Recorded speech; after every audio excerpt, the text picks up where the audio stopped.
Ahem. Hello, chat. Welcome in. Hi, hello. Oh, hello. How are you all today? Welcome in, Ashley. Welcome in, Tiro. Thank you so much for the hydrate. Hello, Diabaric. Welcome in. Welcome in. Hello, hello. How is everybody's day going today? Girl, you just started. What the hell do you mean? I just woke up. That's why. I woke up like 30 minutes ago. 45 minutes ago.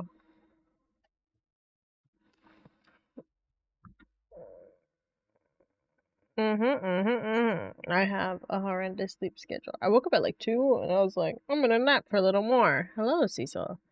Um, and every time I fell back asleep, like it feel like I only slept for 2 seconds and it would be like an hour later and I'm like, damn. Okay. Oh, I just ate it. So yeah, I ate, took my vitamins, brushed my teeth and all that. I bought a new game.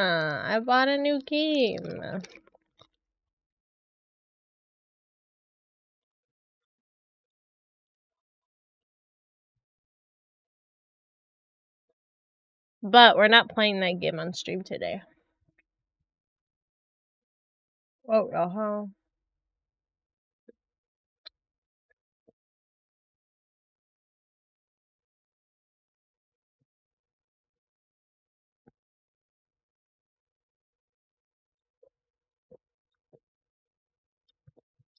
Um, Today we're gonna see our husband. We're gonna see if we can finish his route today. We just have to finish up season 2 of his pod, which is 4 chapters. 4 chapters left, and then we have the unknown chapter, which I have no idea how many chapters are in that. But we're just gonna finish up Kunihiro's route today.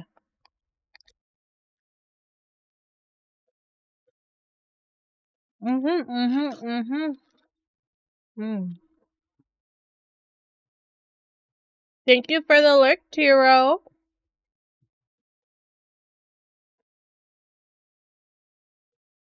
Have fun, please. Oh, hello, Raka. Hi. How are you? It has been a while. How's it been?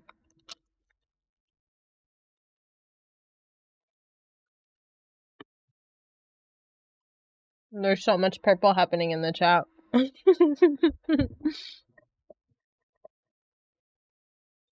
I hope you're doing good, Raka. It's so lovely to see you again.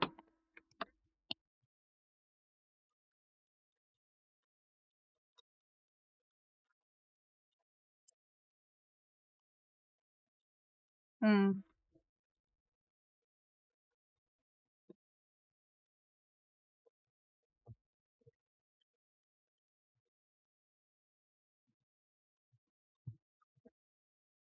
I'm sorry, I'm eating a granola bar.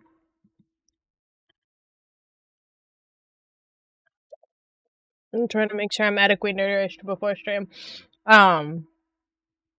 Godspeed.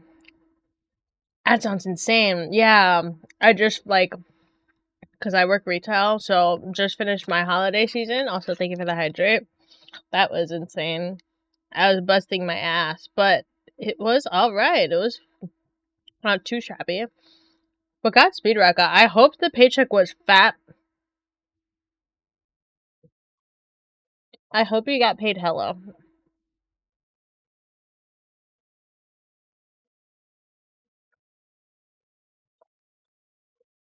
I miss my big holiday paychecks.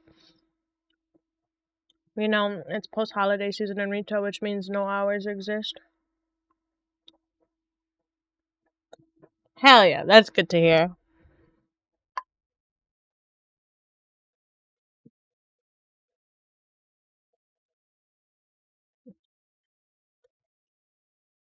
Alright, I'm done with the granola bar, so I'll talk better. But yeah, I'm like, ooh,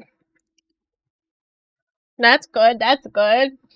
I recently got into Infinity Nikki, and I'm trying to stay free to play so bad because it's really good. The outfits are really cute. Um,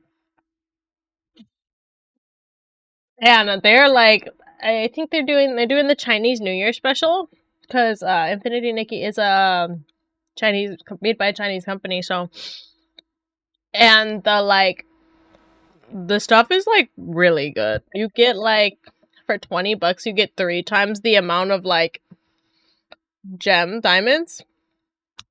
I'm just like, I want to stay free to play.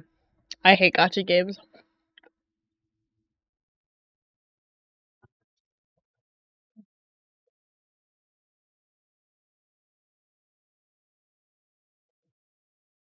Emaciated dolphin? That's funny. That's funny. I've like spent too much money on gacha games. Oh my god, the monthly $5 thing is so good though. It is so good. I bought that when I was doing Genshin, and man, it was so good.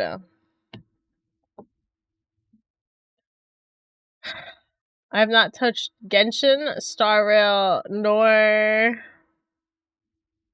Tower of Fantasy in forever. Hell yeah. Did you get her? I hope you got her. That's so good. I played WoW for a little bit, and then I stopped playing. Because I was like, no offense to anybody. I was like, this is just like every other gacha game I've played. I don't want another one. At least with Infinity Nikki, it's dresses, and you play dress up, so I can her weapon 110 pulls, but her intent. Ooh, that's really good in a single 10 pull. That's really good. Hell yeah, got to look on your side. That was me with Infinity Nikki. The new outfit came on, and I was like, I'm trying to be more conscious of like my spending because like it's not it's not easy to change the color of the outfits. So if I don't like one part, excuse me, oh my god, if I don't like the outfit's base color, then it's gonna be like even 10 times harder to change that color. Anyway, so for the new outfit, there's an accessory that I thought was really cute, and I was like, I don't want to select it for the guaranteed because then it's not gonna come to me. I did a 10 pull. I did like 20 pulls, and I got it. The accessory I wanted, so I was like, hell yeah.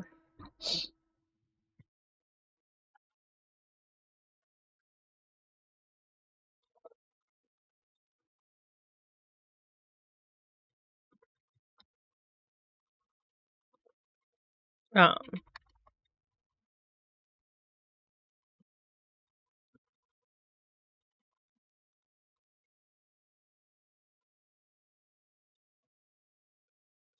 so cosmetic makes sense, but not full. So it's yeah. It's just so expensive. It adds up, and it's just like,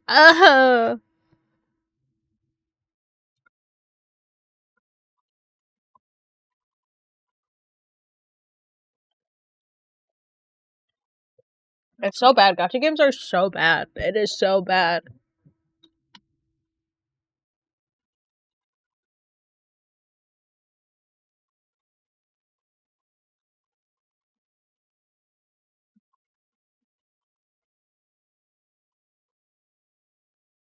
Honestly, I have not. I barely.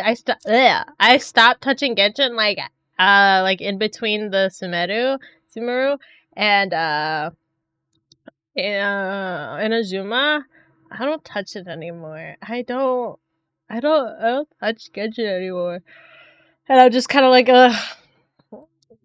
like I don't really want to play through Sumeru. That's kind of why I like bleh. But now we're in freaking Natalan. Isn't next Snezhnaya? Snezhnaya is next. I just like I don't know. I got my C6 right in and I was happy. There you go. Like I got my C6 right in, and I'm happy. I just haven't touched it. I don't have like the energy to keep up with the dailies and stuff.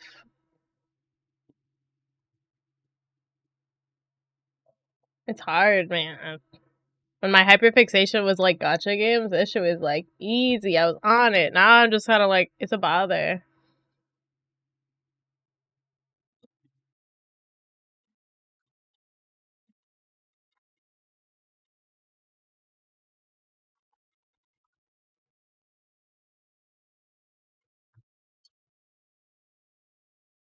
We were playing Tara, but somebody support. Ooh, I enjoy that game. Ooh, it's good. Like I've literally put a bit of money into every gacha game: Genshin, Honkai Star Rail, and Tower Fantasy. Ugh, I was like gonna try to like stick to Tower Fantasy, and I just like I couldn't. How? I mean, I thought that the Evangelion collab was gonna really bring me back in, but I just like I thought the Evangelion collab was gonna put me back in, but I like could like barely do any of the event stuff, which I'm just like, ugh. Which not to say anything, right? No, I'm not saying anything, but I think it's funny that TOF came with a motorcycle character, and then Genshin came out with a motorcycle character. To be fair, I think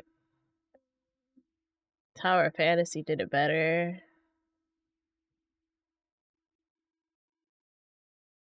That's one thing I liked about Tower Fantasy. The like combat animations for each character was really good.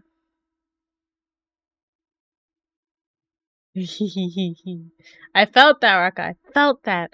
Literally, I don't want to, like, I think I spent, like, maybe, like, $50 on Raiden to get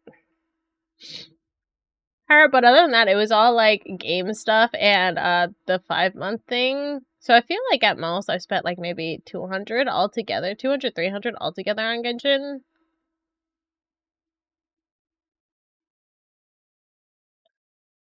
But I definitely agree. Oh, excuse me. I don't know. I still have Tower. For some reason, Tower Fantasy is still installed on my PC.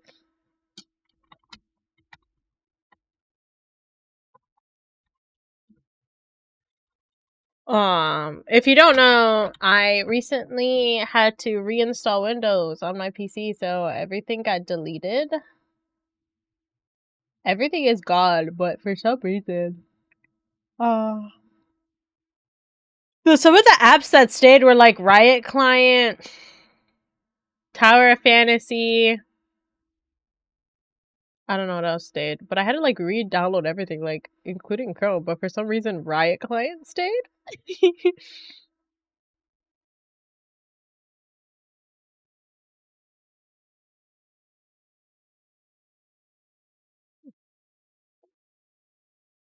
Hell yeah! I like, yeah, for real. Honestly, Riot Client. I don't know, man. I don't know if it's because it's an anti-cheat, but do I even have Fortnite installed on my PC? I do. So there's just like, yeah, for Raiden, I C6'd her, and then I was gonna like, max out her weapon, but I was told that's not really, like, whatever, and I was like, okay. So I was just kinda like, huh. And I stopped playing Genshin, and I was like, okay. But I have her C6'd. Her build was so good, though. But artifact farming was never fun in Genshin. Never fun in Genshin. Yeah.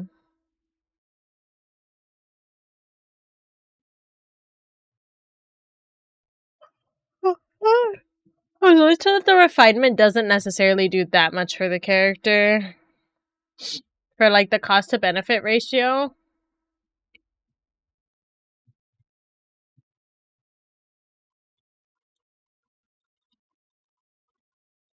Artifact grind in Genshin is so horrendous. I think that's also like one of the things with Honkai Star Rail that killed me, and my builds in Honkai Star Rail were not that good. Um my chat was like, Cosmo, don't raise your level up. You're not gonna survive. And I was just like, because I just like did not want to do the artifact farming. It's just when you're at early level, you only get like 1 gold per like hell and back. So it's just like, not really worth it. I just like didn't want to like start over again, so I was just kind of like whatever. I played Honkai Star Rail just to pull characters early. I have a lot of good characters on my Honkai Star Rail account. I just don't play it anymore. Yeah. Auto running in Honkai made it a tad bit easier, but you gotta be like wary of their health because their health never reset. Oh well, I guess I don't understand why it would reset. I'm just stupid. I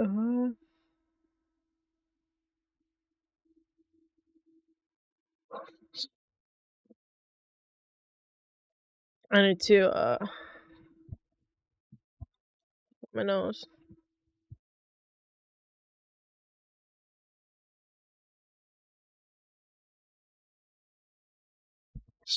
Um, hell yeah, Raka. That's good to hear. Gacha is so easy to break your soul. And like Gacha makes it so easy to break your soul, truly. At least with Infinity Nikki, it's like it's not insane. Like my only reason for justification with Infinity Nikki is that like you're doing outfits, you're buying outfits, so you can play pretty dress up and you don't necessarily need to go around fighting anything. Like I like the pretty dresses. 50, 73 crit rate, 300. Oh, beautiful. I don't remember what my write-in ratio was. I used to be like, I don't know if you guys know, but there's like a website called Mo, and you would like be your wish tracker. It would track your wishes, and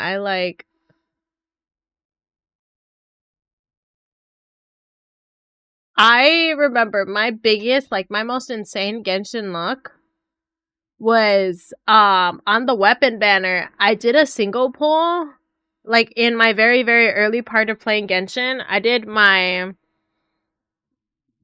a single pull on that banner, and my first ever pull on the weapon banner as a new player, like I had gotten a 5-star. It was the Primordial Jade Spear, and I just like completely forgot about like pulling it. I just was like whatever, and so it just sat there until I had a like spear character, and I was just like, yeah, I got this. And my friends were like, what the fuck?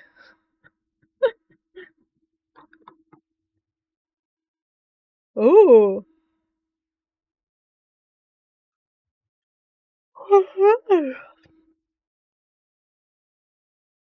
Jade Cutter, was that Zhongli's weapon?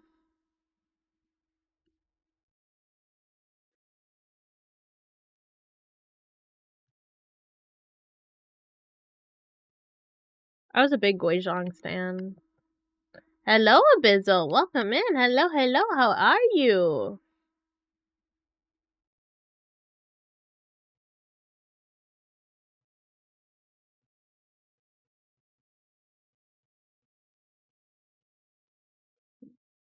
I'm doing good. We're just chatting about some gacha games. We're gonna get into the dating sim we're playing today soon.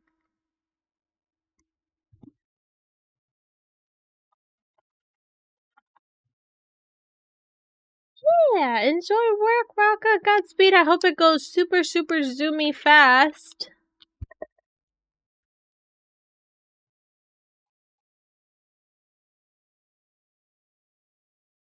You too, Raka. Have fun.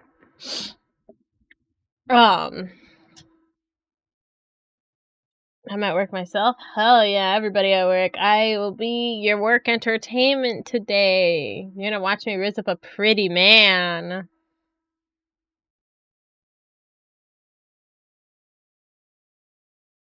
Um,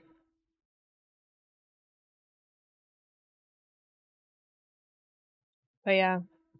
That's like, I don't know. The only gacha game I am playing right now is Infinity Nikki, and right now my goal is to stay free to play. My goal is to stay. Do he wear makeup? No, I don't think so. It's to stay free to play as much as possible because I don't want to spend money. Oh, by the way, chat, Ruby. Today, I went to the store yesterday. And against my better judgment, I bought blind boxes. And we're officially going to be starting the purchasing of blind boxes so I can open them on stream. I'm going to like hoard my when I when I buy blind boxes from now on, I'm going to not open them immediately. I'm going to save them, and we're gonna open them all on stream.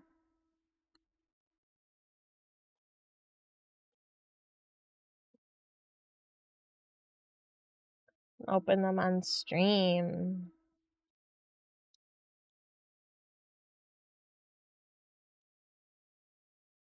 Hand cam? Yes, hand cam.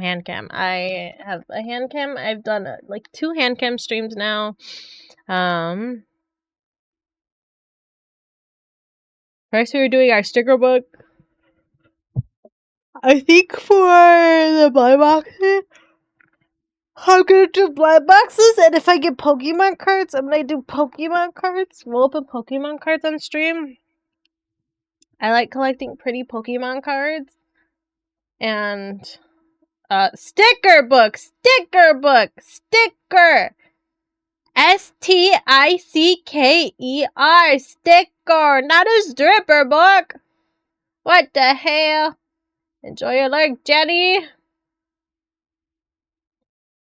Thank you, Jenny. My sticker book stream.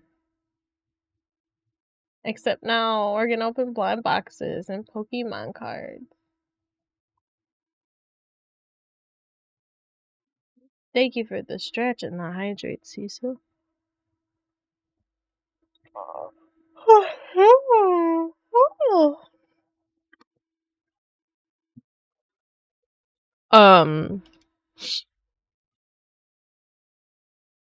But yes, we're gonna take the time now to get into our game today.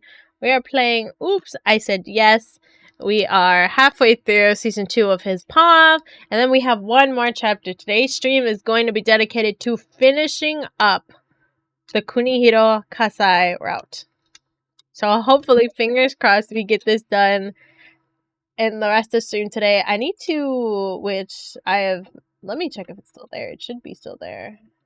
It is, in fact, still there. I have to upload all...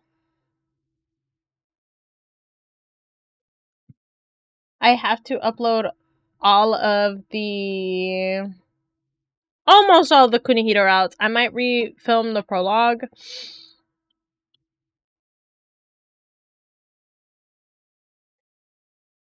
I'm gonna upload every stream from this route, almost every stream of this route, to YouTube for you guys to watch.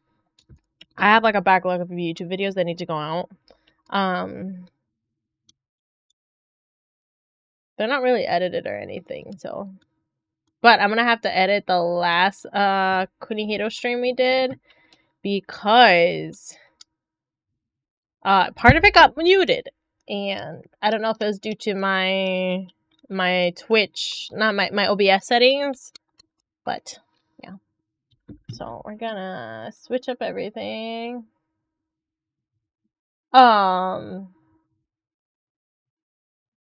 Let's see. Oops. I said yes. So if you're new here and have not seen us play this game before, it is called Oops, I Said Yes. It is an Otome game. We got into a contract marriage. A marriage of convenience, and we are at the point where it is no longer a marriage of convenience. We are actually in love with our husband. Oops.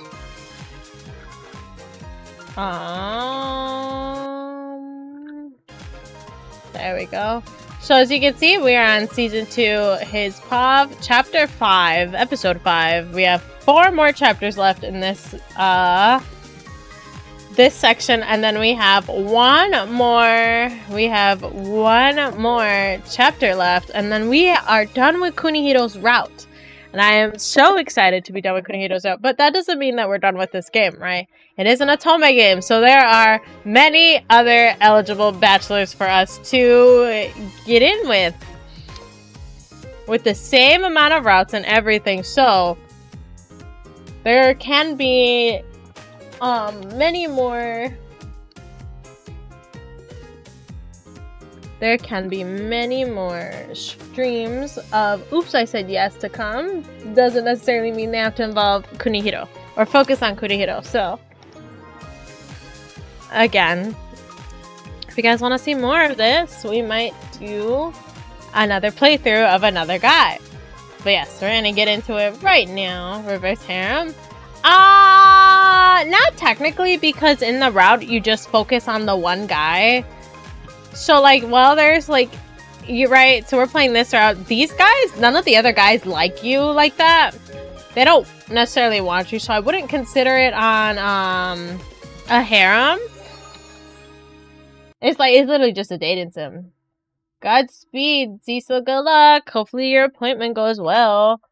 So, but yeah. We're gonna get into it now. Episode 5. This is his POV. So, there's no choices going on. And once again, I'm not a voice actor. I suck at voicing, so. This publisher is uploading a lot of these games on the Steam. I have like a couple of them, and they go on sale for like $10, sometimes 10, 15 bucks. It's from the publisher Voltage. I highly recommend playing them because you get like a lot of bang for your buck.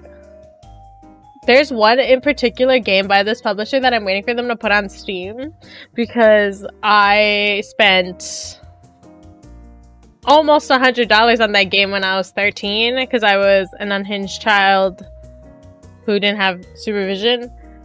So I'm excited to play that game on stream again. Okay, let's get into it. Oh my god, here we go. I had to get into my man voice, our Kunihiro voice. Should I say it? What should I do? I'm going to say it. I made a decision to be more open about what I feel. I want you to kiss me.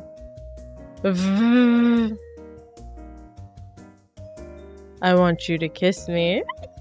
Is he practicing in the mirror?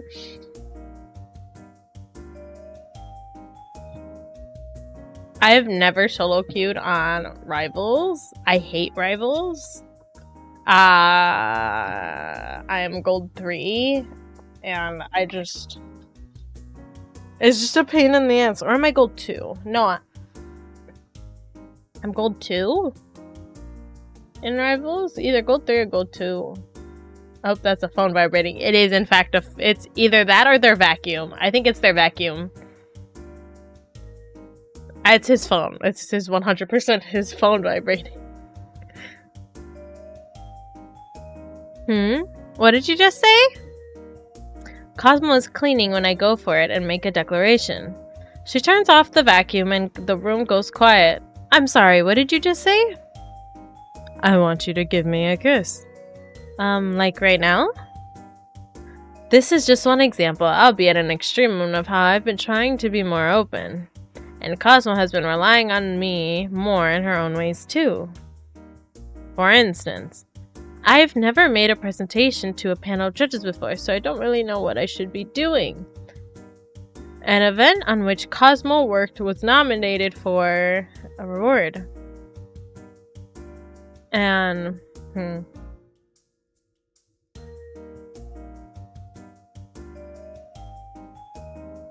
Excuse me.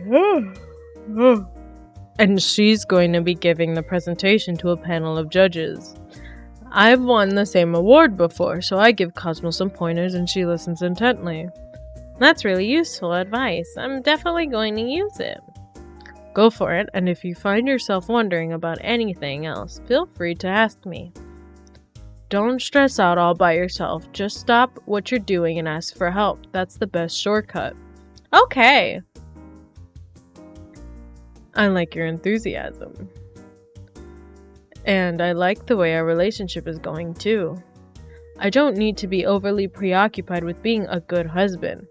Excuse me. We just need to cooperate like any married couple should. Yeah, trying to get to goal 3 is rough. Especially, I can't imagine solo queuing, truly. I saw a guy on TikTok, he would like play with people, and it seems like what he did was he would like invite the MVP from the match. He would friend them, and if they accept his friend request, he'd like invite them to the party, and accept it, he'd be like, congratulations, you're on my team now, I'm tired of winning in comp, so we're gonna play together. And they would be like, okay.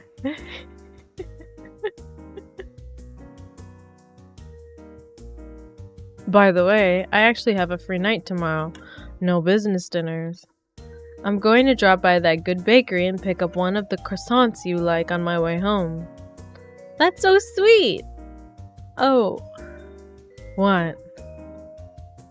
Tell me. I recently discovered that the bakery has really great cream bread too. Then I'll buy that too. Yay! She's so cute. Any other bread-related requests? I'm good with those two. You really do love to spoil me, huh? Just don't go overboard with it. I mean, you already do, but still. It's not that I love spoiling you. I love you, so I want to do things for you. Besides, it's my privilege as your husband to spoil you, right? You're right about that. I knew it. Now give me a kiss. After making it through that fight, Boshi and I are feeling invincible. Unfortunately, that feeling doesn't last for long. Are we gonna see the Togo thing from his point of view? One night, just a few days later. Yamashita? Yep, I was surprised too. I'm at a dinner with the senior managing director when I hear Yamashita will be quitting soon. What's more, he already seems to have found another job. Don't get me wrong, I'm happy to be rid of the man. But he's not the quitting type. You would be wise to keep an eye on him. Got it. Oops, I kept the same voice for all of them. Teehee. The senior managing director and I are allies in the company. It was he who recommended I be placed on the board. As a result, I got the promotion and Yamashita didn't. He lost. I'm sure he's still holding a grudge. And he doesn't just have it out for me, he wants to take revenge on Cosmo too. When Cosmo and I were first married, Yamashita secretly took photos of her entering and leaving her apartment. He threatened to reveal to the contractual nature of our marriage if she didn't do what he wanted. We managed to get him under control at the time, but he could be emboldened to do something reckless now that he's quitting.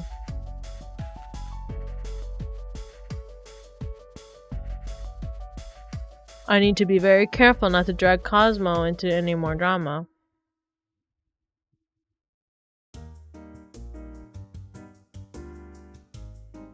A week or so goes by without any real trouble. Then I attend the going-away party of a woman who's quitting the company. It's been such a privilege working with you all these years. Your new company is lucky to have you. Thank you.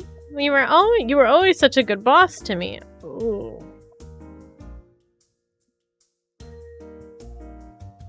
I'm stretching more. 1 second. Ugh.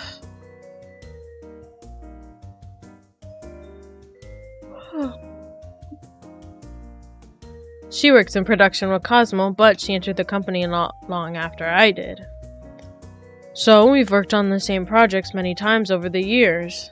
In fact, she knows lots of people at the firm, so employees from every department are at her party. After speaking to the people I know, I return to my seat and... the orange juice here is pretty good. Yuck. Togo and Cosmo showed up late. By the time they got here, the only open seats were the two next to me. As a result, we ended up sitting like 3 ducks in a row, me, Cosmo, and Togo.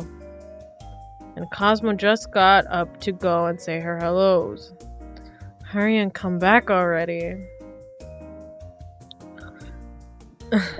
You're obviously not happy to see me. Togo glares at my visible disappointment. It's not as if I wanted to sit here. Then the feeling is mutual. You still can't drink at all, huh? Not that I can't. It's just no reason to force myself to do something I don't like. Fascinating. Incidentally, both Cosmo and I like to drink. We drink together on the weekends all the time. She's a handful when she's drunk. I was always taking care of her when she first started at the company. You better keep an eye on her tonight. I don't need you to tell me what to do. Quit being so aggressive. It's exhausting. You have no chill whatsoever these days. The things that Togo says, he talks in I want to say American slang, which is kind of funny. He's like the least formal.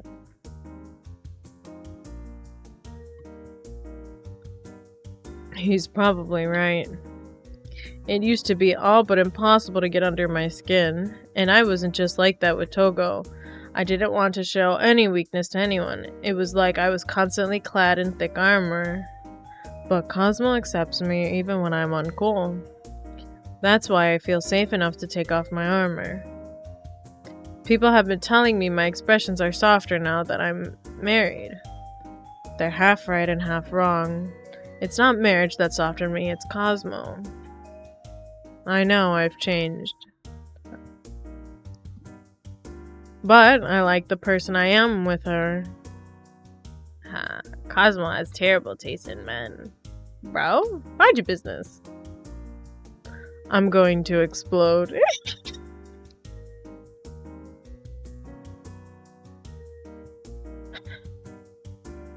That reminds me, there's something I wanted to say to you. It's about Yamashita.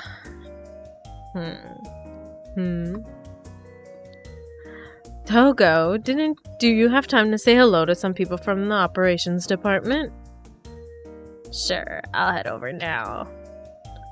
Togo is in the middle of saying something to me when he gets up from his chair. I'm happy to be rid of him, but I can't help but wonder about the last thing he said. What was that about Yamashita? Togo has never been the type to gossip. Something about this bothers me. I've got a bad feeling about this.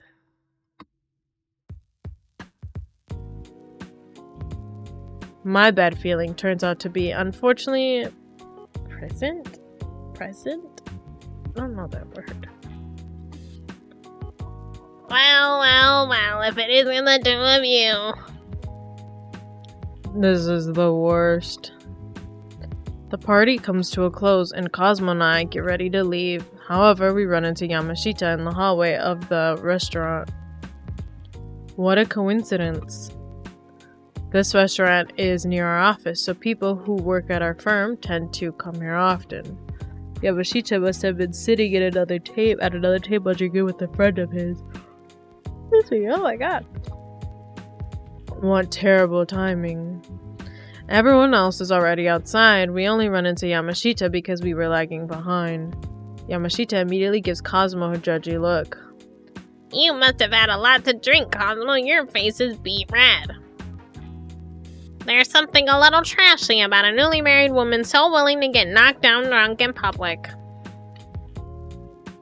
Is he freaking kidding? With all due respect, Cosmo isn't that drunk, and even if she was, there would be nothing wrong with that. The fact that she's a newly married woman is also completely irrelevant. And I don't appreciate the way he's insulting my wife. When I give him a piece of my mind, Yamashita seems to back down. I didn't mean to offend you. I'm sorry if you took it the wrong way. That's not an apology. I demand you. What's going on?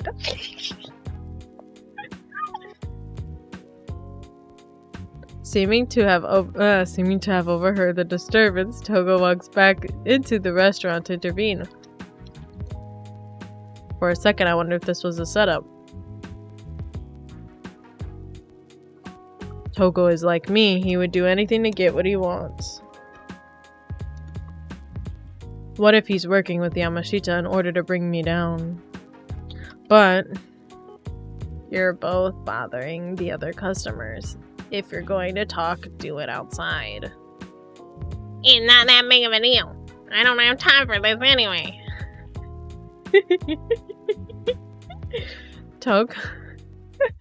Togo ends our conversation and seems to shoo Yamashita out the way. I'm being paranoid. As annoying as Togo is, he's not a bad person deep down. Grateful to Togo for intervening. Yeah. I take Cosmo by the hand and try to leave when I told you to keep an eye on her. Bro, mind your business. He says, whispering so only I can hear. I stop to say something back to him, but Cosmo gives me a puzzled look. What's the matter? Nothing. Ready to go. And so we leave without another word. Even without turning around, it's just like I can see the bitter look on Togo's face. Life has been so peaceful since making up with Cosmo, but now I feel like a new conflict is on the horizon. Still, I refuse to lose. I made a promise to take care of Cosmo no matter what. Determined to protect her from any sadness, I squeeze her hand even tighter.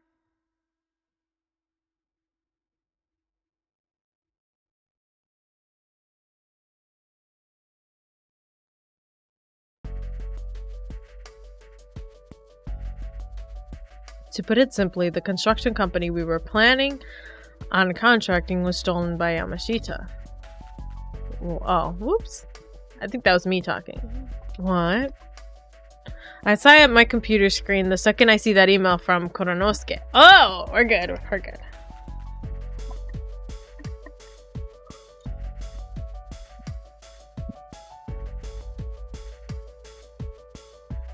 It's been a few days since that going away party. Oh, hold on. My headphones don't want to sit properly on my head. Yamashita is up to his old tricks again. We always ask that construction company to handle projects as large as the Shinjuku Marco one. Yamashita knew that and bided his time to steal them from us. Evidently, the fact that he's quitting has emboldened him to openly sabotage company projects. At the same time, I'm angry at myself for not seeing this coming. I should have warned Cosmo that Yamashita was capable of anything. I was never Yamashita's target. I have inadvertently...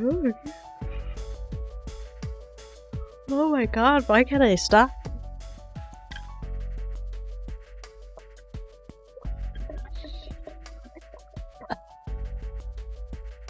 I have inadvertently gotten Cosmo involved in even more drama. I don't want her to regret marrying me, but I've dragged her into yet another mess. Knowing Cosmo, she's probably blaming herself for everything. Still, Koronosuke is aware of circumstances, and there's always Togo to look out for Cosmo too. I know she's going to be okay, but I'm still worried. I want to help her now. However, my schedule for the day is already packed. I have a meeting with a client this afternoon and an important business dinner this evening. Cosmo wouldn't want me to neglect my work in order to help her. I'll do what I can and I'll leave her to do what she can too. Then we'll see each other tonight at home. I force myself to look on the bright side. I busy myself with my own work.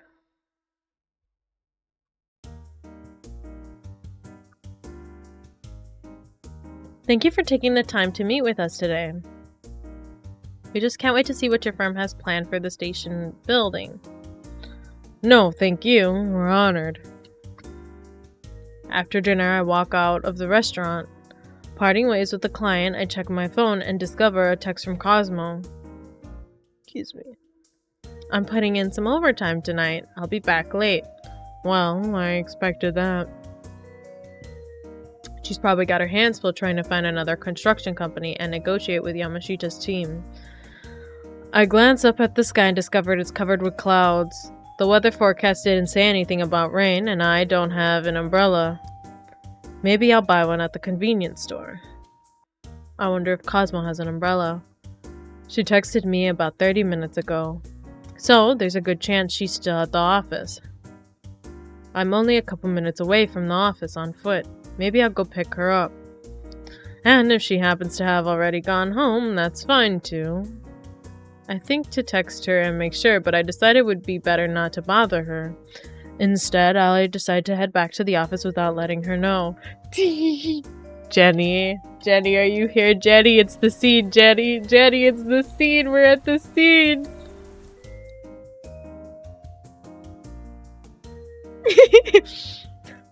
It's really coming down. Close to the office, I open up the umbrella I bought at the convenience store. I'm about to cross an intersection when I stop walking. Is that Cosmo in front of our office building? Wait, it's not just Cosmo. Who's that next to her? It's the scene! It's Togo, of all people. And he's holding onto Cosmo's arm. You've got to be kidding me. No, but... More emotions well up inside of me with every step I take across the intersection. Togo must have stayed to work overtime with Cosmo. I take another step. I appreciate that he's helping Cosmo out as her boss, but... Another step and another... But everything from here on out is my territory as her husband. Ow. I lock eyes with Togo over Cosmo's head. Cosmo must have noticed me as well because she quickly whips her head around wide-eyed. Kunihiro! I'm here to pick you up. But I thought you had a business dinner tonight. I tell a little lie.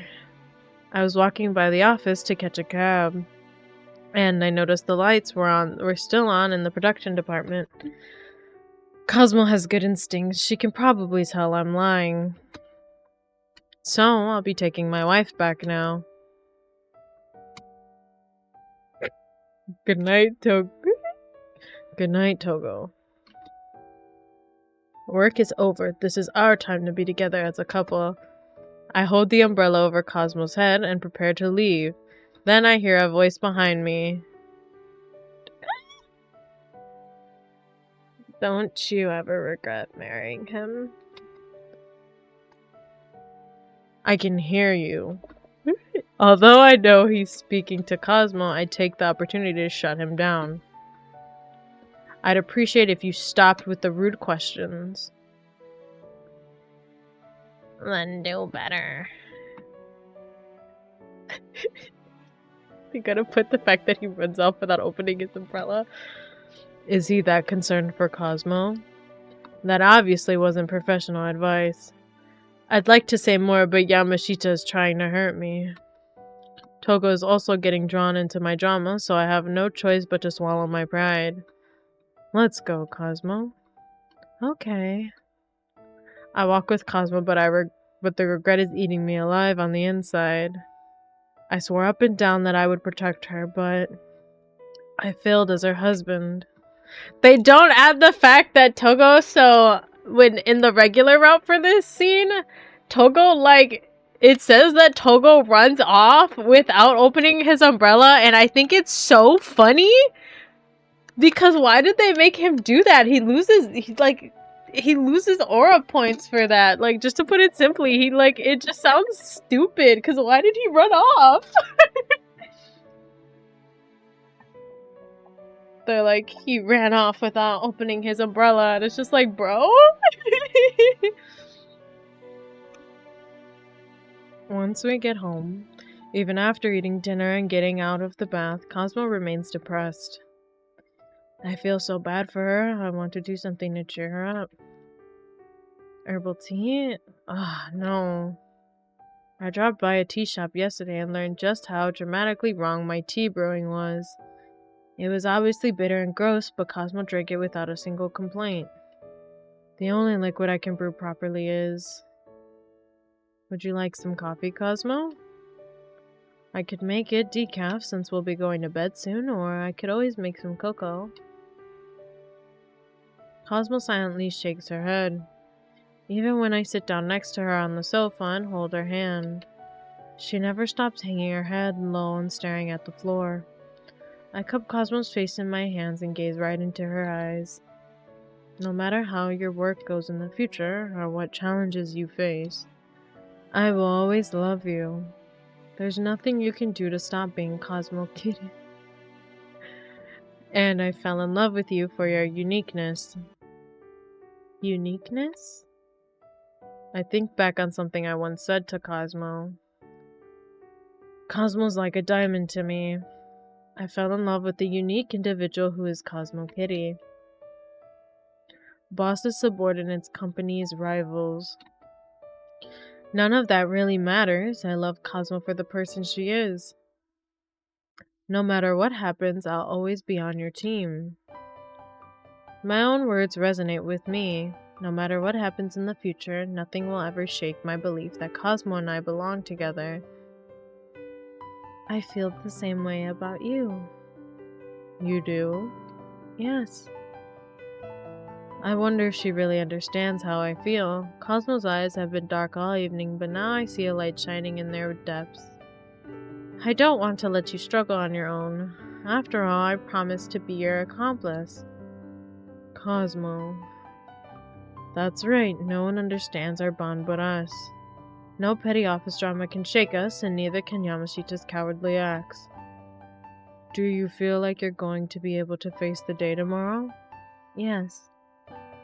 Evidently, she has a meeting with Yamashita and the head of his team tomorrow. I'm prepared to make a case for myself and my team. Think positive thoughts for me. Got it. I swear my wife is so tough and cool. How many times is she going to make me fall in love with her before she's satisfied? I was trying to cheer up Cosmo, but she cheered me up instead. There must be something I can do. I know. I have a trump card. I'll give Togo all of the information I have on Yamashita. I'll obviously keep it a secret from Cosmo, and if there's no reason for Togo to use the information, that's fine too. I'm going to do what I can. Even if the whole world turns against us, I will be on your team until the end.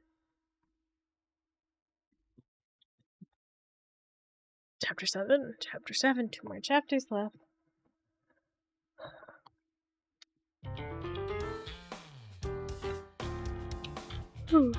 Today is the day Cosmo faces off against Yamashita. She's leaving for work earlier than usual, and I can hear her in the living room getting ready.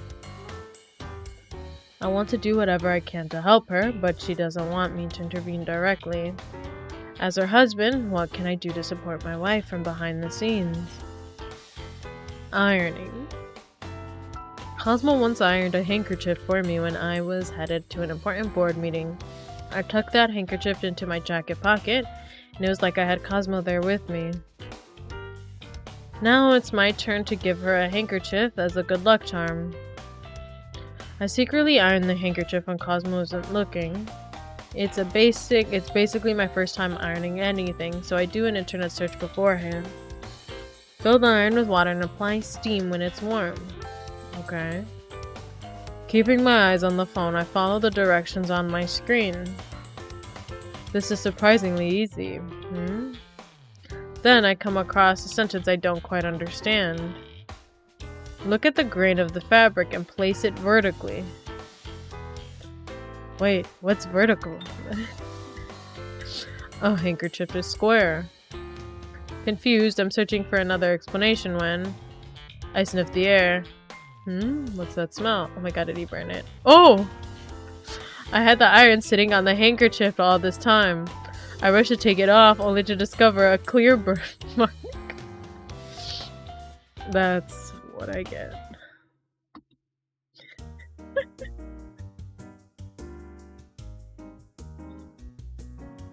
I'll cut to the chase. That evening, Toko fills me in on what happened during the meeting with Yamashita.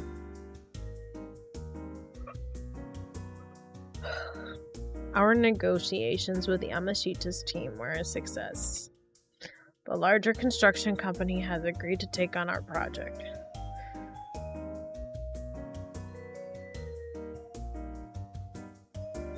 I think it's the voice that's what's killing me. Oh. I see. The first thing I do is breathe a sigh of relief.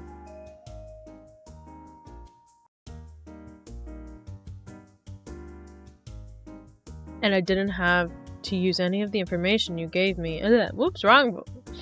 And I didn't have to use any of the information you gave me on Yamashita's weaknesses.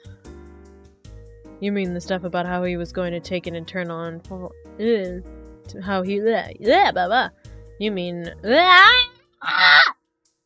You mean the stuff about how he was going to take internal information to his new job? That man is unbelievable. I can expose him now or what? Can I expose him now or what? He hasn't actually done anything yet. You need to wait or it'll backfire. Knowledge is power, but it's got to be wielded effectively. You don't want to shoot yourself in your own foot.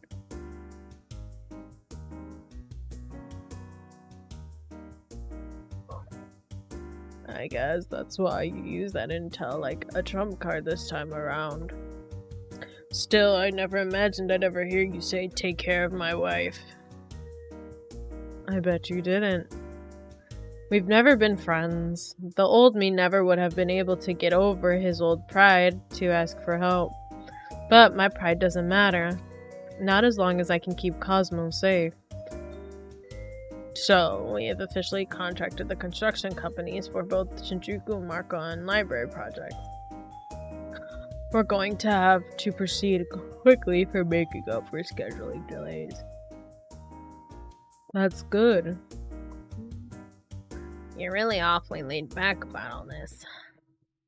When I smile at Togo, he frowns. You're the one Yamashita is after. She got dragged into this mess because of you. My wife is stronger than you give her credit for. She got through this on her own, didn't she? Then I hear a faint footsteps from the entrance to the roof. Thinking nothing of it, I glance in that direction and discover Cosmo standing near the door. Oh, she's hiding behind a plant. It doesn't seem like she's going to walk over here. I need to blow my nose again. Tiki.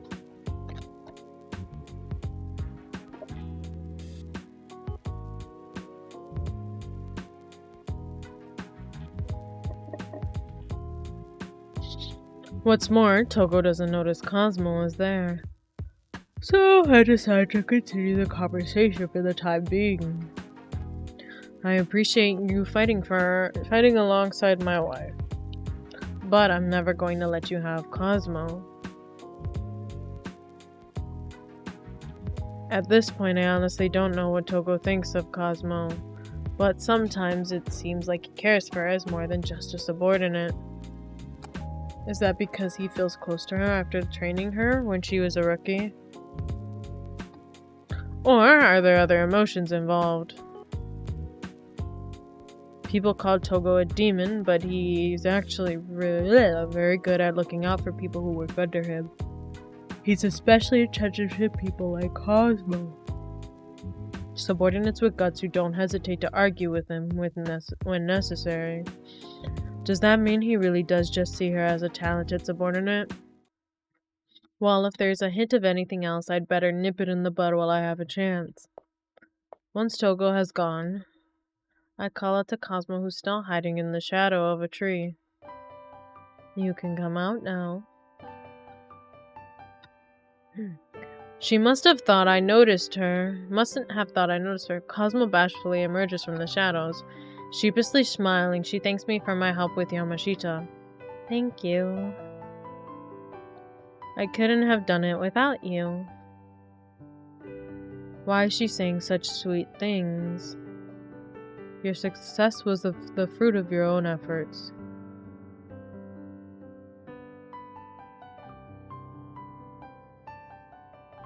I'm struck by an irresistible urge to throw my arms around Cosmo. I'm checking to make sure we're alone when I spot a figure near the door. Is that Togo? He must have forgotten something. Togo seems to notice me and his gaze meets mine. Now's my chance to nip his crush in the bud. Cosmo?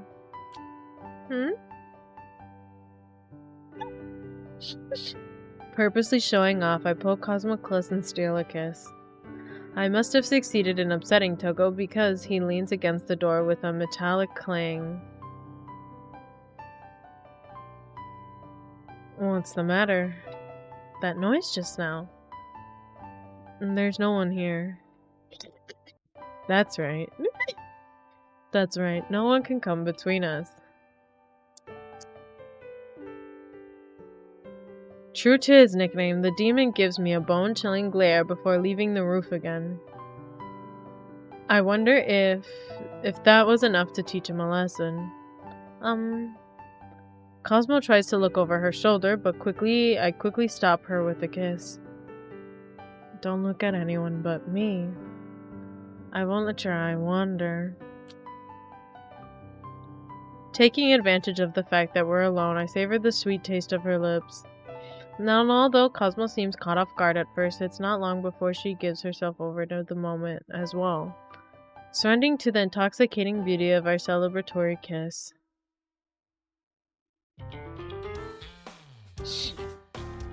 This exhibit was all about showing off the diamonds.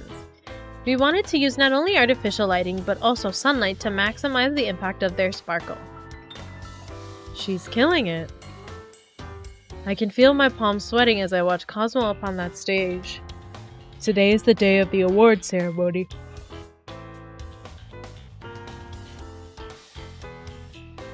Cosmo is up for a Japanese Good Design Award for excellence in the field of spatial design. Cosmo does a great job with her presentation. Then it's time for the judges to ask her questions. However, as you said, it is important to consider not only the space to be designed, but also the external environmental factors. That will be a major challenge going forward. I see. She's good. Watching next to me, Koronosuke mumbles, impressed. That judge is a college professor. He's famous for asking tough questions. He's given me a hard time before, too. But Cosmo is really handling herself well. Maybe that will give her an edge with the judges. Every obstacle is an opportunity in disguise. You seem relieved too, Kunihiro. I was never worried in the first place. I lied to my friends. On the inside, I was panicking. That's because right up until the moment she went on stage, Cosmo was shaking from nerves. She was half joking when she said, "I want you to hug me," but still, it was cute. I had a business trip today, but I finished it up early and made a mad dash to get back there. An expression of obvious relief came over Cosmo's face when I hugged her. She felt so tiny in my arms. But now, in what area areas of the space were you able to utilize social media? Allow me to explain. This is the entrance, and it was here that Cosmo makes full use of the slides that Cosmo makes full use of the slides at her disposal as she answers a battery of questions. When I look at her up on that stage, she's confident, dazzling, and strong. My wife is so incredibly cool. That concludes our questions for Miyoshi Concepts. Thank you again for your time. Cosmo politely bows to the judges. When she looks up again, she locks eyes with me.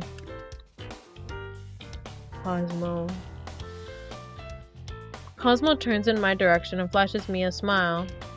I give her a big nod and smile back. This is why I can't help but love you. I think I just fell in love all over again. They won't be announcing the winners until later, but I already know one thing. No matter what the category, my wife deserves a gold medal. The last chapter! Yay!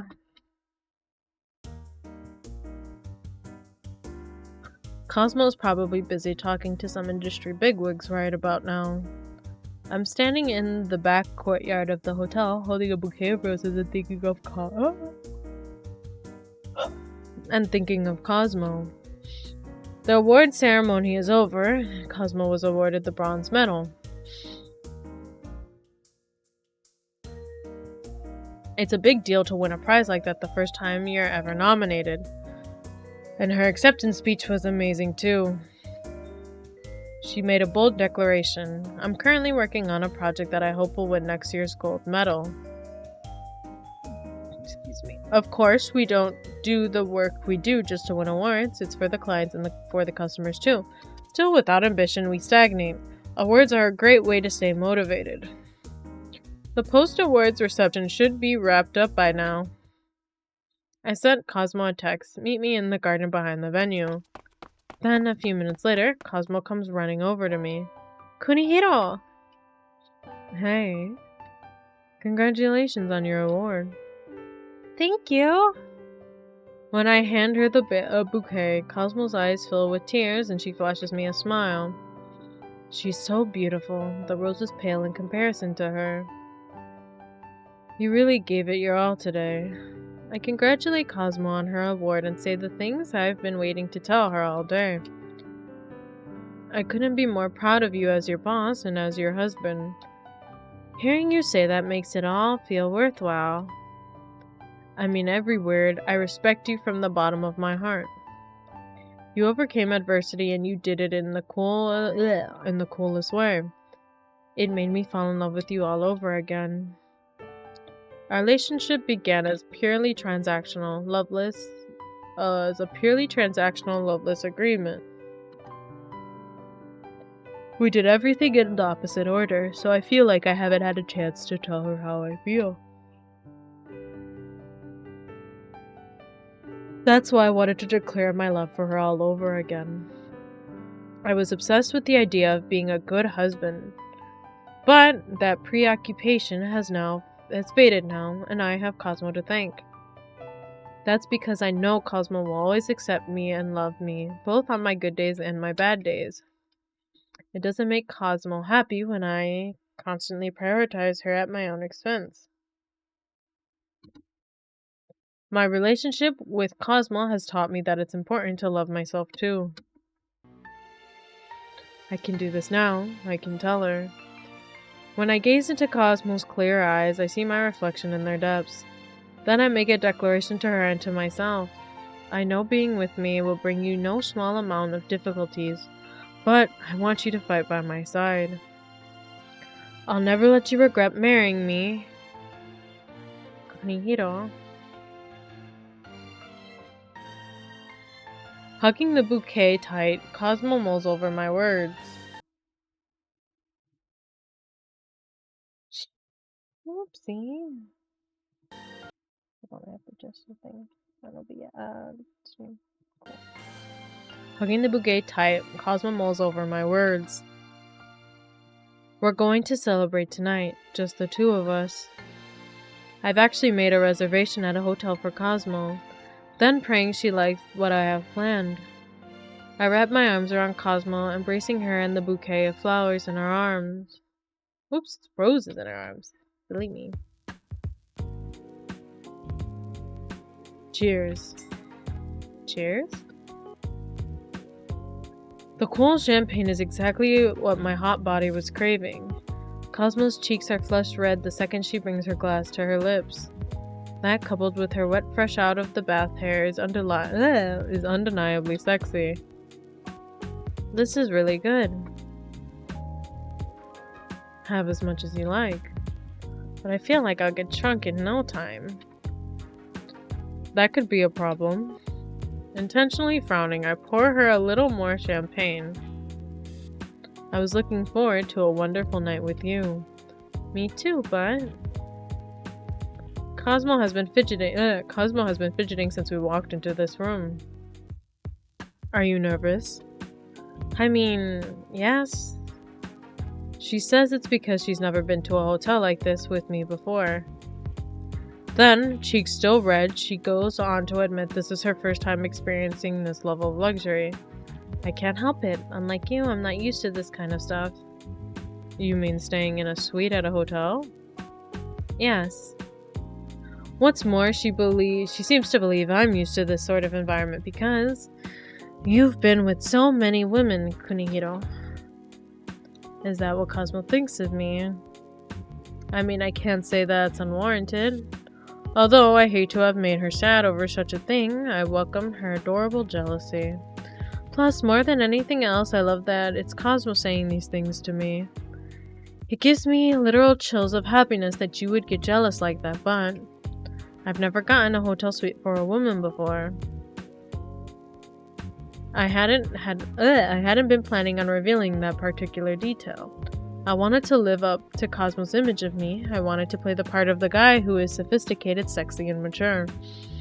But at the same time, I want to be my real self, the unadorned version of me. I can only be with her. Love is a complicated thing. I would do anything for you. You make me want to be a better version of myself. When I open up about how I really feel, Cosmo says something so cute it's actually devastating. What do you think you're doing, making me fall for you even more deeply in love with you? You win. The next thing I know, I'm taking the champagne glass out of Cosmo's hand and leading her to the bed. Because I intend to spend the rest of my life loving you. I untie her bathrobe softly and silently, opening it in the front. The sight of her luscious bare skin alone is enough to nearly make me forget my own name. See, this is how weak I am.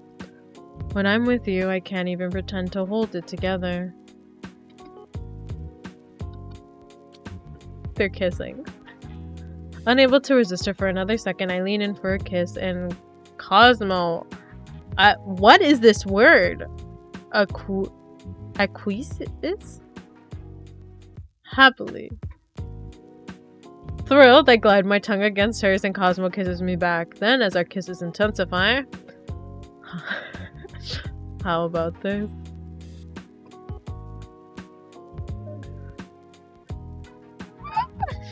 I slide her robe off her shoulders and trail my hands down her back. She trembles with pleasure, taking that as a positive sign. I continue.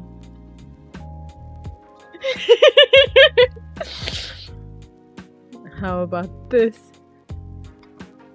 I can hear her gasp when I bring my lips to what I know is a particularly sensitive spot.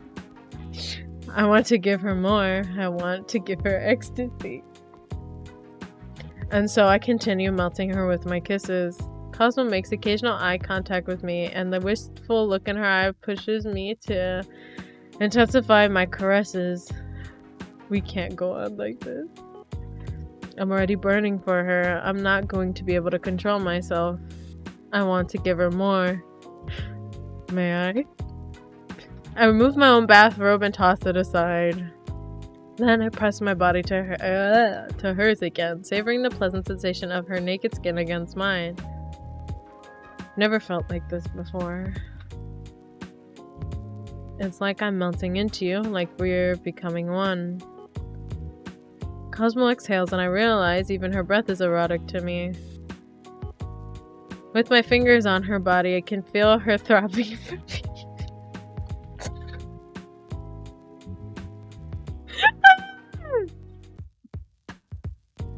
Every time I kiss her, she quivers with need.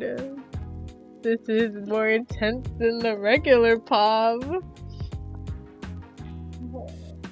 This childish jealousy, this all-encompassing love.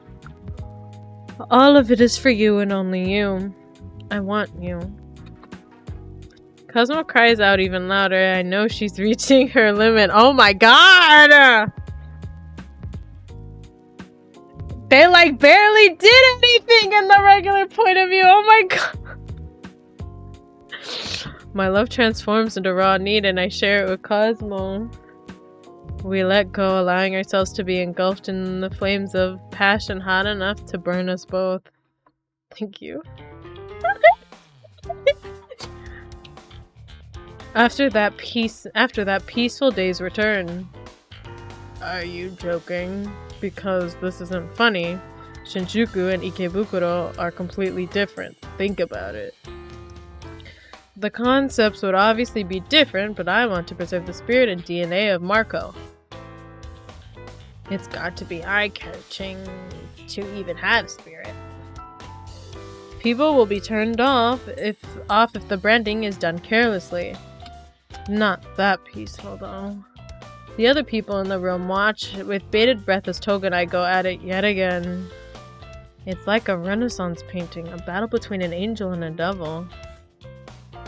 This is scary stuff, I'm shaking. Excuse me, you say that, but you got a big smile on your face. Besides, you're both acting like devils. They're both acting like devils. Now it really feels like a new project has begun, don't you think, Cosmo? You got a point. Cosmo is sitting a few seats away from me in the conference room. She has a troubled but happy smile on her face. I want you to win the gold medal for this project. So I'm going to give it everything I've got. Hey, what are you... Hey, what are you looking at? Although I only shift my gaze for a second, Toko doesn't let me get away with it. Don't look away Don't look away from me. I'm not going to look at anyone else, and I won't let her eye wander either. Huh? Did you just have a stroke? Huh? Did you just have a stroke? You're not making any sense. Anyway, back to the basic concept. I only have eyes for you, Cosmo, and I promise I'll never let your heart wander. Right, Cosmo? Personally and professionally, the Kansais are still going strong. I feel full of love and happiness as Cosmo watches over me with a smile on her face. We did it! We finished! Yay! What's the next pop? I'm excited. Is this the side stories? Season 2 epilogue. From world's best husband to world's best dad. After unexpected turn of events, you and Kunihiro take in Eiji's twins. And how is a guy who can barely take care of himself to take care of two twins? Damn what I thought. It's only 5 chapters. Yay! We did it! You know what we have to do though? We have to play through this again to get the bad ending. Because there's like bad endings for each chapter.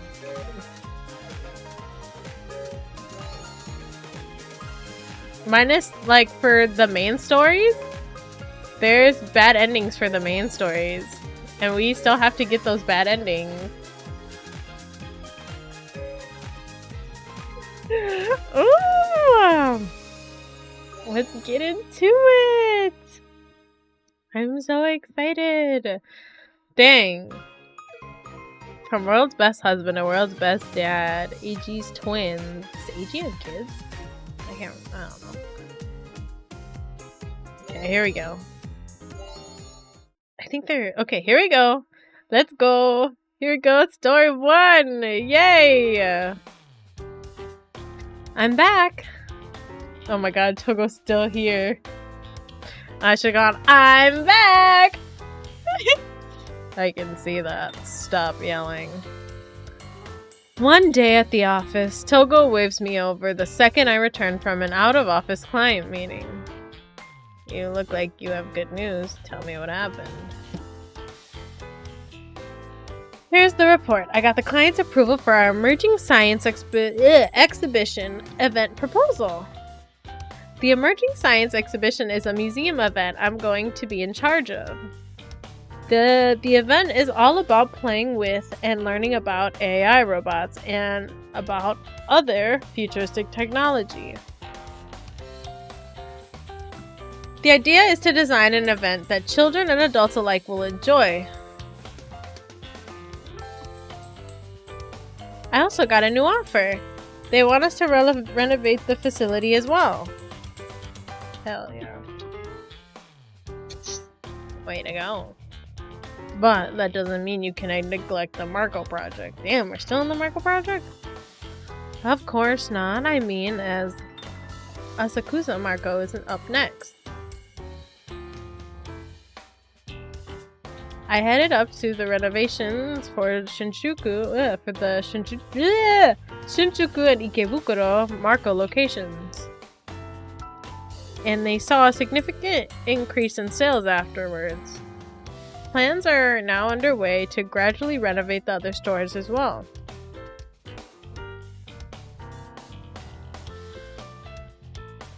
It's like having a baby. The more I care about a project, the more I struggle with the initial planning phase.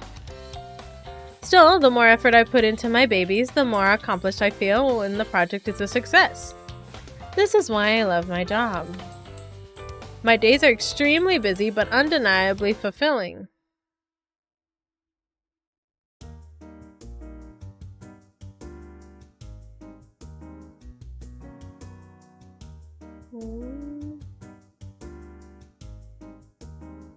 Sorry, chat, 1 second. Okay. That afternoon. Oh, a new setting? I don't remember this background before. So you're going to be in charge of the Emerging Science Museum project? Yep, I just met with the museum people this morning. I meet up with Kunihiro at lunchtime in the office's cafe space.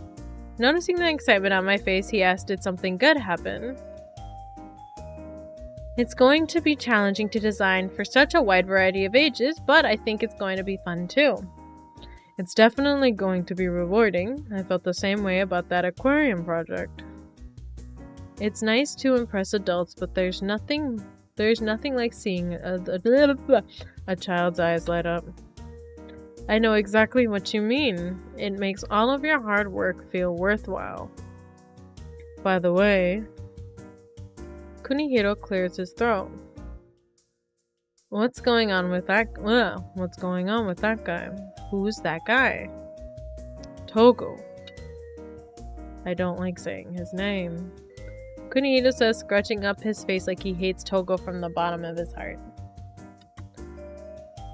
He hasn't made any more passes at you, right? Of course not. He just acts like a normal boss. It may seem that way to you, but I wonder how he feels. After glancing around the room, Kunihiro whispers secretly in my ear. Secretively in my ear. If he tries anything, let me know right away. Your ears are red. Does that mean I was right? No. No. It tickles when he breathes on me. Please, don't worry.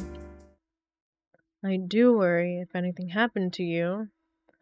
Oh no! I hear a commotion in the hallway. Are you okay? Somebody bring a stretcher!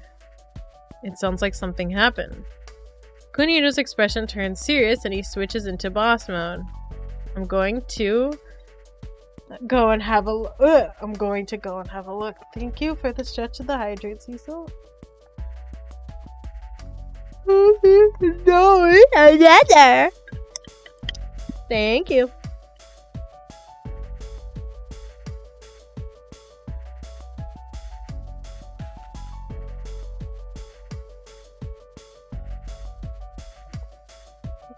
Thank you for the lurk.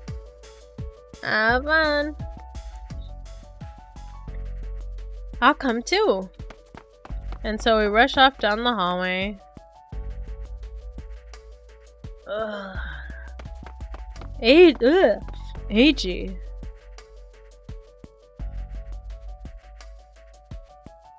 We walk into the hallway and discover Eiji on the floor. Kunihiro's expression changes in a flash and he runs over to help Eiji up. Are you alright? Oh, Hiro. It's just my stomach, but it's really not a big deal. Of course it's a big deal. You're white as a ghost. I'm going to call an ambulance. Thanks. I'll ride with him to the hospital. Could you drop by with Eiji's things later? Okay. Drenched in sweat, Eiji no longer seems to have the energy to argue with us. I immediately call 911, and Eiji is transported to the hospital. A few hours later, acute gastroenteritis? Yes. By the time I arrived at the hospital with Eiji's things, the doctor had already had a look at him. Eiji no longer seems to be in a state of distress. He's sitting up in bed attached to an IV drip. It's a bacterial infection. The doctor says exhaustion and stress weaken Eiji's immune system. His condition isn't too bad, but he has a fever, so the doctor wants him to stay overnight, just to be safe. You've got to be kidding me. Tossing back his sheets, Eiji makes a weak attempt to get up. Hey, you need to lay down. I can't spend the night at the hospital. I have to go and get the twins. The twins? I think I've mentioned them to you before. Eiji has custody of his late sister's children. The twins are in 3rd grade and they live with Eiji. They tried to get in touch with both the twins' babysitters and one of their friends' parents, but unfortunately, neither one is available to watch the twins overnight. That's no surprise. It is pretty last minute. So I'm going to go and pick them up. No, you'll only be sick for longer if you leave now and go to pick them up in this state. But Kunihiro and I automatically exchange a look. Then we nod in unison. So, Eiji? Eiji? What? Why don't you let us take care of the twins? Why don't we take care of the twins? We say speaking up at the same time. Visibly surprised, Eiji looks back and forth between me and Kunihiro. At your place, Hiro? I feel like this is what makes the most sense. The kids are familiar with Kunihiro, and it's better than looking for a new babysitter now. I agree. This is the best course of action. As long as you're comfortable with it, that is. What do you say, Eiji? Eiji seems a little hesitant. However, eventually he mumbles a reply. I think you're right. It seems like the best thing to do. If you two are willing to take them in for the night, I'd like to ask you to do so. We can handle it. We've got to lean on each other when we need help. Cosmo is right. You take it easy so you can get well soon. Thanks, Cosmo. Thanks, Hiro. And so Kunihiro and I go to pick up the twins from after school care.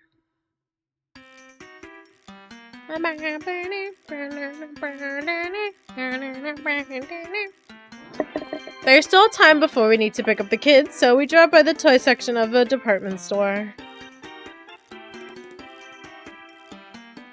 Oh, whoa. We skip. Kunihiro is captivated. It's like he's buying every toy he lays eyes on. Wow, building blocks have come a long way since I was a kid. They have so many interesting products. Look at this clay that doesn't get your hands dirty. Kunihiro, they're only going to be staying with us for a day or two, right? Don't you think you're buying too much? Word puzzles, drawing birds, those are educational, right? Okay. He's not listening. Kunihiro and Eiji grew up in the same area. They're childhood friends, but they're as close as siblings.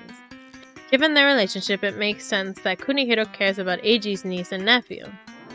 But I still feel like Kunihiro's going overboard. Do you like kids, Kunihiro? I've known the twins since they were little, so I like those two. What about you? Do you want to have kids one day?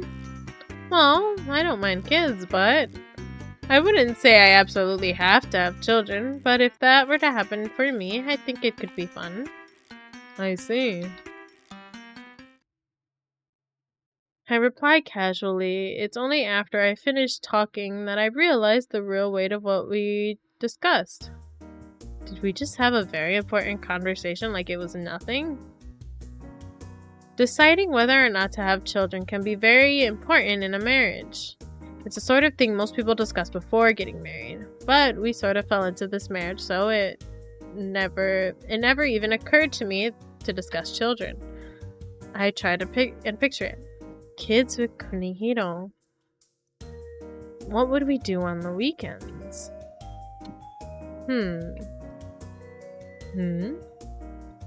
My mind is blank. I can't imagine it at all. Which is weird because I was just thinking it would be fun to have kids should I happen to get pregnant. I see the problem is I can't imagine Kunihiro as a dad. He's always been terrible at taking care of his home, so I feel like he's the opposite of a domestic type. However, spending time with the twins will probably give me a better idea of what he'd be like as a father. I could unexpectedly discover he's more fatherly than I thought. And this is a board game that looks like it can be played by 4 people at once. What do you think? Cosmo, are you listening? A board game? Good idea! I'm going to get a preview of what Kunihiro could be like as a dad.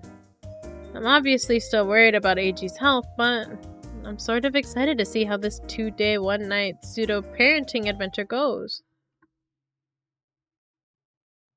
To be continued. Chapter 2.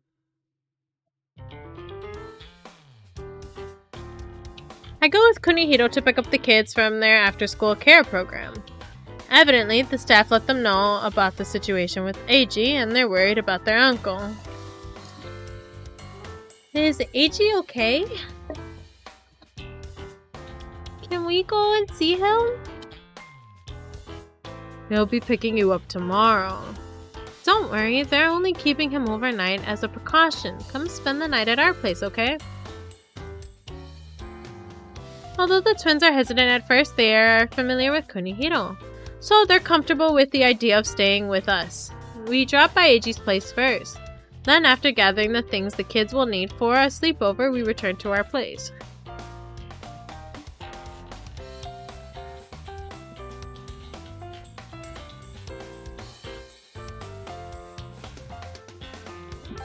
I don't know if we've ever been formally introduced. I'm Kunihiro's wife, Cosmo. Nice to meet you, Cosmo.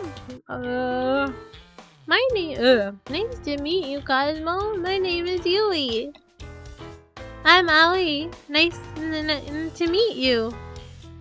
Although Yui is confident and assertive, Aoi seems a little shy.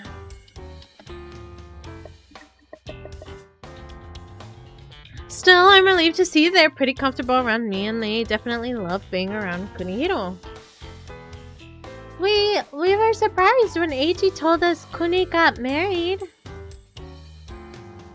Oh,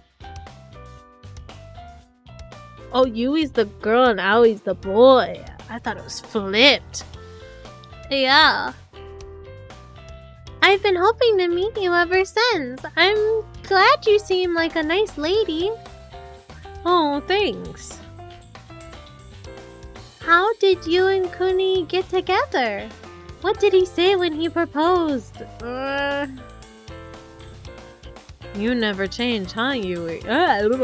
You never change, huh, Yui? Sitting in the driver's seat with his hands on the wheel, a wry smile appears on Kunihiro's face. Don't stress my wife out too much, okay? You said my wife! That's so cute! I knew you were my perfect boyfriend, and now you're my perfect husband! What do you mean? Yui is in love with Kunihiro.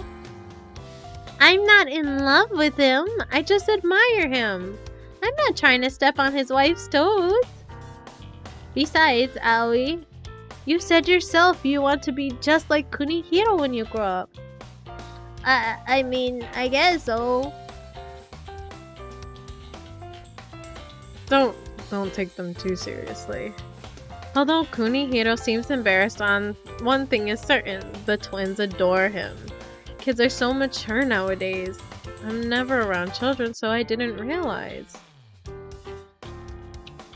I was prepared to comfort anxious kids, but I end up being the one who feels overwhelmed.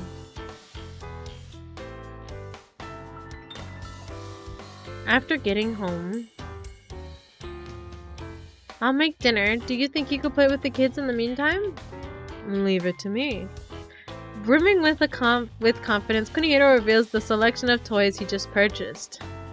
I have block, clay, puzzles, and a drawing board. What should we play with first? Don't be shy. You can play with whatever you want. Can I be brutally honest with you, Kuni? We appreciate the thought you put into this, but we're a little old for these toys. A little old? Uh-oh. Kunihiro checks the labels on the toys he bought. Most of them are labeled ages 3 to 5 years old. I'm sorry. I'll play with the clay, okay? It's fine. It's fine. You don't have to force yourself to do that. It's rare to see Kunihiro so disappointed. I should have checked the target ages on the toys. Hey, why don't you show him the robot you made, Aoi? I'd love to see it. What kind of blocks did you make it out of? Blocks? Blocks? This is what I made. Aoi takes out a high-tech remote-controlled robot. You pretend to be the bad guy, okay, Kuni? Sure, internal power struggles are my specialty. I beam attack. I got you.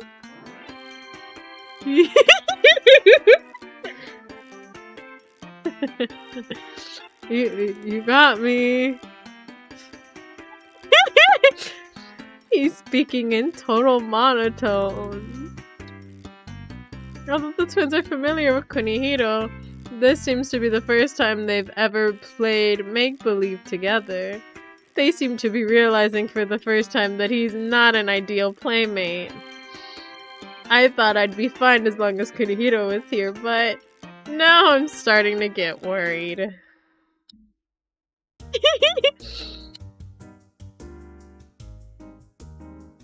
You made the best meatloaf ever, Cosmo. Yeah, and we love meatloaf. Really? I'm glad you liked it. After dinner, the twins sit down next to me and snuggle up close, completely at ease. I want to text AT. Let's take a picture together, Cosmo. Take one with me too.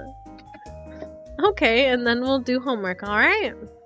Kunihiro can help you if you want.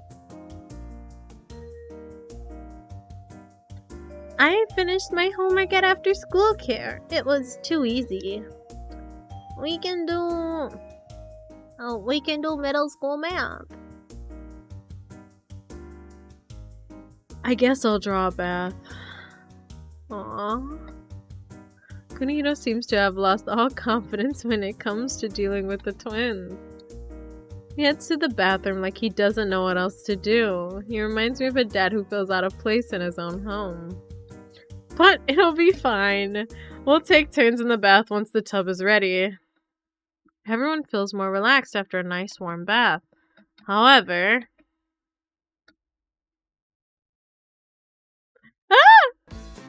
20 minutes later, I hear someone cry out in the bathroom.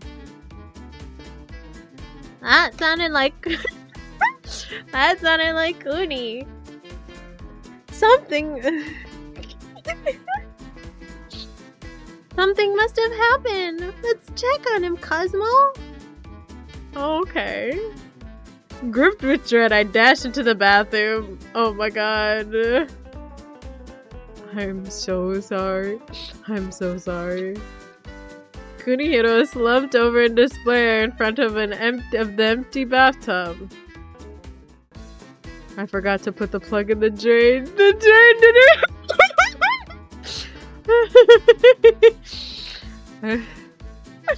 I forgot to pull the plug in. I forgot to put the plug in the drain. The tub didn't fill up at all. Oh. I was right to have a bad feeling about this. This happened a few times before Kunihiro. I've seen people do this in manga, but I've never seen it actually happen in real life before. You're surprisingly ditzy, Kuni. It happens to me too. I think I have the plug in the drain only to discover I didn't place it quite right. And you know the tub doesn't fill up, and then when I go to get in the bath, it's empty. You're good at making sound like this could happen to anyone, Cosmo. Oh, that was the wrong one. You're good at making this sound like this could happen to anyone, Cosmo. We're fine, Kuni. Don't get all down on yourself. Kunihiro can't even try to hide his disappointment. I knew it. Maybe Kunihiro isn't destined to take care of a house or have a family after all. He's always thrown money at domestic problems to make them go away. I was excited for this pseudo-parenting adventure, but now I'm feeling more anxious than anything else. Phew. After putting the twins to sleep in another room, exhausted, Kunihiro throws himself into the bed. I have no idea what I'm doing. This was a big mistake. You feel like you're not very good with kids after all? It's just that I don't know how to interact with them. I tried to cover for my cluelessness with toys, but that obviously didn't fool anyone. So that's why you bought so many.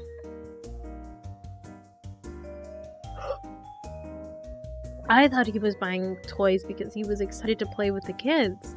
But now I realize those purchases were meant to alleviate his own anxiety. My parents were never home when I was growing up. I don't know what a dad is supposed to do. I think you can just be yourself. I'm honestly making it up as I go along, too. Really? Unconvinced, Kunihiro skeptically tilts his head to the side. What do you think I could do with them that they would enjoy? Well, what was something you wanted to do when you were their age? Why not try doing that with them? Something I wanted to do as a kid. I see. I'll think about it. Great, tomorrow is Saturday. We're going to spend all day together. Well, good night. Hey. I'm about to get into bed when Kunihiro gently takes me by the hand. An undeniably seductive look enters his eyes as he gazes at me. Can I tell you what I want you to do right now? Can I tell you what I want you to do right now? Although I obviously have a feeling I know what he wants, I play innocent. What do you want me to do right now? I'm tired. I want you to kiss me until I feel better. If you don't want to initiate it, I can handle that part. It's not that I don't want to. Good, in that case. Hey! This is cheating! But I love that Kunihiro does things like this. Concealing how I actually feel, I lean forward and give him a demure little kiss on the cheek. Very mindful, very cutesy, very demure. What the hell? Demure. Do you feel better now? 10% better? That's nothing. How about now? This time I lean in to give him a light kiss on the lips.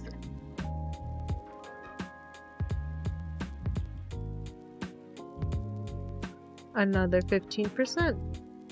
Better, so 25% better total. Okay. This time I linger for a few seconds more, softly plying his lips with mine. Kunihiro moves with ease, wrapping his arms around my body.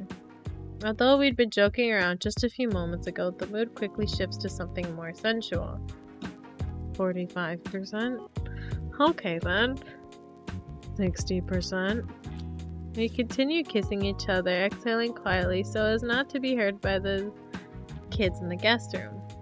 Although I know we shouldn't be doing this, the feeling that we're doing something forbidden makes my heart pound a little harder. We shouldn't. Noticing how much my own body temperature has risen, I pull away from Kunihiro.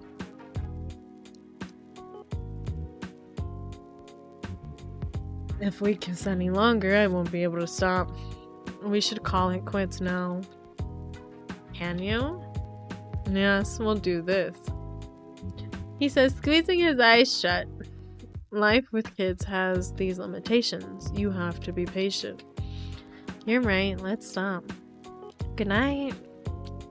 The last thing I do is softly press my lips to his forehead. Kuni's eyes immediately go wide. You're supposed to say goodnight with your... You're supposed to say goodnight with your lips, right? Do-over? You're not doing very well with this patience thing. I giggle, but Kunihiro is very serious. After more than a few do-over kisses, I somehow manage to get Kuni to go to sleep.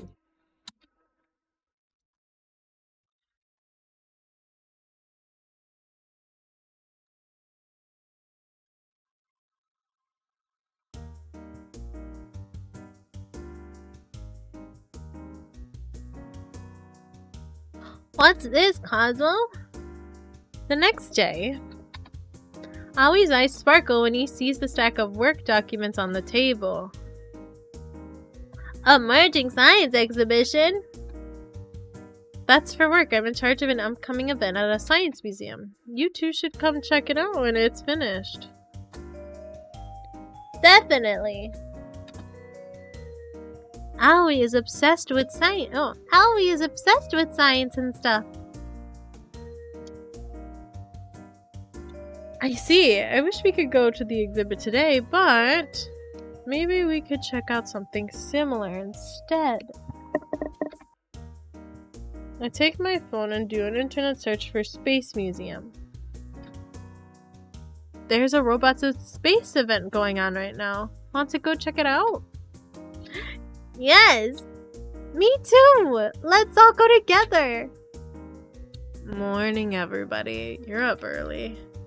Still half asleep, Kunihiro groggily stands into the living room. I immediately tell him about our idea for an outing, and he furrows his brows for some reason. A space museum? Was there something else you wanted to do today? No, nothing. It's the weekend. We should go out. It's the weekend. We should go out. Yay! His shirt says West Boy. It just clicked in my head. I'm smiling at the excited twins when something occurs to me.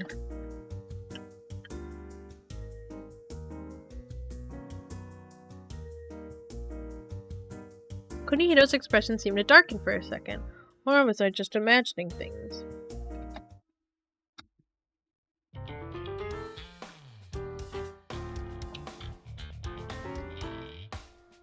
Look, there's a robot on the spaceship. You're right. This is so cool. Wow. After driving to the museum, the four of us walk around inside. The kids are obviously having a great time, and I'm excited too. They set up a giant spaceship in the middle of the main floor to get everyone's attention. And the ship is surrounded by images and objects representing each theme. Oops, no. They're creating countless universes without infringing on the unique theme of each world. Photos are allowed in this area, so I start taking pictures I like crazy. Just then someone whispers in my ear, "You look happy." I switched into work mode. I'm sorry. I just feel like this is good inspiration for the emerging science exhibit, so... There's no need to apologize. Your passion for your job is one of the things that makes you, you. There's a sentimental look in Kunihiro's eyes as he takes a look around the museum, mumbling quietly.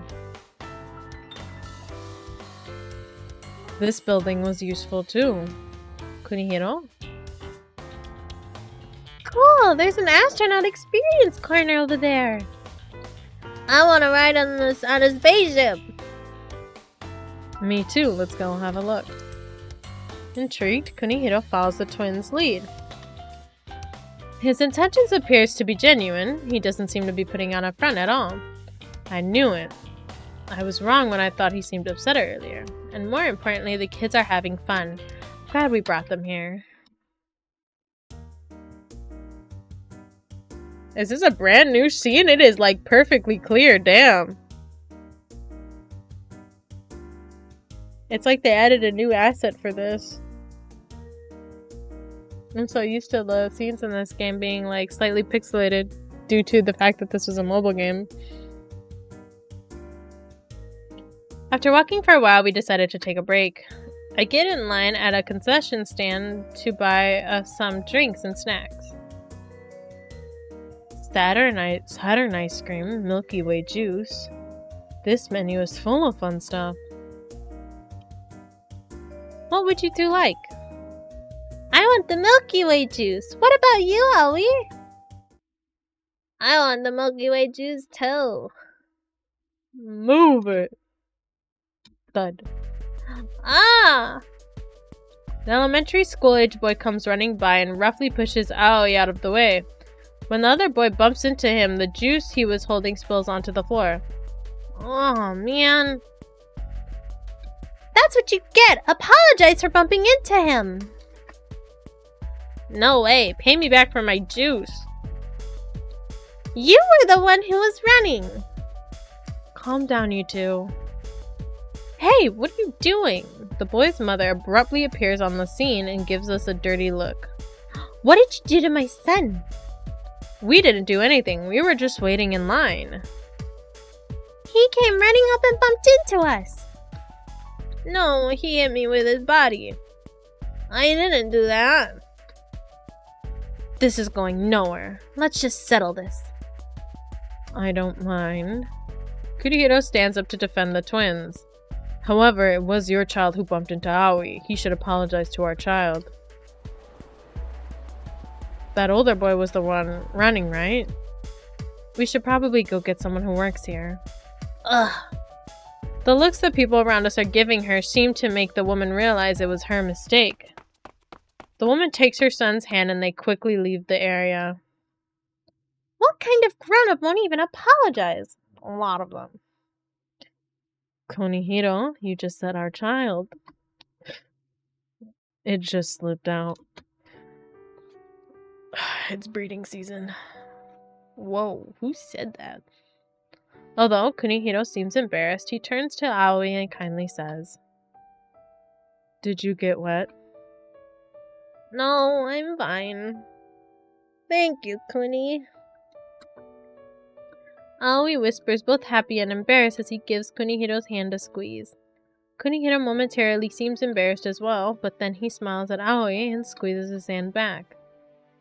Are you okay with just the juice? The ice cream looks good too. I want some ice cream too. They have Earth Jello too, and Jupiter pudding is really tempting too. And the Jupiter pudding is really tempting too. Why don't I order a variety of things and we can all share? Sounds good to me. It's a relief to see the twins smiling again. Kunihiro and I break out into smiles of our own and nod at each other.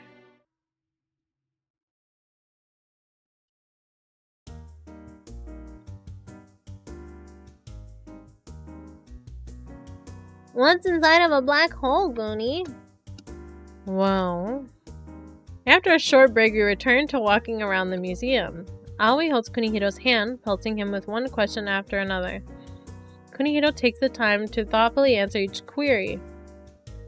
Aoi's obsessed with rockets and robots. It definitely seems that way. What about you, Yui? I like constellations and mythology. That stuff is so romantic, you know? Ichi knows a lot about both. Though.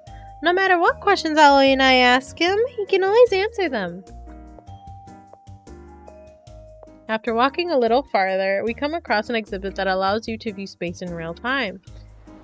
It's the centerpiece of the museum, and it's drawn a big crowd. I can't see. I thought we could wait a little while and get closer to the front, but it doesn't seem like that is happening. How about this? Kunihiro crouches down. Then he puts Aoi on his shoulders and stands up again. Can you see? I can see everything. Lift Yui up next. Sure, come here, Yui. Yay!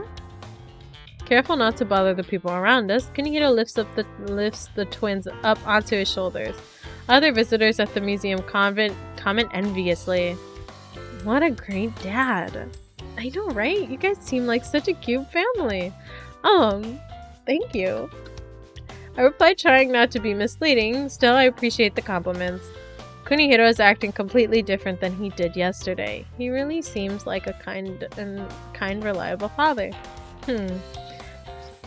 Now I feel like I can imagine a future for us that I couldn't picture before. Kunihiro's all too happy to carry the kids on his shoulders, and when I see the smile on his face, I smile too.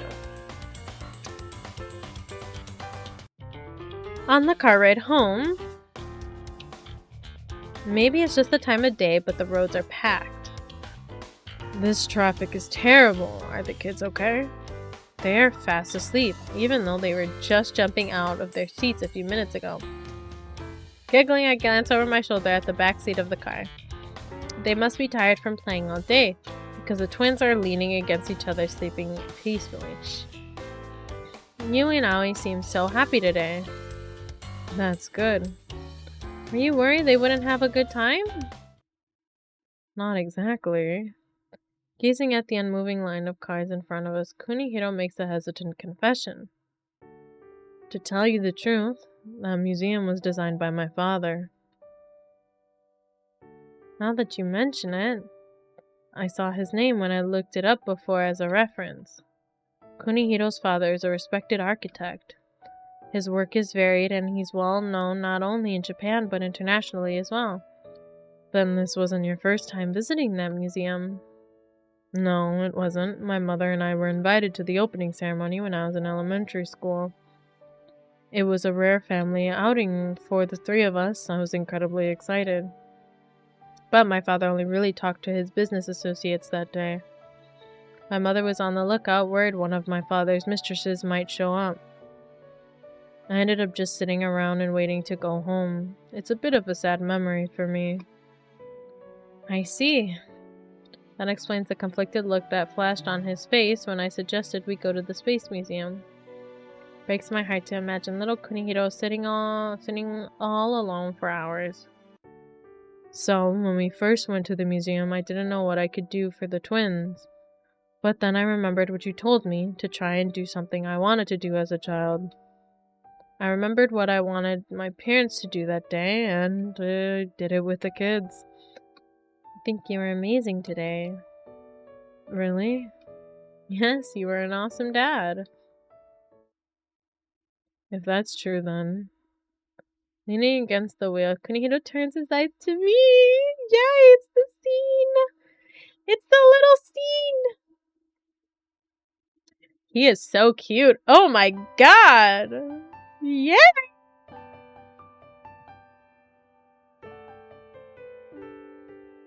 It's because of you. Me? I mean, you gave me the advice I needed. You're always giving me new insights. But even if that is true, you're the one who did the work, Kunihiro. You think so? Absolutely. You were a really cool dad, Kunihiro. Something flashes in Kunihiro's eyes. Yay! Eventually, he mumbles in a barely there voice. Oh, the child inside of me is very happy right now. Thanks, Cosmo.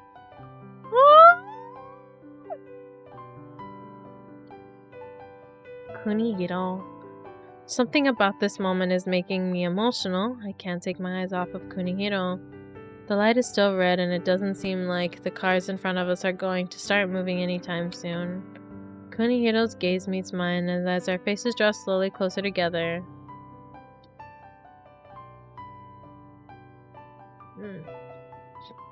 The sound of a sleepy voices in the backseat snapped Kunihiro and I back to reality. I guess now's not the best time. True, we'll save this for later. Let's just play mom and dad for a little longer. Kunihiro says, laughing as he glances at the twins' sleeping faces. Then the light turns green and the cars in front of us begin to move. Our car follows slowly but steadily moving forward. Yay!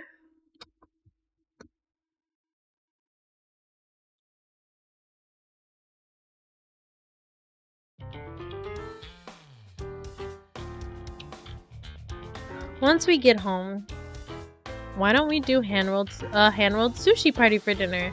That way we can all cook together. Yes! Hand-rolled sushi? You don't know hand-rolled sushi?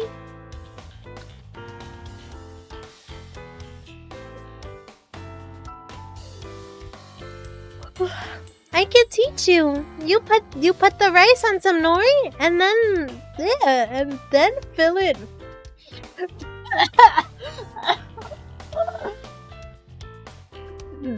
Daph cursed me.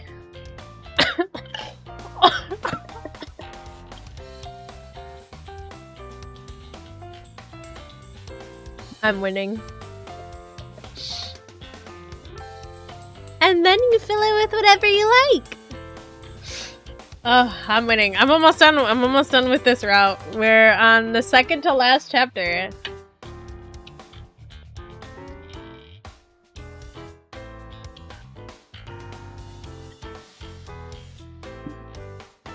Oh my lord have mercy.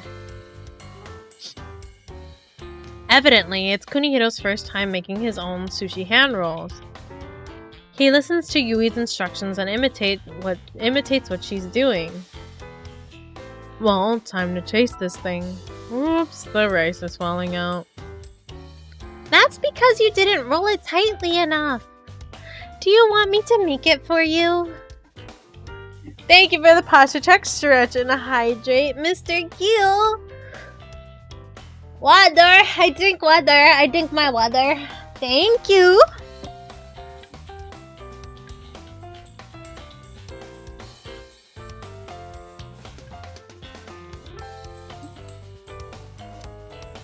Yay! Okay. No, this is part of the learning experience too. I'll do better next time. What's your favorite filling, Aoi? Eggs! Let's make one together, Kuni! Alright, now show me how it's done. He's still not accustomed to rolling his own sushi. He rolls it too tightly and then the fillings get squished. He doesn't roll it tightly enough and the fillings fall out. Kunihiro continues making one cartoonish mistake after another. When you really think about it, it's actually a talent to be this clumsy. He just like me for real. Kuni. Watching Kunihiro struggle, Yui mumbles, You know, it's actually cute that he's flawed. The fact that he's not perfect somehow makes him feel like he makes even makes him the fact that he's not perfect makes him feel like he makes an even more perfect husband. You think so? Yep, I mean it would be too Why? Yep, I mean it would be boring if he was too perfect, right? You found a great guy, Cosmo. Thanks. After that, we enjoy some cake we picked up on the way home and play the little kid board game Kunihiro mistakenly purchased. We have the kids take their baths, and then AG, newly checked out from the hospital, arrives to pick them up. Sorry I'm late. It took a while to go through all of the checkout procedures. Don't worry about it. More importantly, how are you feeling? They put me on an IV, so I'm feeling much better now. You definitely look much better.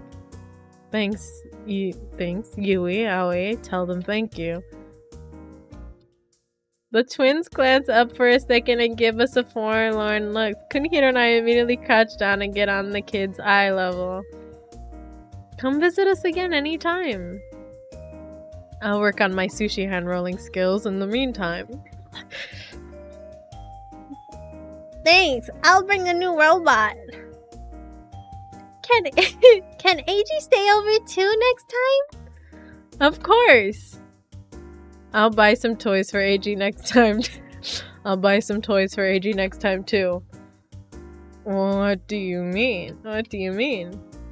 You two be good and listen to AG. We will. Bye, Kuni. Bye, Cosmo. See you later. Do you think they're gonna like make a baby right now?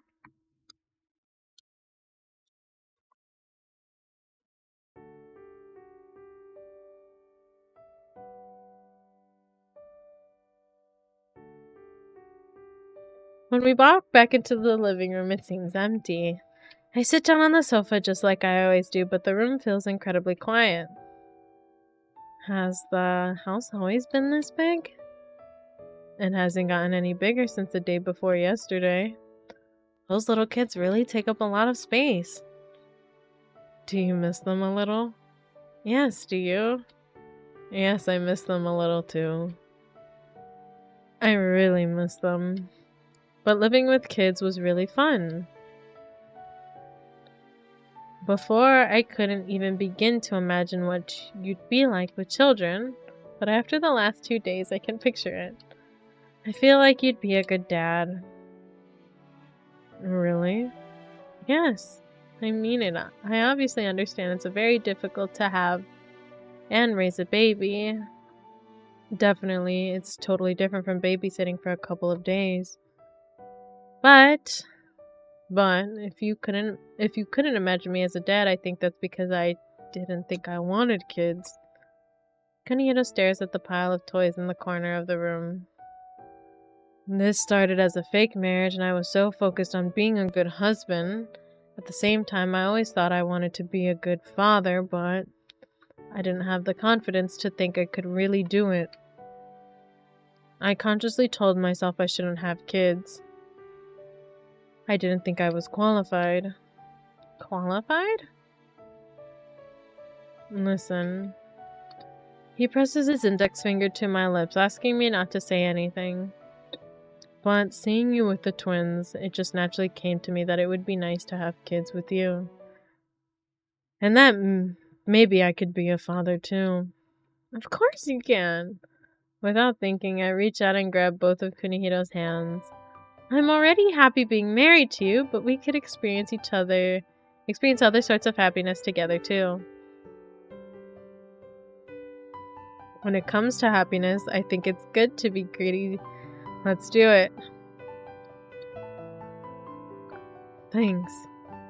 This time it's Kunihiro who reaches out and takes my hands in his. I'm so glad I married you. We kiss every day like it's the most natural thing in the world. However, we've been holding back more than we usually would, but that makes this feel almost suffocatingly sweet. I sighed despite myself and Kunihiro immediately locked his lips onto mine, devouring me with a passionate kiss. I can feel myself starting to let go and get lost in the moment. Then I unconsciously take a look around. The kids. Oh, they're not here. Hey, don't get distracted. Kunihiro chuckles, turning my face back to his with kisses. Focus on me. Are they gonna make a baby? And then the next episode, we're pregnant? His whisper grazes my skin. He nips sweetly at my earlobe as if admonishing me. Wet lips find their way to my neck as Kunihiro undresses me and my clothing falls to the floor. They're making a baby on the couch. Alright. I can imagine life with kids now, but I want to savor my alone time with my wife for a little while longer. Oh? Let me enjoy being a newlywed. They're gonna bang on the couch. He gently pushes me down onto the sofa, pressing his warm body to mine. Kunihiro's lips and fingers glide over my bare skin. I squirm, trying not to make a sound as waves of pleasure melt me from the inside out. Then a cry escapes my lips. You don't have to hold back. I'm sorry, but I'm not going to be able to be gentle today. In that case, what? Why don't we head into the bedroom? Kunihiro stops moving. He pulls away from me. That's when I think he's going to go to the bedroom. He starts taking off his clothes. We're going to the bedroom too, but let's do it here first, okay? First? You don't need to be quiet anymore. You don't need to hold anything back. Just let me love you. Presses himself to me again, exposing me directly to the scalding heat of his body. It's been a while and my body is already craving him. Kunihiro's tender kiss, his sweet whispers and magma-like heat. It all feels more intense than ever, and it's enough to drive me mad. Maybe they don't have a baby. Spooky.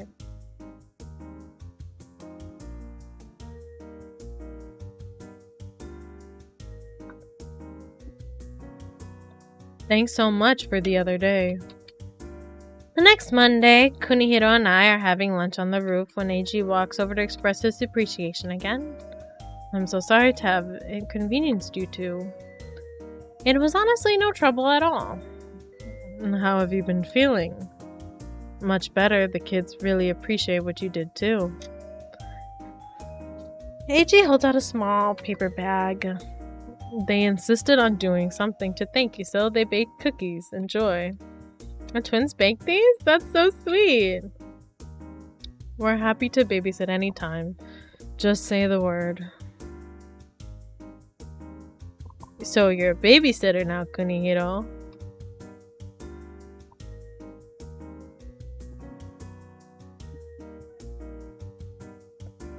I think one of the cats dropped something and made a mess. Kuronosuke asked, frowning on the beach next to ours. Is that a good idea? Are the kids safe with you? To tell you the truth, the twins won't stop begging for another sleepover at Kunihiro's place. It's driving me crazy. What's this about kids? Are you having a baby, Kunihiro? We've drawn a crowd. Congrats, you guys are definitely going to have a cute kid. We're not having a baby yet. Yet, meaning? I mean, maybe eventually. Up until now, I would have written that off as a joke. But this time it somehow feels somehow real. I hope we do have a baby one day. A baby with Kunihiro. I'm sure Kunihiro will buy too many toys for that kid too. He may not be very good at housework, but he's dependable, and most importantly, he's loving. Before, I couldn't imagine him as a father, but now I can picture that happy future clear as day. As I gaze at Kunihiro's joyful face, my heart swells with anticipation for our future. Is the last chapter going to be them with the baby? Or is it just going to be them with the twins again?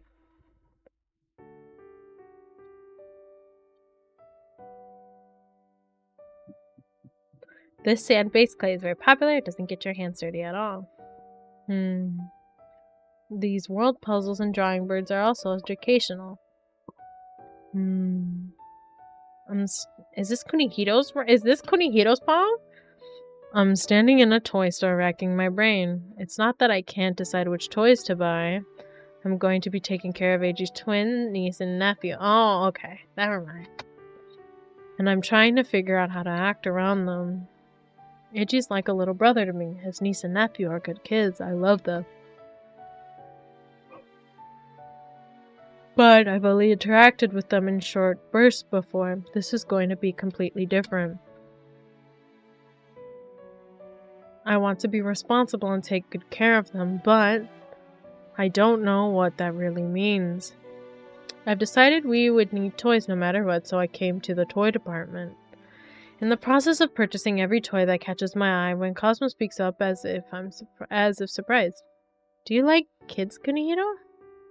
I've known the twins since they were little, so I like those two. What about you? Do you want to have kids one day? Well, I don't mind kids, but I wouldn't say I absolutely have to have children, but if that were to happen for me, I think it could be fun. I see. I feel like that was a very cute Cosmo way to answer.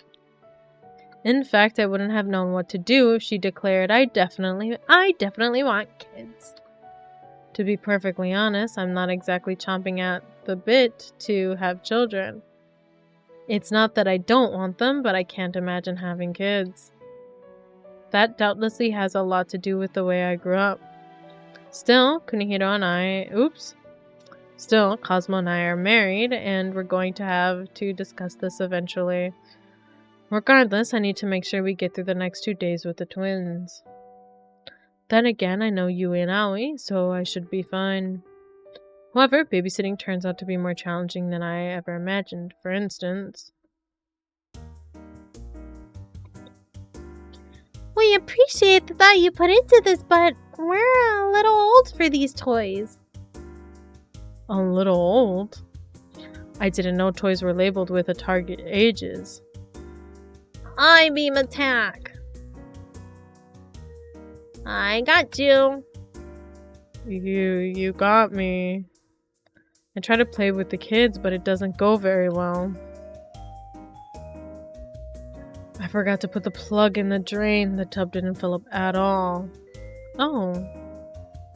I make mistakes around the house too, although that's nothing new. Should someone like me really be allowed to raise children? I feel like I'm not qualified to be a parent. However, apologize to our child. The 4 of us visit a space museum the next day. A child bumps into Aoi, but the mother ends up blaming us for the incident. Our child, those words burst naturally from my lips. I'm surprised. I can't believe I just said that. But it makes me happy to see relieved looks on Cosmo and the twins' faces. Then Aoi gives my hand a squeeze, and I am abruptly reminded of an event from my past. I came here as a child too, but I didn't hold my father's hand. I only have painful memories of this place. My father was the architect who designed this building. I was there for the glamorous opening ceremony, but my participation was only for show. My father and mother abandoned me. I spent the day sitting in a chair all by myself. But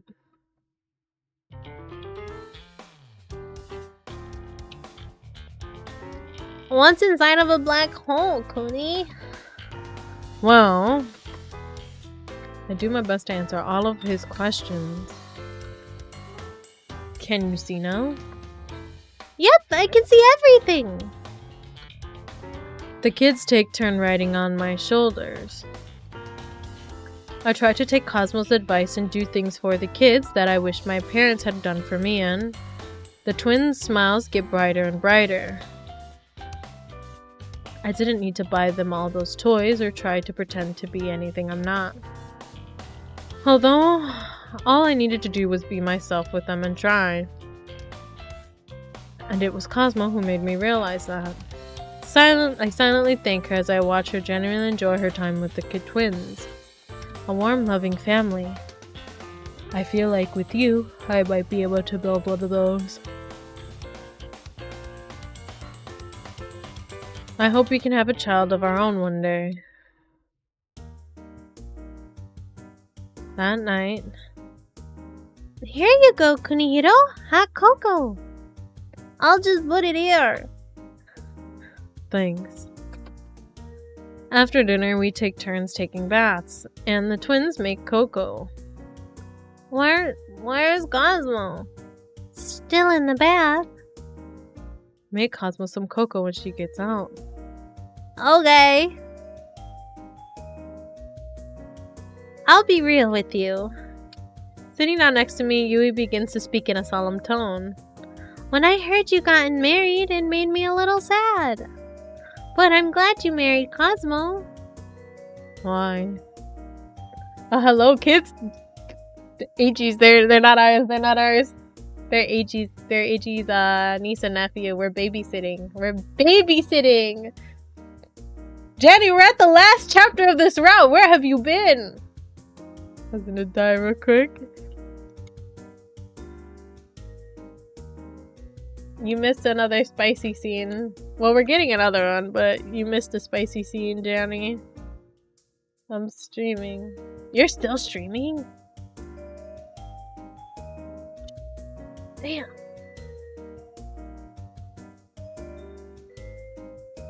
You go, Jenny.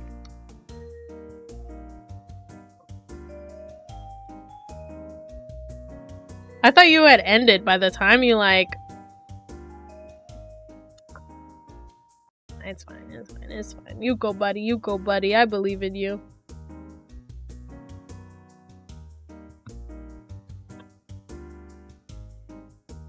Because I could tell she was a good person from the moment I met her. You've got an eye for people, Kuni. I guess I do. Enjoying the warmth of the cocoa, I smile. She's sweet and funny, and I trust her more than anyone. I think she's amazing. In fact, she's probably too good for me. Now you're just bragging. I'm going to tell Cosmo what you said. Please don't. Don't what? Cosmo is finished with her bath. She walks into the room, towel drying her hair.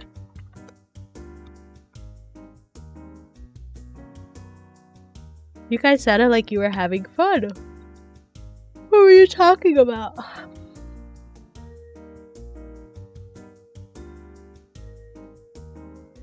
Well... It's a secret. You'll have to ask Kuni to tell you. Kunihiro?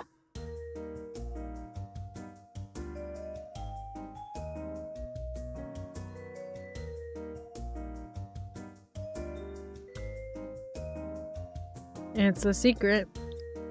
Seriously? That's not fair! Cosmo frowns. Her pouty expression... Oh, whoops. Her pouty expression is adorable. So, is this the way she begs? So is the way she says... she begs, please tell me! I won't really keep this a secret. I'll tell you anytime.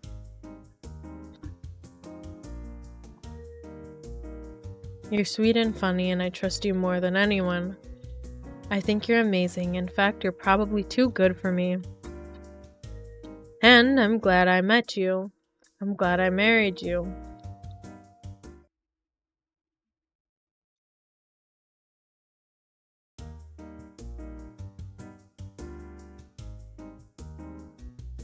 Our 2-day adventures as parents turned out to be a precious experience for both me and Cosmo. However, there is one lingering issue. What are we going to do with all of these toys? It's been a few days since the twins left.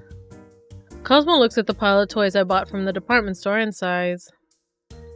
This is a problem. We can't exactly have the robot vacuum suck it all up. Why don't we play with them together? We might as well, right? I feel like that would be a little weird. Then let's save them for our future child. I don't have that kind of patience. These are for a 3-year-old at the youngest. That means we'd have to keep these toys stored away for at least 4 years. Oh. I'll see if I know anyone who wants toys and give them away or donate them to a charity shop. Oh. Why do you look so happy? Do I look happy? This is my normal face. However, the truth is that I am happy. Cosmo and I can talk about our future together now. What's more, I actually enjoy these discussions. Conversations about the future used to get me down. But Cosmo changed me. I fall more and more in love with her every day. Well, now that we've settled the matter of what to do with the toys, come here. Here? Here. I patted the spot next to me on the sofa. She agreeably sits down next to me and I hug her as tight as I can. Good, this is how we should be. What are you talking about? I already told you. After soaking up Cosmo's warmth, I loosen my arms around her and gaze into her eyes.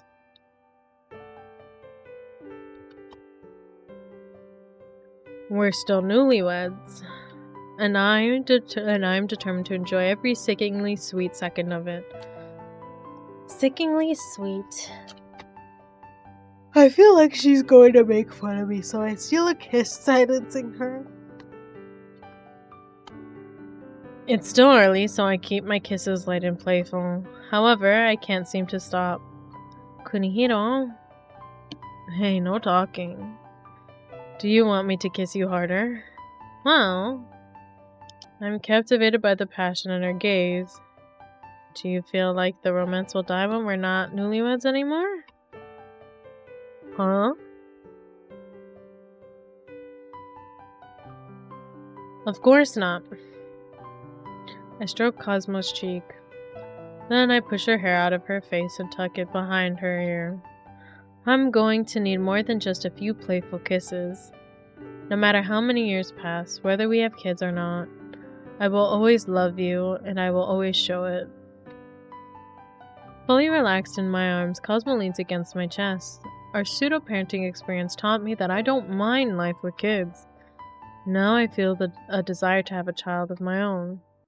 And most of all, I was reminded of my love for Cosmo. There is no one more important to me. My life has been different from the moment you stepped into it. I want us to be together forever. I want us to build a happy family together. I want to grow old with Cosmo and share my life with her. I find myself imagining a life I never even dared to dream of before. And right now, in this moment, I want nothing more than to have Cosmo's tender warmth all to myself. My dreams for a happy future melt away into tender kisses.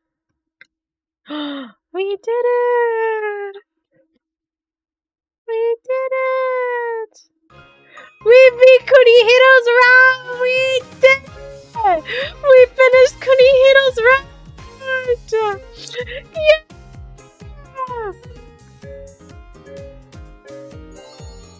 We still have to get all the bad endings?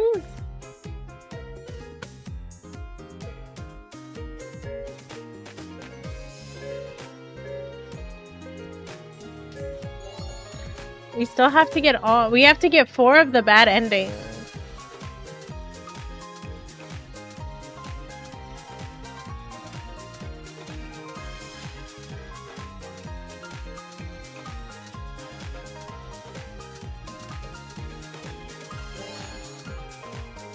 Whew.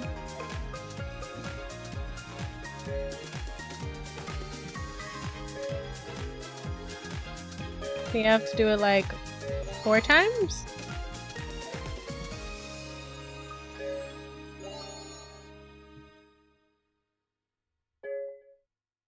Can we like try that right now? Like how? No. Okay, hold on. No, we're gonna have to start all over. Hold on.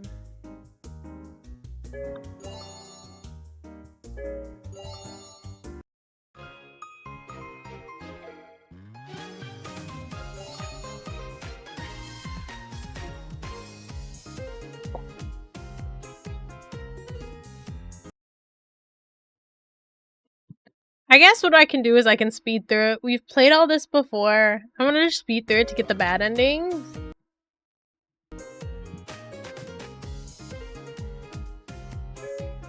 Which shouldn't take too long because we're just gonna like literally fast forward everything. Our goal is to do the bad choices. We're on skip mode. So we're just gonna zoom past everything.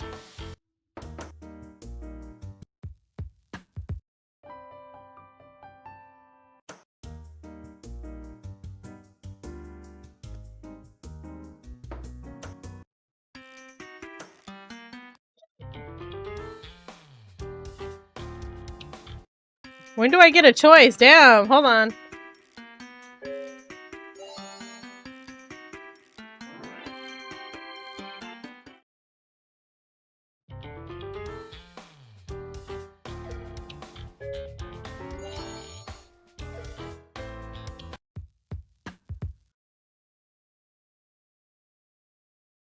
No, I want... No, I want to get the bad ending. Hold on.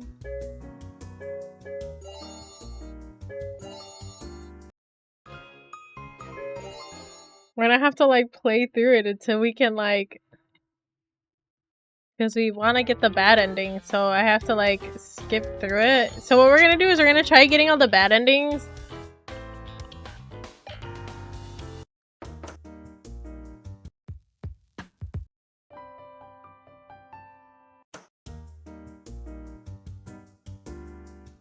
I'm like trying to click through it as fast as possible.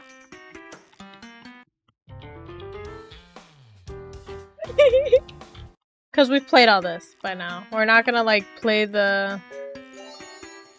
Was it a joke?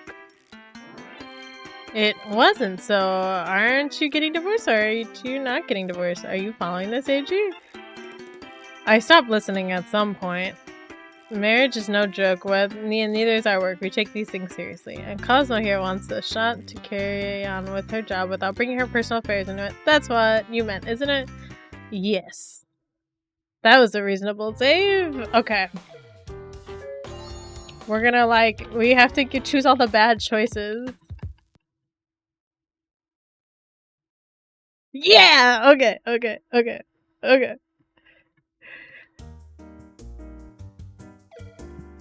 Like save right here. Just in case.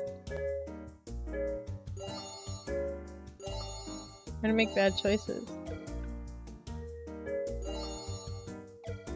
We're gonna like skip through everything simply because we played through all this.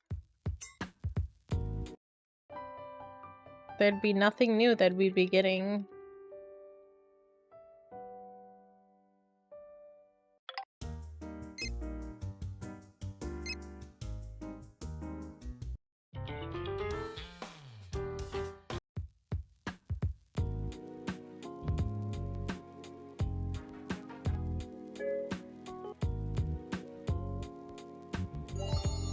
My looks? No. I didn't think so. I didn't say that exactly. There aren't a lot of women like you in my circle, that's all. That's a no. Correct answer is your work. In my work. You just gotta pick all the bad answers. Do we get a good first one? Yeah, we're going deeper into the bad ending! We just gotta fly through this, which shouldn't take us that long.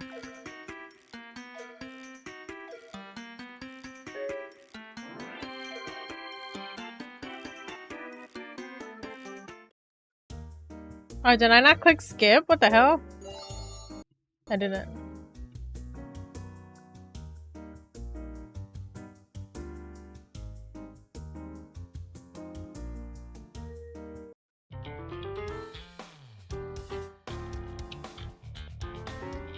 Not much will change. That's why I'm not gonna replay it all over again. The reason why I'm not gonna replay it all over again to get the bad ending is not much is gonna change.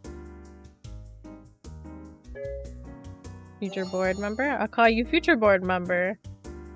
Too long, not a name. Rejected. Fine. Might be best to go with Kasai after all. Couldn't work. Okay. Not much is gonna change in terms of dialogue. The only thing that changes is the ending.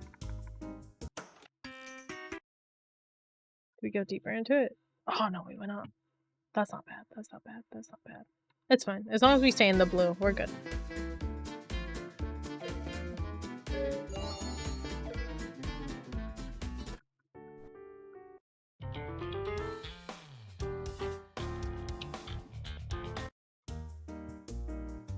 Thank you for the stretch, Cecil, and the hydrate.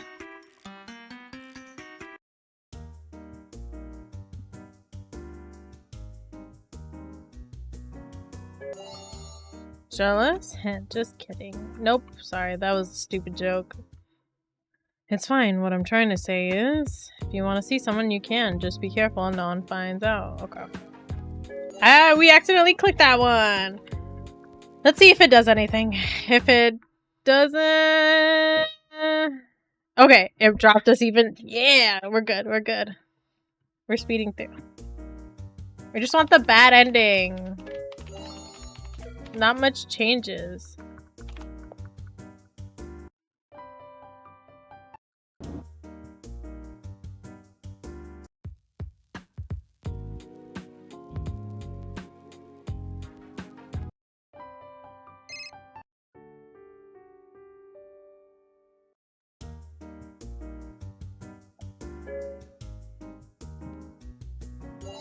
I shouldn't interfere with his personal life.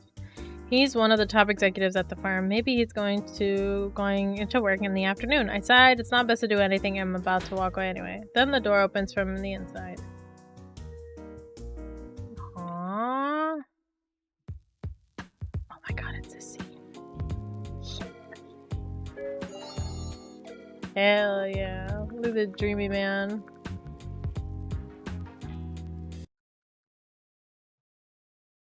Yeah!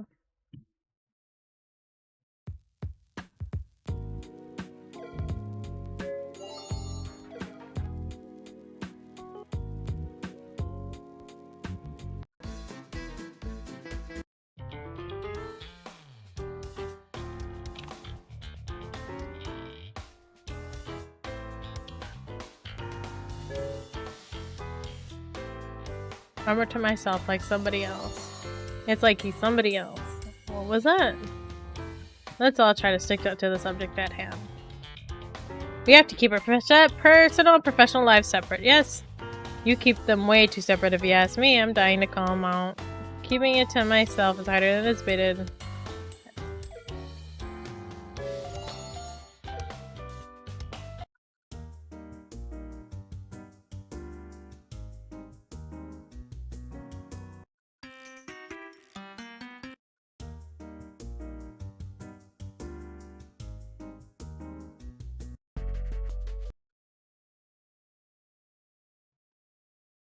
Oh, wait, no. That's fine. It's fine. We're still in the bad ending. We're good. We're good.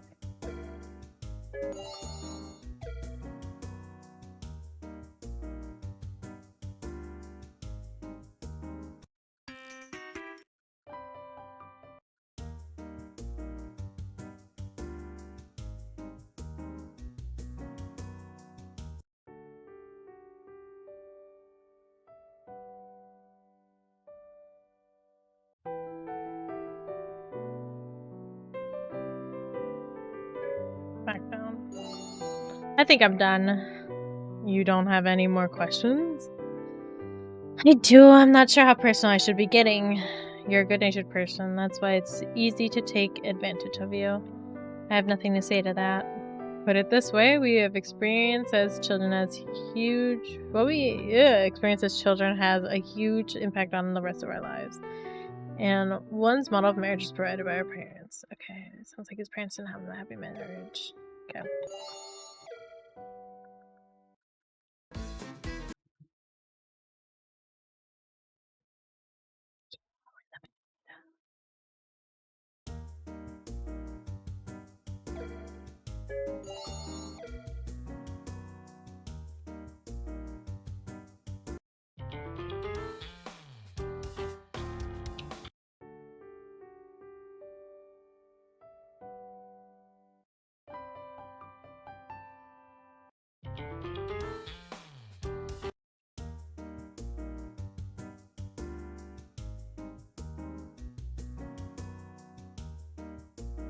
I'll see what my husband likes. I'm happy to do whichever my husband likes. Did you hear that, Kunihiro? Well, she would look beautiful in either. I'd love to give her the opportunity to wear both. Good, he's a good actor. He sounds like he believes it. Now that you're a married man and moving up in the world, the promotion is around the corner. So I'm very happy for you. I know how hard it's been for you over the years. You've come this far. Couldn't have done it without everyone's support. I was naive in my youth. I thought the truth. Is that true? Couldn't get her graduated. Okay. We're good. There's not much differences. We're at the bad ending. We're at the bad ending. Oh, damn, we went up. It's fine. We're getting how many? Hold on, we'll save here. I'm gonna save here because I think there's 10. Maybe there's 10 in this one. Actually, it's fine. We'll skip.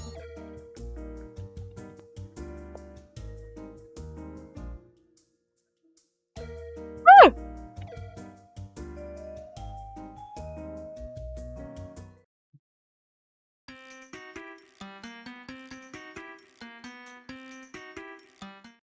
Oh wait, we're not on skip mode. What the hell? Put me back on skip mode.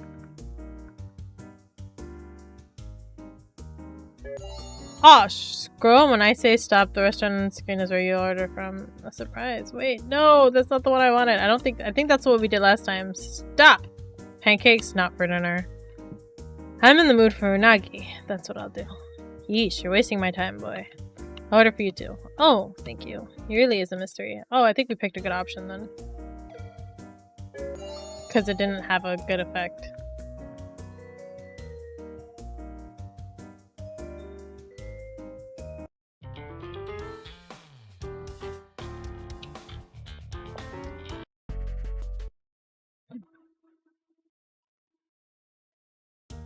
It doesn't tell us what we get. Okay.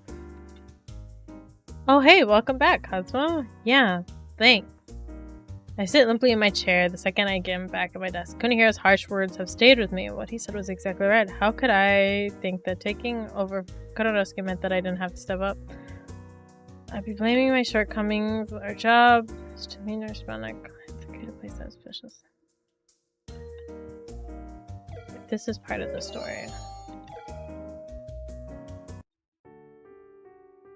I'm kind of scared to skip it though. Hello, Cappy! Thank you for the hydrate. Stretch and posture check. I hope you're having an amazing day, Mr. Bara.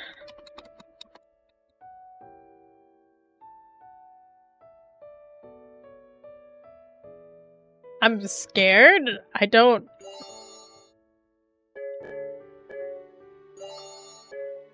I'm scared that I'm going too fast. I came here to press the button. Yeah, I'm gonna explode Cappy.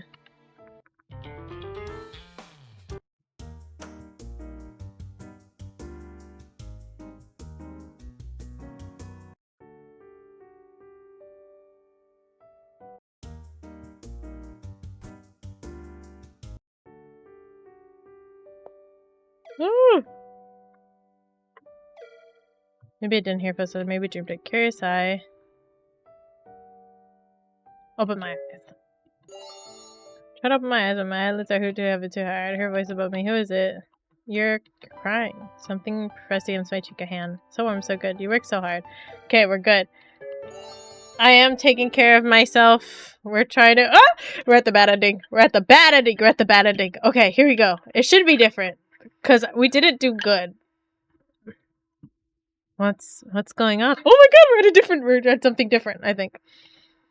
Why am I moving? Oh. I awakened to the feeling of movement. Not unlike waking up in the car, but it's not like that. Confused, I open my eyes and...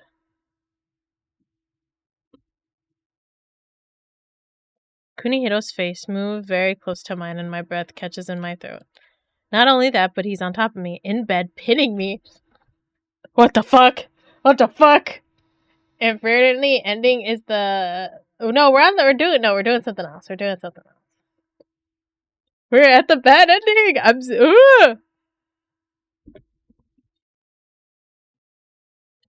We're at the bad ending. In bed, pinning me. Oh, what are you doing?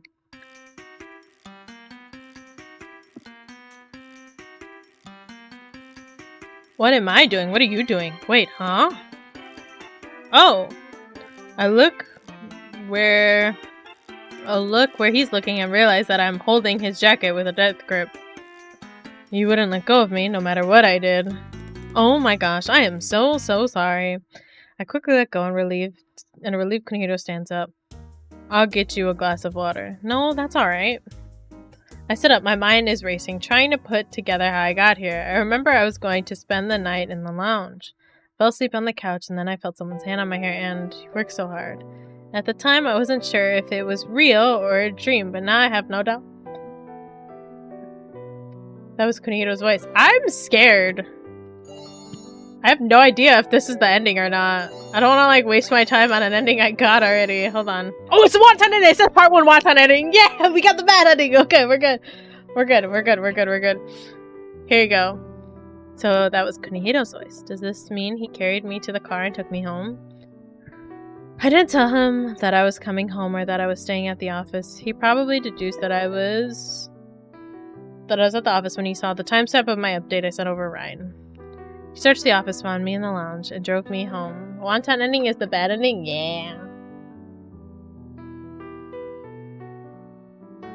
We finished this route, Cappy. We finished, so I'm just gonna get all the bad endings. Thank you, and I'm so sorry. You certainly are devoted. I have to admit I did lose track of time. The first time he picked me up, I was for appearance's sake, but this time it's different. He didn't do it to show off our marriage. He came for me out of concern. I let that kindness sink in and I am touched. Growl. Not again. Did you not eat? Now that you mention it, I was so absorbed in searching the archives, I guess I forgot. Unbelievable. Me of all people, forgetting to eat. Kunihiro lets out a chuckle. Want to make something? I've been too busy to go to the grocery store. The fridge is empty. And it's too late to get delivery. Thought so? I don't really feel like going to the convenience store in the middle of the night. I know, I'll call Kuranosuke. He will kill you. I was joking, but you won't be able to sleep if you don't eat, knowing your constitution, I mean. He reaches a hand out to me, the remnants of a smile still playing on his lips. Come with me. Here we are. Oh wow. With slightly unsteady hands. I should have done this at the beginning of our playthrough because I can't remember how different it is.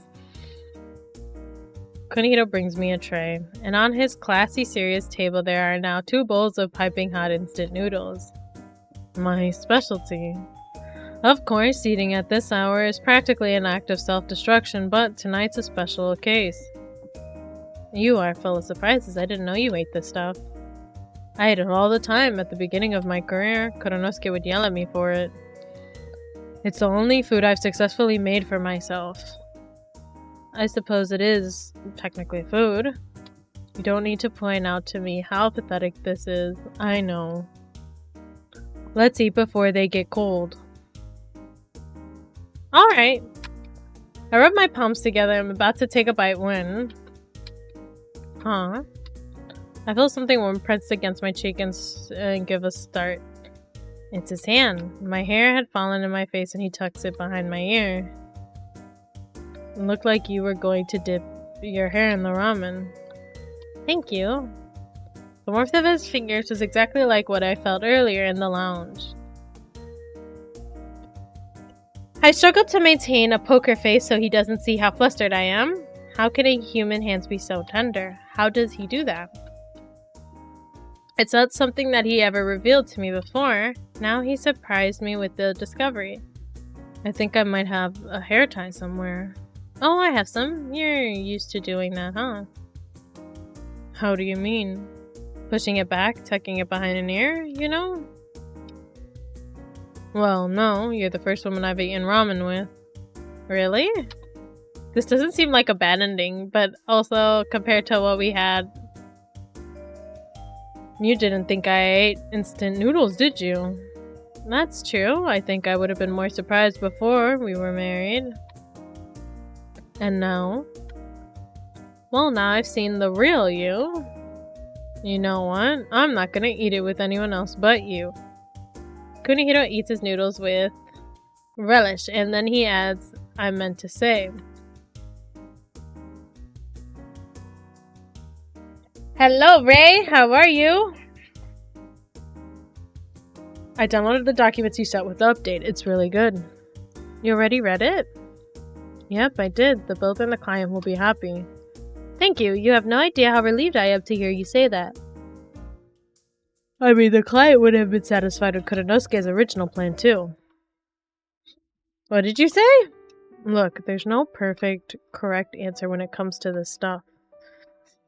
You know what a genius Kuranosuke is.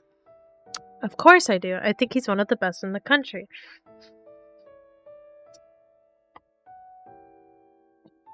It's that bias that was holding you back.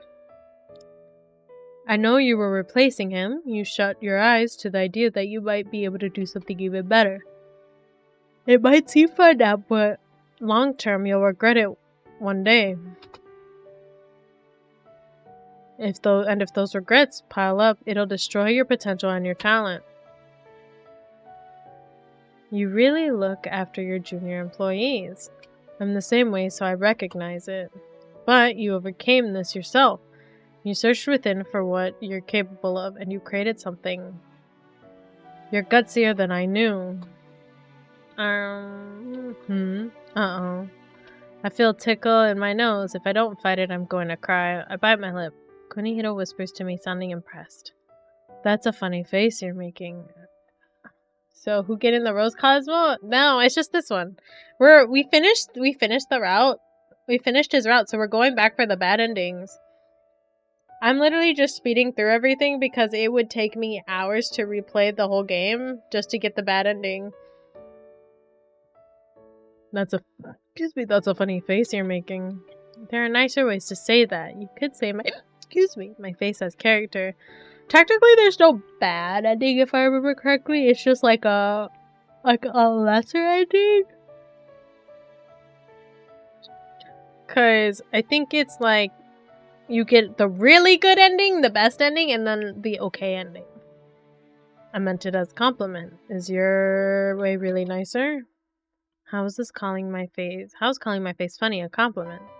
Nothing wrong with a funny face. It's kind of cute, as a matter of fact. The things that flow so easily from those lips.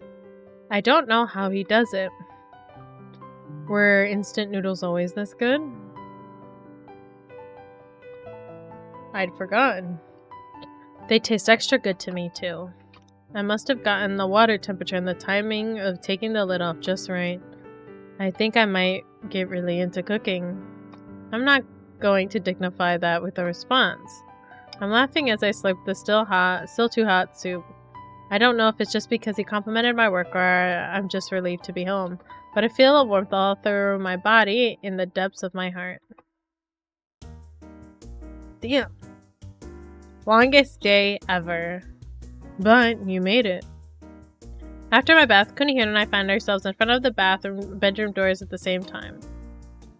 Must be really exhausted. I'm terribly sleepy and my mind is hazy. Meow! Thank you for the meow sound.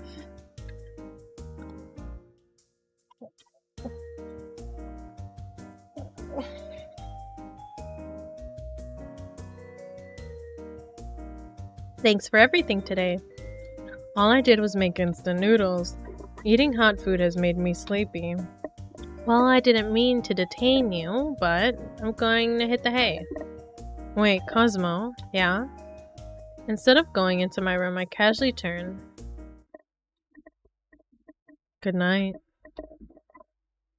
He doesn't wait for me to respond in any way before disappearing into his room. Slam. Everyone says good morning at work, but there's something special about good night. You don't say it to everyone. We've been living together, leading separate lives. This is the first time I've heard Kunihiro say that. Kunihiro's a human being just like the rest of us. I knew that, of course. In fact, sometimes he can seem all too human. Anyone would love to have a manager like him. All the employees admire him, and all the women want him to be theirs. who's shown himself to be talented, capable, and uncompromising. But in my mind, I'm seeing a guy with messy bedhead, whose kitchen ends up doused with water, and who claims that instant noodles counts as cooking. Well, the real Kunihiro Kasai, please stand up. What the hell? I wasn't expecting that. Okay. Just kidding. I know they're both the real Kunihiro. I was practically falling asleep a moment ago, now I'm wide awake. Thanks to the noodles in the bath, my cheeks feel hot, and so does my chest. Unless it's not the noodles in the bath. No, it can't be that. Good night, Kunihiro. I'll see you tomorrow. I'm around this side of the closed door. If possible, Kunihiro's already fallen asleep. Or maybe he didn't hear me. The room on the other side of this door is so silent that you'd forgive me for thinking it's the quiet before the storm. Inadvertently married, wonton ending. Yeah, we got it. We got the bad ending.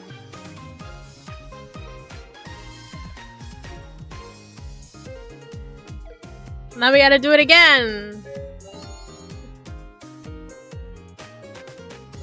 Starting from episode 1. Middle bar. We're gonna just skip past it. As again, if you're just popping in, I'm skipping. I finished this route. We're done. We're just getting the bad endings. And then once we get all the bad endings, we're ending stream.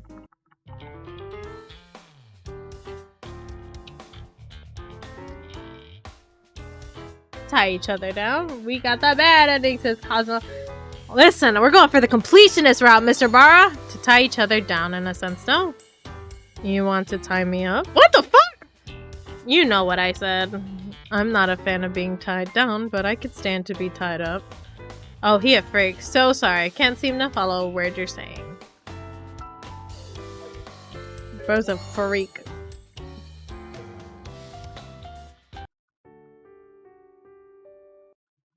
I like how pixelated some of these scenes are because, like, just... because this used to be a mobile game.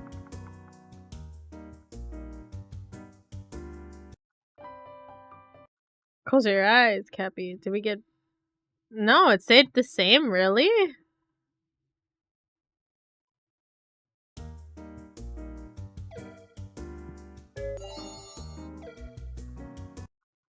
I guess that was a meh answer?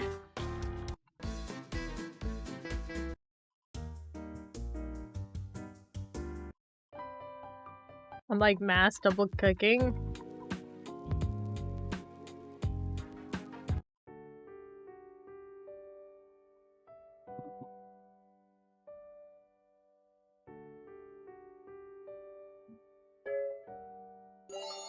Oh, stop it. I brush his hand away. It's an automatic reaction. Kunihiro looks stunned for a brief moment, but he quickly retracts his hand. Oh, I'm not going to make you. For whatever reason, I just don't want to hold his hand right now. I know logically that I don't have the right to feel this way, but that doesn't seem to stop me. It's not as though I dislike Kunihiro. To the contrary, I'm gonna go home. Yeah, let's go home. We should have taken the other side of the road after all. Okay. Or like... Do we go down? No! Go down! Too good. I'm too good with the Riz.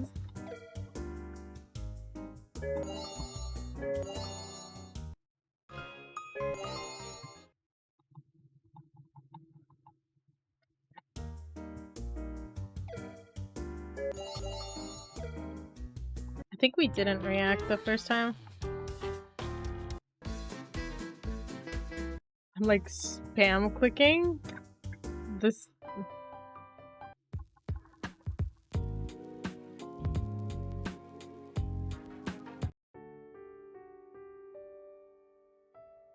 Put my hand into fists. Put my hand into fists and silently shake my head. No. Kunihiro retracts his hand. He doesn't seem to mind, really. Fine, I get it. That's not what we agreed to. As if that's what this is about. For whatever reason, I just don't want to hold his hand right now. I know logically.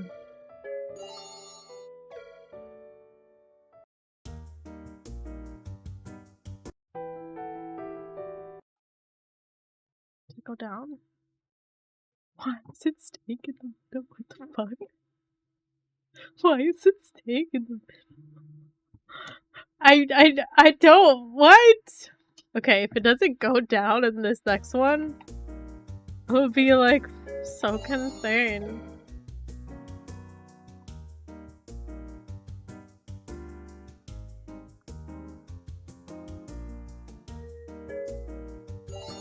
No. You're married and you haven't met them? That's weird, huh?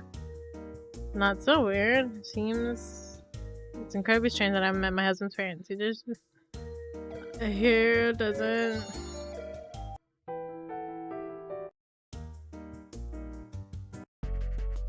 I can't tell if clicking makes it go faster or slows it down. I think it makes it go faster.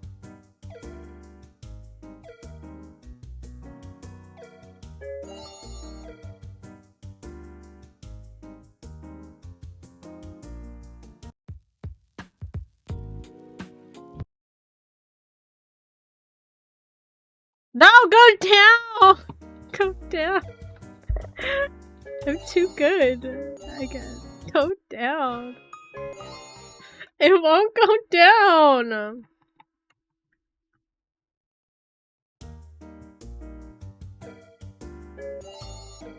I think the answer is yes. The good answer is yes.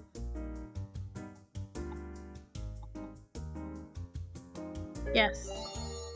Yes? What did you think of them? You haven't met them, didn't think so. Being kind of strange that I... Okay.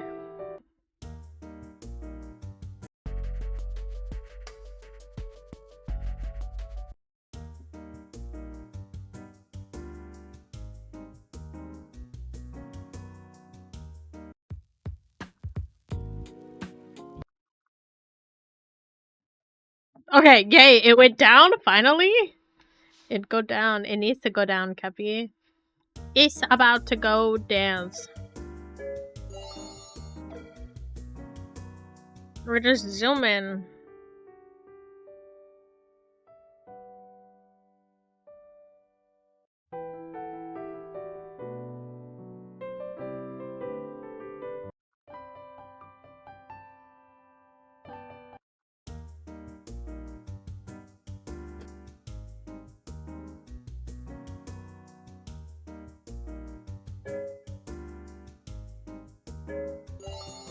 If you ask me anything, I'll just say I'm going to the bathroom. Hands it up, open the door, see what's going on out there, and... Kunihito standing right in front of me. You... Slam. Close the door in his face. Jeez, he scared me. I think we did this one before. I quickly cover my mouth and my hands. Hello, Bronina! How are you? Welcome in, welcome in. Does it go down? Does it go down? It went up! No! No! Go down! Go down! Go down!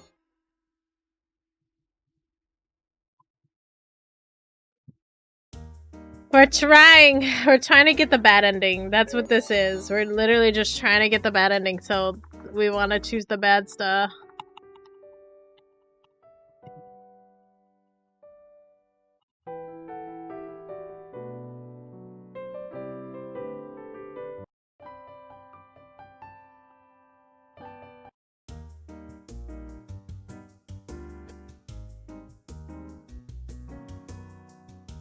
Peek out the door? There's no harm in taking a peek. I think that's what we did. The door, crack a peek out. Kunihito is looking at me. Alright, so 100% meant frustrated, close the door. I'm acting like a total weirdo, sigh. I realize I'm sighing. That's gotta break us go down. Yes, we went down again. Okay, we just want to stay in this blue section. So, for context, I have finished this entire story. We've gotten all the good endings. We're at 97%. Done. Right now, I'm going for the bad endings, but not much changes in the story other than like the response from your choices. So I'm skipping through it just to get the bad endings, just to see what happens. And in this game, a bad ending is not necessarily a bad ending. You get a very good ending and then you get an okay ending. It's not as satisfying. It's not as romantic.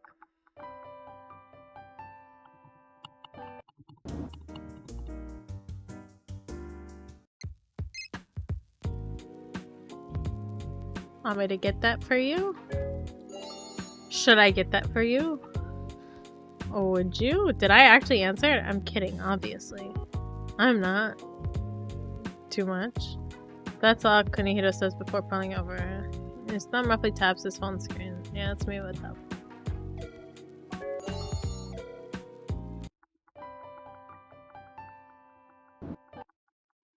Does it go down? Go down. Go down. Go down. Go down. Go down. It went up. Fuck. I don't want it to go up. I want it to stay down. Okay, we'll see if we'll get it to go down with this one.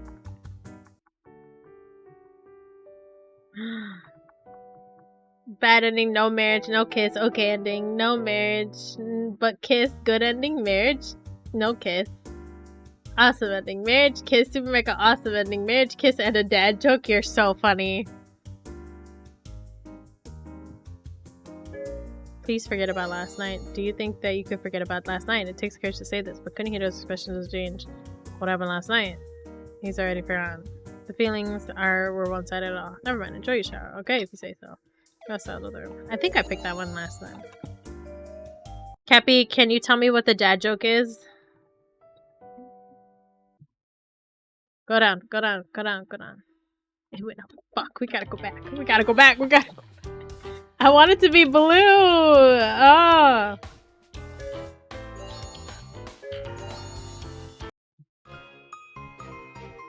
Good.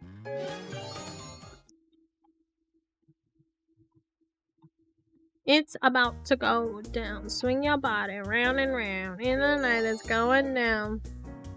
Come on, Daddy. Cappy, give us a dad joke. No! I called you Dappy.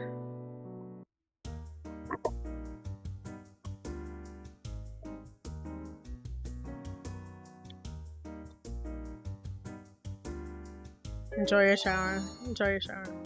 Enjoy my shower? Yeah. Ugh, no, that's not what I meant to say.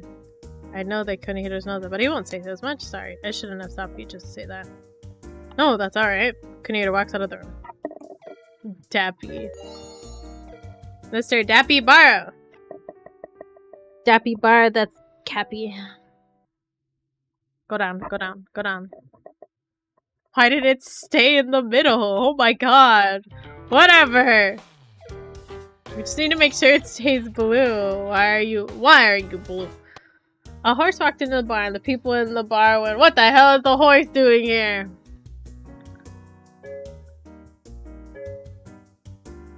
Was it both? I like both. They're different but equally good.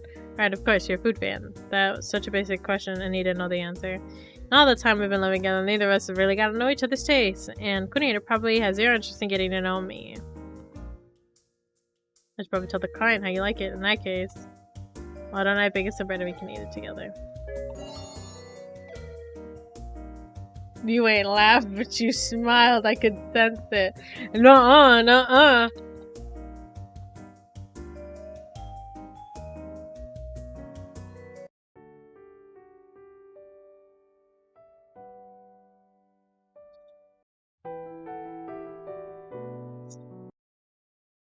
Go down.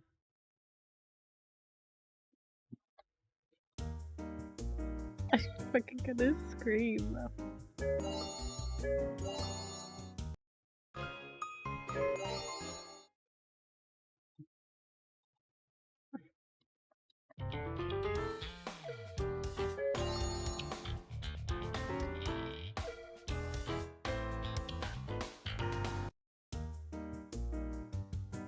Rice.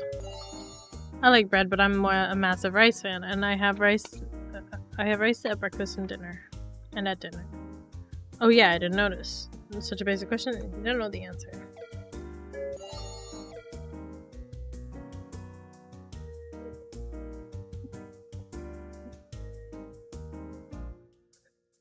Why are you blue?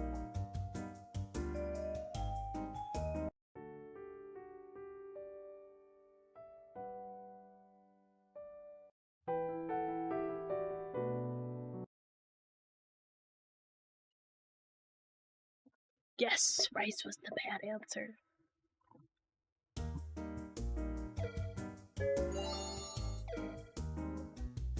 We just gotta keep picking the bad answers for 2 more chapters. Oh, this is where we get confronted by Yamashita.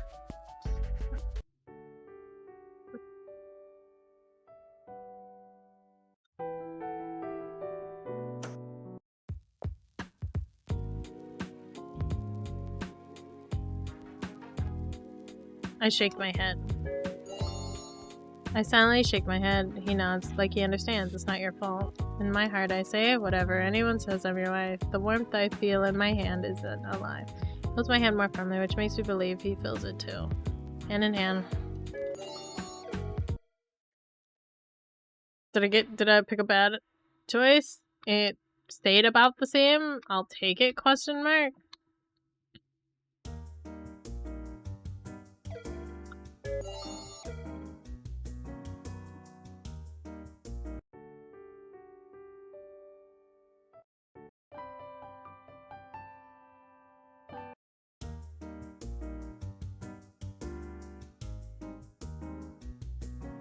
Your smile, a message? Alright, give me a message to power me through this. What kind of message? Anything you could say. Good luck. Kunihiro thinks for a moment. A second later, smash spits across his face.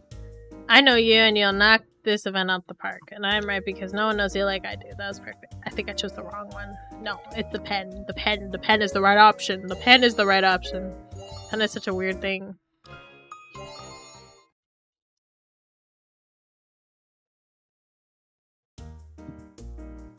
Gonna ask him for his pen.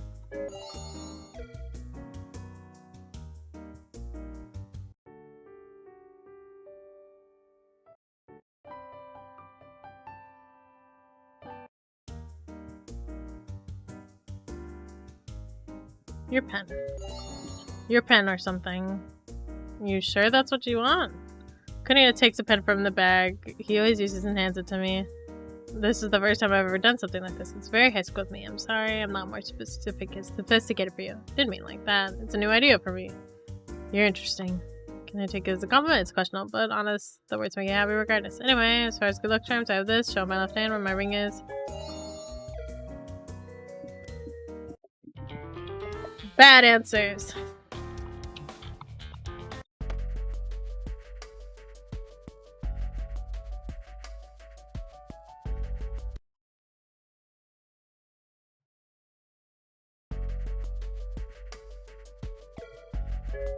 It's the last chapter, so it's not gonna show us.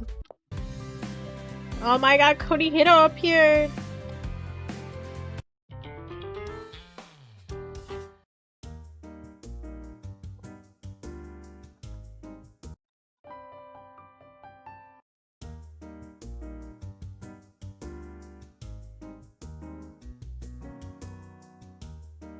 Spoken like a real husband. Spoken like a real husband. I am a real husband. Yeah, for now, that's still true. Alright. I know what I want. Let's have a drink at home. I'll make something good for us to snack on. Today deserves a special exception. I can't wait. Such a bad response.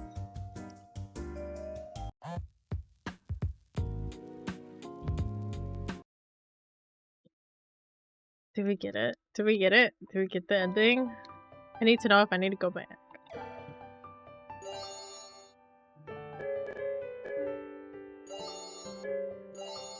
Part 2 wants an ending. We got the bad ending. Let's go! Yay! Mind if I make a quick stop on the way home? Wordlessly, I shake my head and Kunihiro turns the wheel. My mind is on what he said a moment ago because I've met someone I'm serious about. Dare I hope? Oh god, Cosmo, you have to calm down. Huh? That's our office building. Seeing it like this, it's pretty, isn't it? He's brought me to Odaiba, the waterfront. Rainbow Bridge surrounded by Tokyo Bay and the night sky. We even got lucky with the weather. There's a star-strewn sky overhead. It's really pretty. Looks different at this hour, transformed. On nights when I stay late, I go up to the roof and look out at this view. I should give that a try. You like the stars? Oh, let me give him his voice back. Let me get him his voice back. I do. They're like diamonds. Each one is unique. That's true. When it comes to stars and diamonds, no two are alike. Dang, that could have been a good angle. We were already using sunlight. Bringing in the starry sky wouldn't have been a bad way to go. Nope. Excuse me. No, it wouldn't have worked with the structure of the place. Although if we projected them on the ceiling like a planetarium, during the day we connect with the studio in France, at the night we turn the place into a planetarium. We might get repeat visitors that way, right? Right. I'm getting excited about my idea. In contrast, Kunihiro has a confused look on his face. You don't like the idea? It's not that.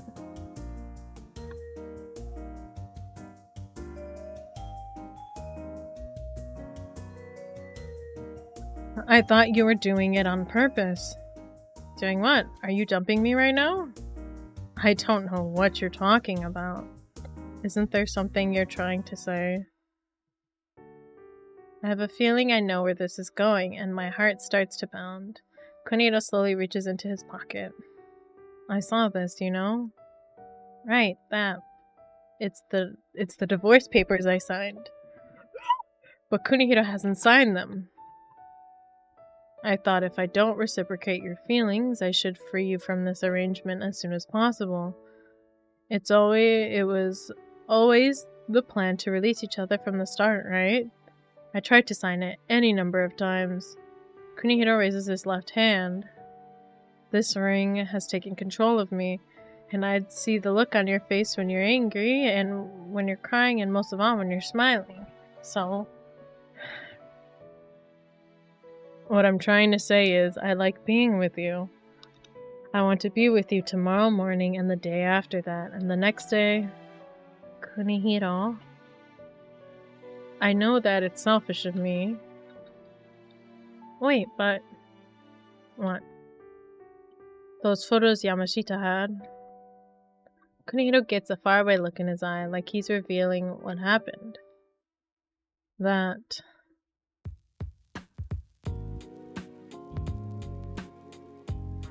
You're serious? You're breaking up with me? I am. Is it that you're bored? I thought we had a good thing going. This has nothing to do with you. I'm ending things with all women I've been seeing. Is this about her? The woman that I met that time? Oh, I don't know. This is my decision. I never thought I'd see the day when you decided to commit to one woman.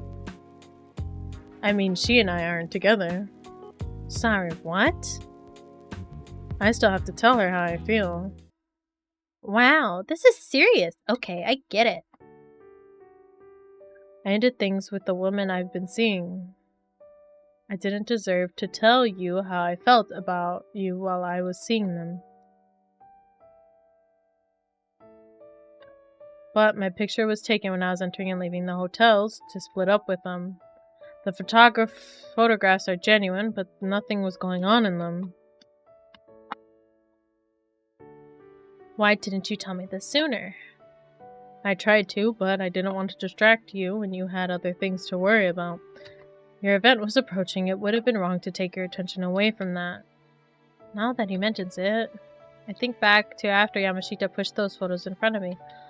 When I said that the photos surprised me, Kunihiro hesitated before answering. He could have told me the truth then. He gets so principled at the strangest times. Kunihiro draws in a quiet breath, then faces me head on. In a way, it feels like he's facing himself. I am aware that I've waited longer than I should have. But let me say this now. A cool hand touches my cheek. There's no time for me to register the surprise at the feeling of Kunihiro's palms against my skin before he says the words. I love you. You are the one woman I love. Kunihiro. Between the directness of what he's saying and the cold of his hand, I can't hide my surprise. Sure, we've touched before, but I don't remember his skin being this cold. Is it because we're outside? But I notice that the fingers pressed to my cheek are trembling faintly. Is he nervous? This is Kunihiro we're talking about. How could he be?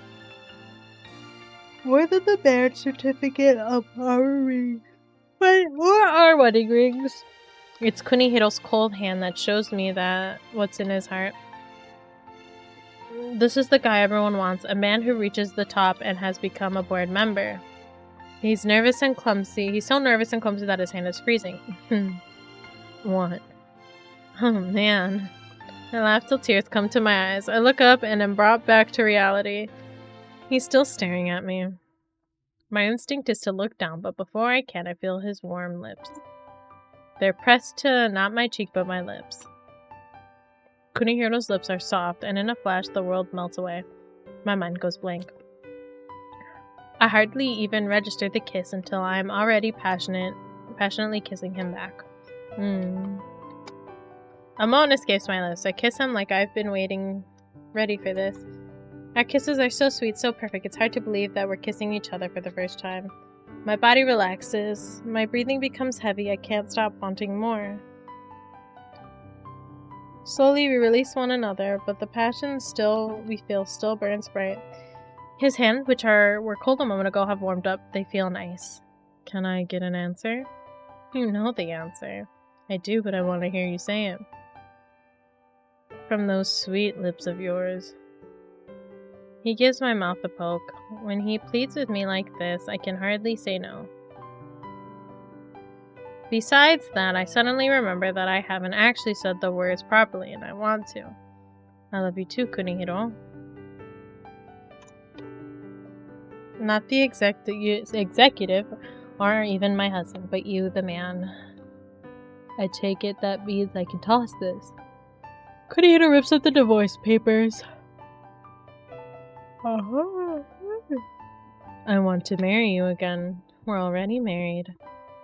We look at each other and crack up, but our laughter only lasts for a brief moment. Soon I can hardly tell where my breath ends and his begins. We share an intense kiss, devouring and desirous.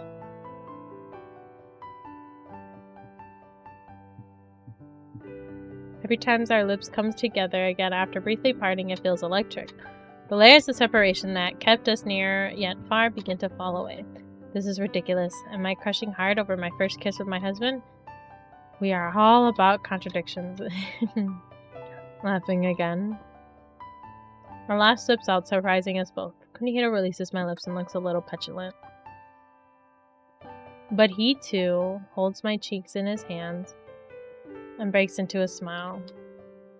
You look funny. You're making me look funny. Well, it's not fair if you're the only one who gets to laugh. Tell me the truth. What was funny? I'll give you something good if you tell me. If you don't tell me, you'll be punished. Okay, I'll tell you. I was just reflecting on how full of contradictions we are.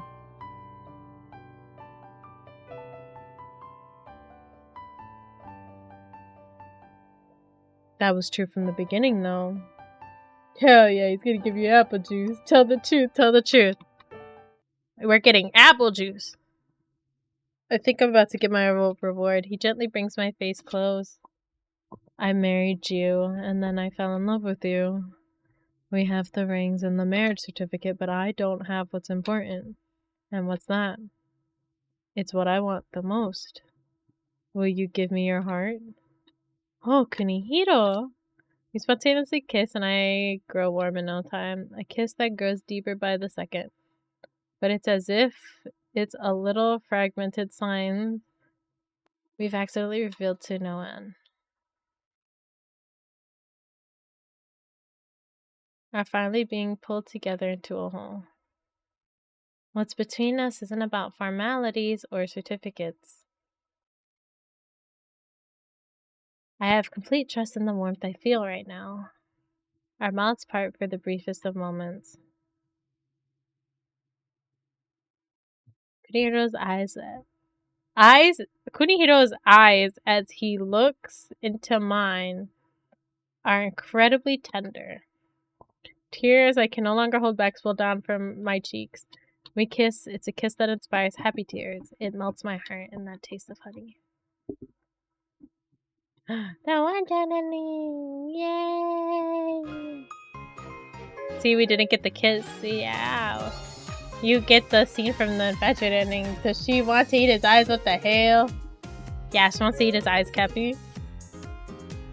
Alright, let's do the next one! Yeah! This one should go by faster because there's 3 less chapters. Infatuated ending. Let's go. Let's hit the road, little ones. Ew, what do you mean, ill? Cappy, do you know what love is?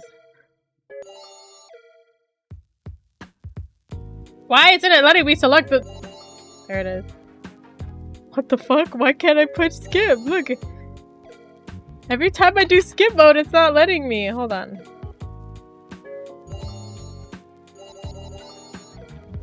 It's not letting me skip. I had to do this myself? Oh yeah, there definitely makes a difference. Hold on, let's see. Maybe it's because I'm on chapter 1. Maybe chapter 1 you can't skip. Let's try chapter 2.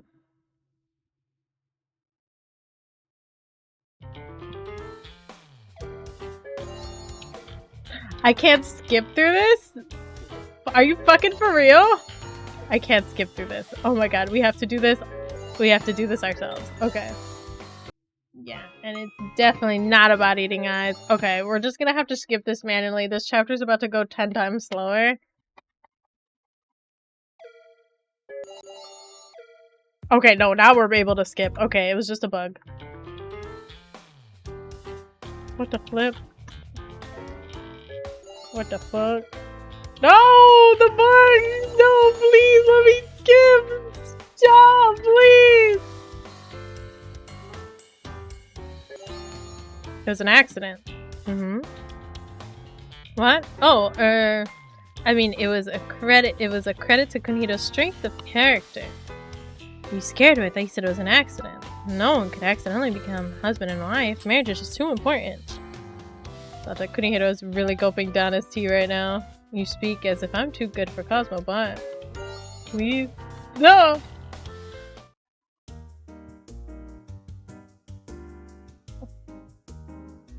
I'm like trying to skip through this as fast as I can.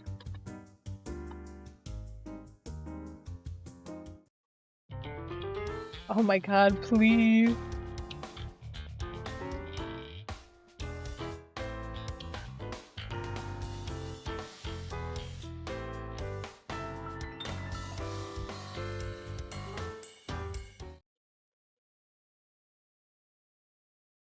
Let's do the same. Will it let me skip? If it gives us skip mode? Okay, we're not touching- No! It skipped for 2 seconds, please! Oh my god, why is it so bugged? Please!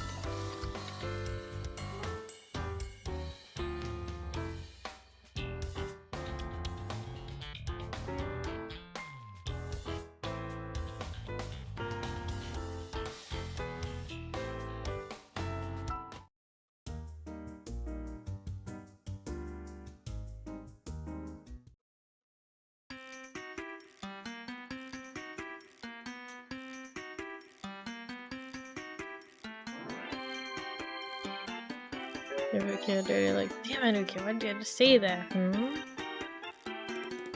Oh, why did you wink at her? Okay, I'd appreciate if you stopped gazing into my wife's eyes. There is no gaze, it's a glare!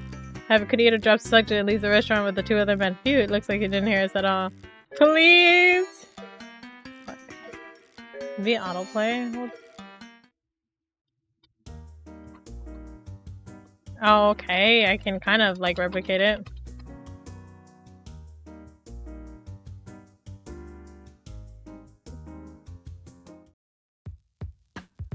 Alright, we're gone. We're zooming.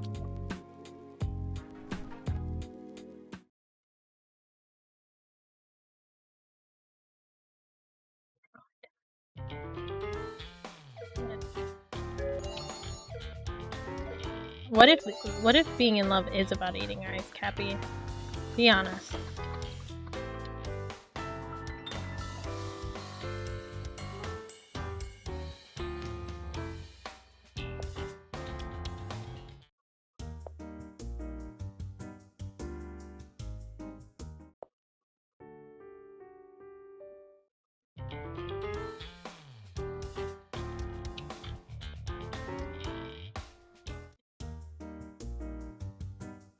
A nameless chore. I'm curious about the nameless chore you mentioned. Good choice. And when I say nameless chore, fuck, we gotta go back. It's ironing. He sucks at ironing. Taking the lint out of the dryer. Replenishing the soap. Neatly lining up the slippers. You're right, those chores really don't have names. I just do these sort of things automatically, right? He used to live in such a pigsty. I can't help but be moved by Kunihito's dramatic growth. I feel like that's not a good answer. It's not letting me... Skip vote is broken.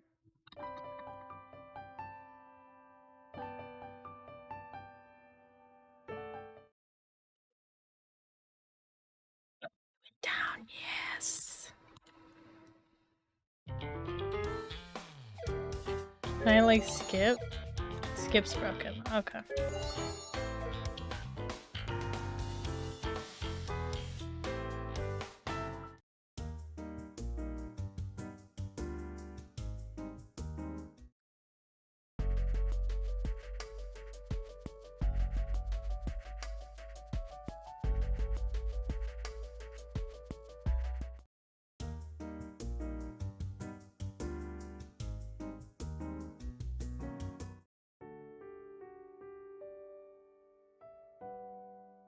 And it's good. It's delicious. Really? Yes, very. And can I have a sip? Oh. No, this wasn't a good one. I'm sorry I lied. I don't want to drink it at all. It's very comforting. Tea is definitely not good. It makes it more soothing. I feel the tension. I think.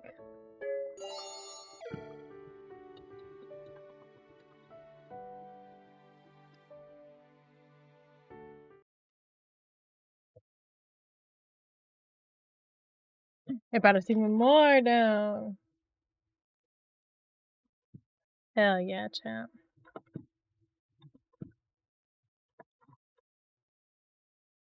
Wow.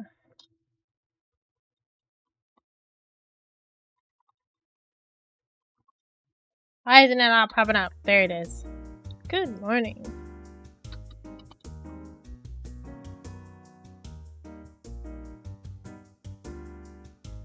Slip out of his grasp. I'll be fine on my own, and with that I softly pull away from Kunihito. Drink your coffee and come to work once you wake up the rest of the way. Got it. Well, I'm going to get going. Have a good day. I know Kunihito's busy too, so I can't keep relying on him for everything. Got to do everything I can to support him professionally and personally.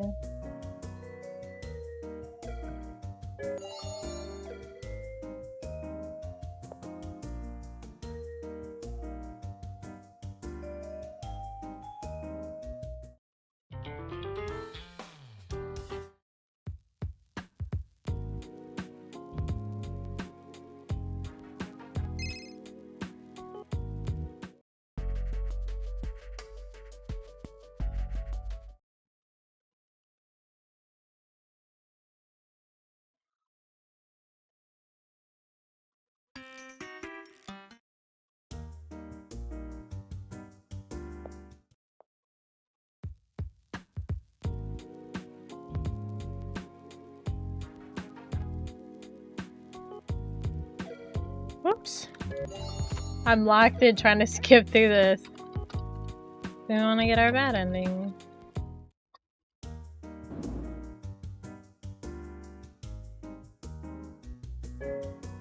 Tell a joke. I wish they could make it so the person on the other end of the line can jump out of the screen. Ow. What? I definitely would have noticed you were calling that way. You would have noticed if I had been on your mind. Ooh! Damn, we got our ass. Realizing there's no use of it, I discussed the elephant in the room. About what happened in the office earlier.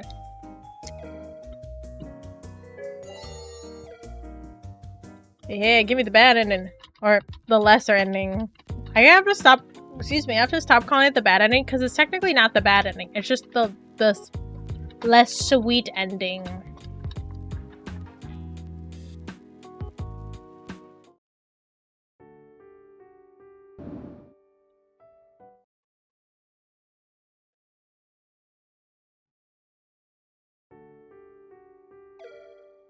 Well, let me skip, please. Nope. Skip's broken for some reason. Only autoplay's working. Maybe it's just for this chapter. There's no skip.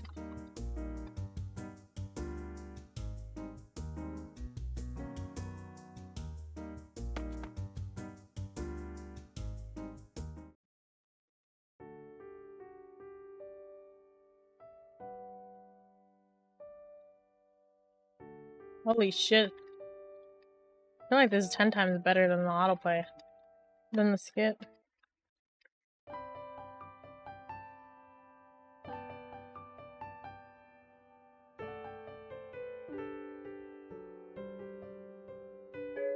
Leave it up to Kunihito. Still, that's my personal bill and I'll leave the decision to you. That's not like you. How do you really feel? I really want to get back at them by doing a good job. Yep, that's the right answer. A victorious smile spread across Kunihito's face. Good idea.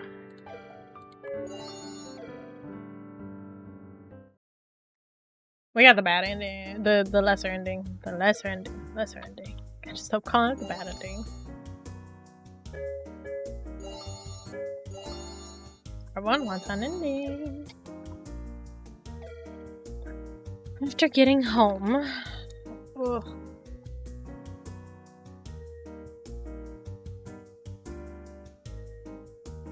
Sorry, Cosmo. I'm sorry, Kunihiro. We kneel on the floor facing each other as we apologize. I knew you were going through a tough time, but the things I said pushed you away. I said things that I shouldn't have to. I mean that thing about maybe we're not cut out for marriage. I want you to forgive me for being so careless. I take back what I said too. Placing our hands on the floor, we bow to each other.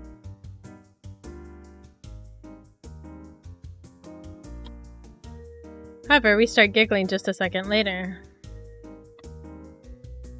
This all feels very formal. You're right, I've never met... Ugh! I mean, we've never done this before. Well, let's shake on it and say we've officially made up. Kunihiro offers me his hand. I take it and he gently wraps both of his hands around mine. I feel like we've just made it through something big. Me too, actually. We've managed to avoid divorce. If anything, I think we've actually grown closer as a married couple. If we've still... Thank you for the posture check. Stretch and the hydrator. Water!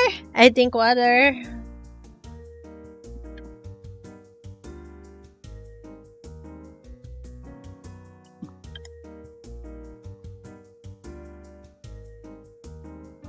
That's redeemed? Why is that open? I didn't know that redeem was turned on.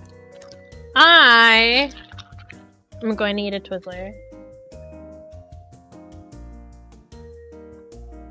I guess I'll keep it on because I have a giant bag of Twizzlers that needs to get through. So we are going to eat cherry Twizzlers.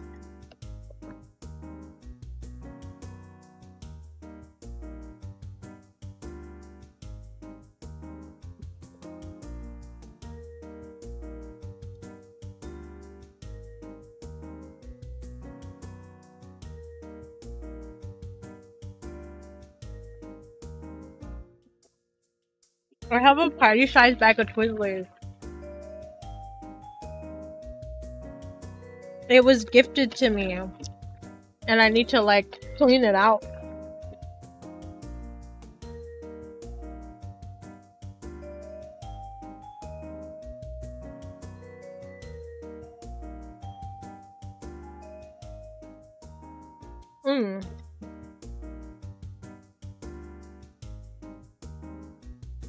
I'm going. I'm chewing.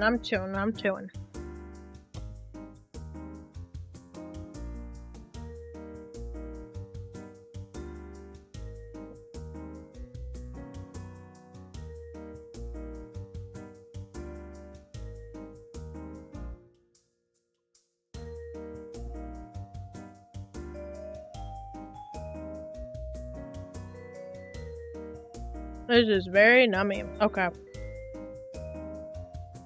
I've still got a long way to go in terms of becoming the kind of wife I want to be to Kunihiro. But I'm going to relax and take one step at a time. By the way, I've been meaning to ask you. What? As Kunihiro leads me over to the sofa, I ask him a question that's been weighing on my mind. Why didn't you and Togo ever get along? You're the same age, but he entered the company 2 years before you did, right? Well, I was never a fan of his. We were always assigned to equal level positions. Hello, Bai. Welcome in. Thank you so much for the first time chat. Hello, hello. How are you? My name is Cosmo and I am your friendly local interdimensional space, which I hope you are having an amazing, amazing day today. Once again, thank you so much for the first time chat. I hope you have fun on stream. It means so much to me that you stopped by today. Welcome in.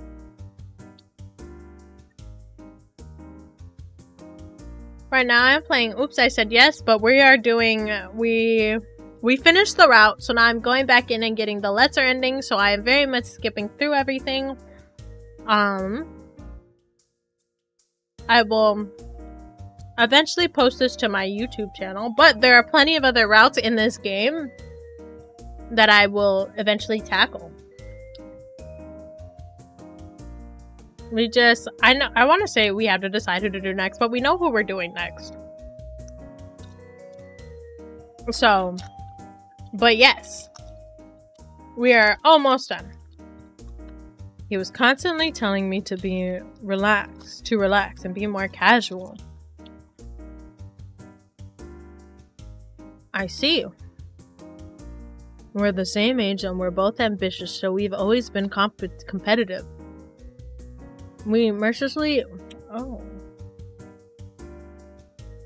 The truth layer is stuck to our teeth weirdly.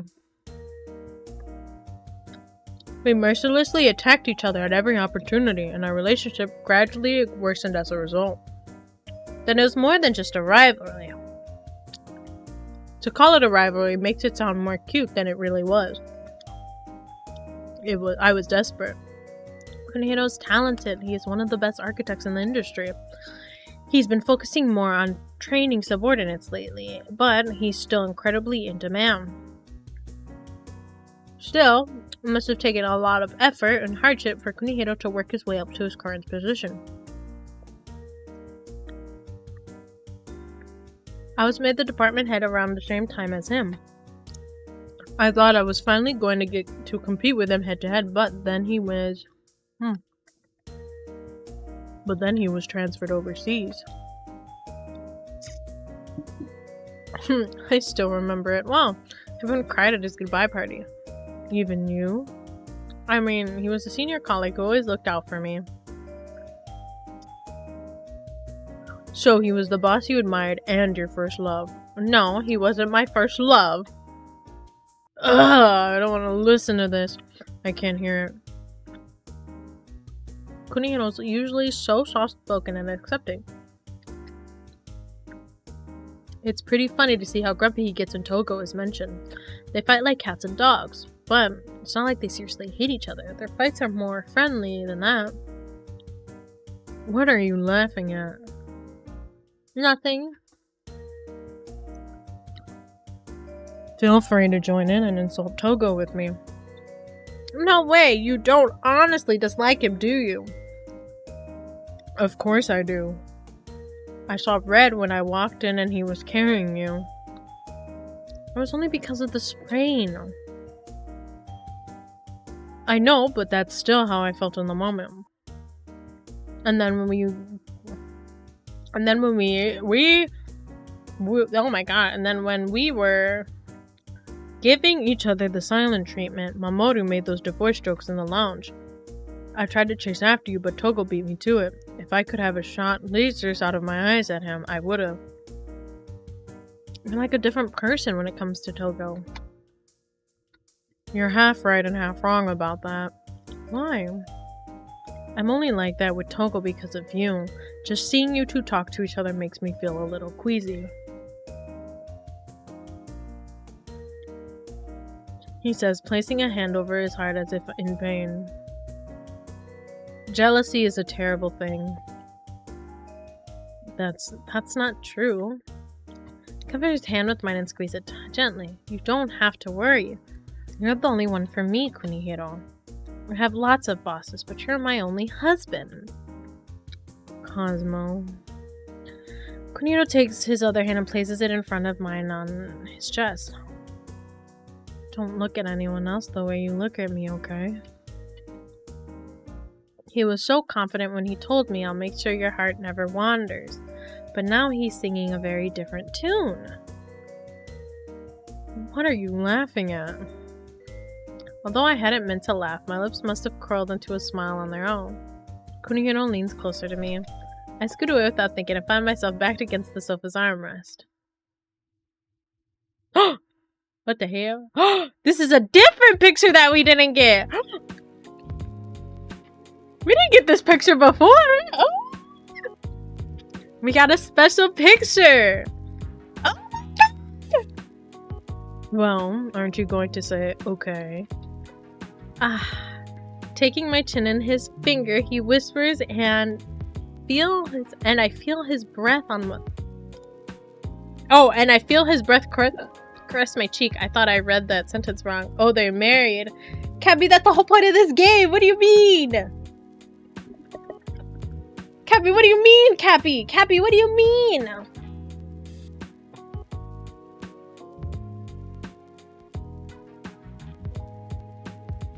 Don't give me that. Cappy, you not paying attention? Oop, oop, oop, oop. I accidentally pushed auto. The dramatic change in mood catches me off guard. I'll say it again. Don't ever look at anyone else the way you look at me, okay? Cappy, why are you looking at me like that? What the hell, Cappy? Cappy, what the hell? That's a smiley face, but 4 times? What the hell, Cappy? Whatever. Whatever, bro. Whatever, bro.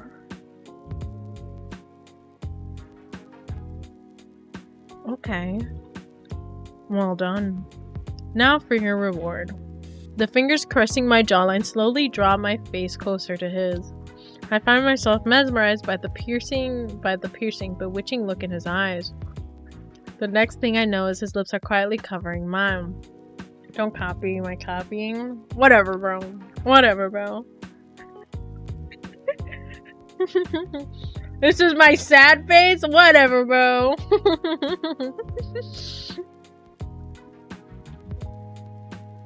I close my eyes.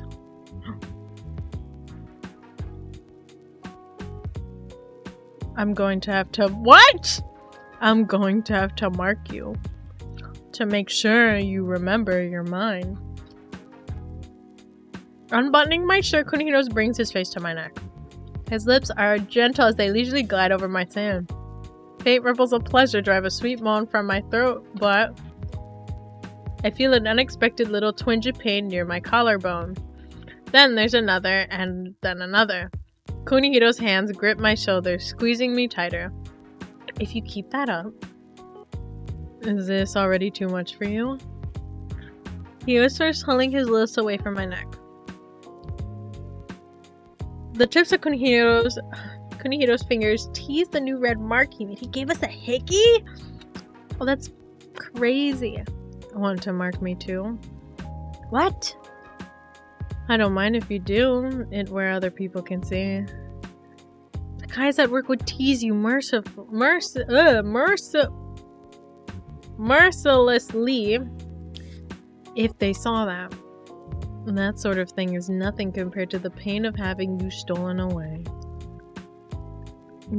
You're much more important to me than whatever people at work think of my body. I feel the same way. I whisper, savoring his soft caresses. Not talking to you was the hardest thing for me. I'm sorry. I'm so sorry. He showers me with soft kisses, trying to soothe my pain. More and more of my exposed skin is quickly warmed by the heat of Kunihiro's body. As long as I have you, Kunihiro, that's all you need. Well, I guess work is important too. Talk about total honesty. Kunihito breaks out into an open-mouthed laughter. But I love that about you. When it comes to your job, you're sincere. When it comes to your job, you're sincere, earnest, hardworking, and you genuinely care about your coworkers. You're giving me too much credit. No, I'm not. Every word of what I said was true. Whispering sweetly, Kunihito kisses my earlobe. I feel like his words are flowing into me, and the core of my body seems to flash hot. That's why I asked you to marry me. I had a feeling about you back then, and it wasn't wrong. Although, I didn't expect other men to continue trying to steal you even after we got married. Steal me away? Do you mean Togo? I think you've gotten the wrong idea. Hey, don't say that name. He claims my lips as a series of intense kisses ensues. I find myself unable to think about anything else. It's as if I'm intoxicated. I don't know if I was capable of such jealousy. I don't want anyone else looking at you. That's impossible. Here you go, talking back to me again. Kunihito pecks at my lips, reproachful and playful at once. However, more and more passion enters his gaze. His tongue dances with mine, and those little pecks transform into deep, intense kisses. I'm going to make you forget about everything but me tonight. Tonight is the night you learn just how powerful my jealousy really is. Kunihito! I feel my body temperature rise all at once. The sofa springs creak below us. The clothes I've taken off and the clothes Kunihito has taken off for me fall to the floor one piece at a time. Kunihito Kasai is the perfect boss. Eternally graceful? I think I made a mistake. Hold on. Ah!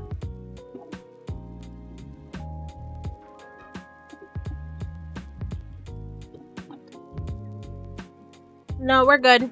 We're good. I thought I broke my light.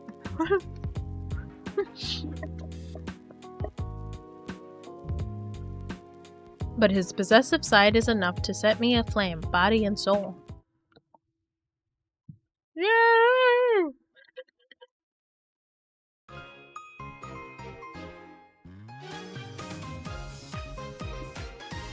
Woo! Last chapter, guys. Last chapter, guys.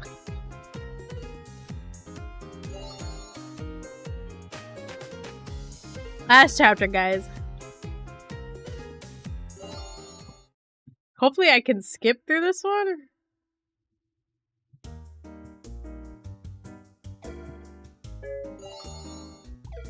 We cannot do the skip mode. Okay. We're just gonna have to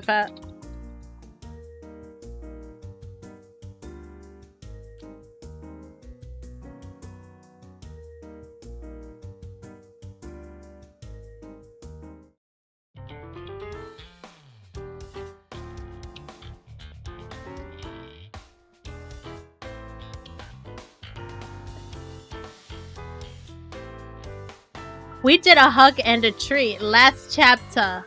Yeah. We did a hug and a treat last time. You decide? No, a kiss and a hug. Okay, a kiss and a hug. Safe choice. He says, following up by kissing me once more on the cheek, then he pulls me and pats me on the back. How very French of you.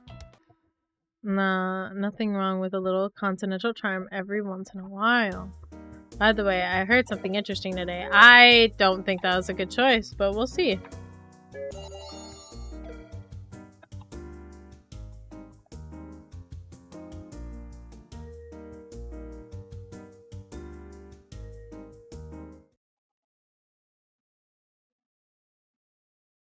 Oh no, it stayed the same. It always stays the same.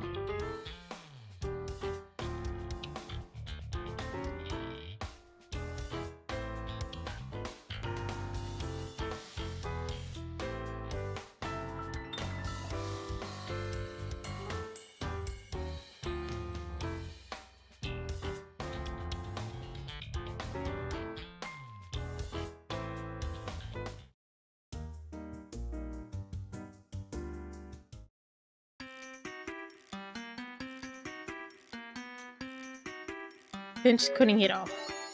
I pinched the back of Kunihiro's hand under the table. Take that! What are you two whispering about? Look sexy, Mamoru! That's so funny. You're wasted, Mamoru.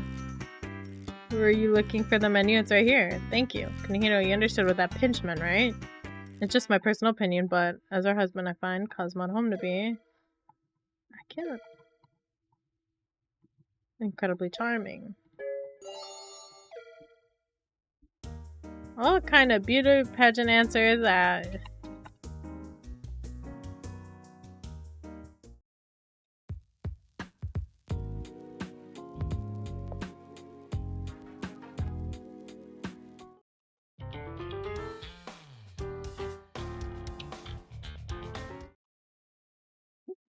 Did it go down? Yes, it went down.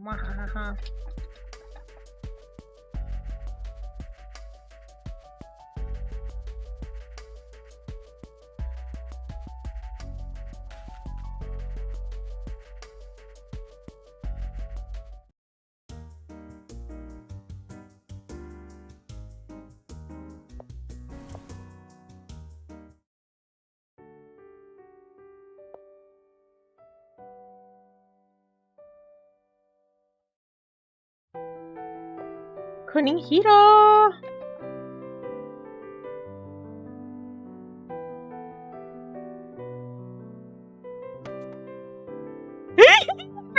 Runs off! I'm so sad.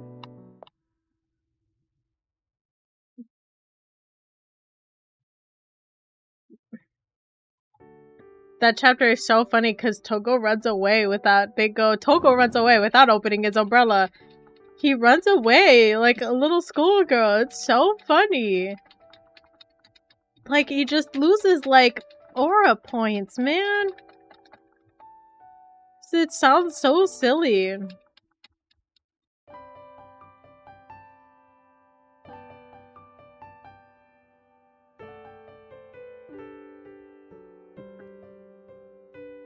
Make me some cocoa. You're worried about him losing aura points? No, I'm not worried. It's just so funny, Cappy. It's embarrassing. It's embarrassing. Imagine trying to be this big cool guy and then you run off without opening your umbrella, man. I'd be like, bro?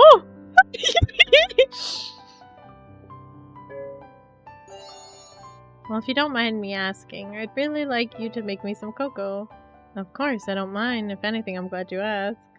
Just imagine it, Cappy. Imagine you're a grown man, right? You're in your 30s. Let's assume you're in your 30s, late 20s, whatever, right, Cappy? And, like, I guess, let's say the girl you like, whatever. You just get rejected, point blank. This guy, oh my god, I don't even know how to, like...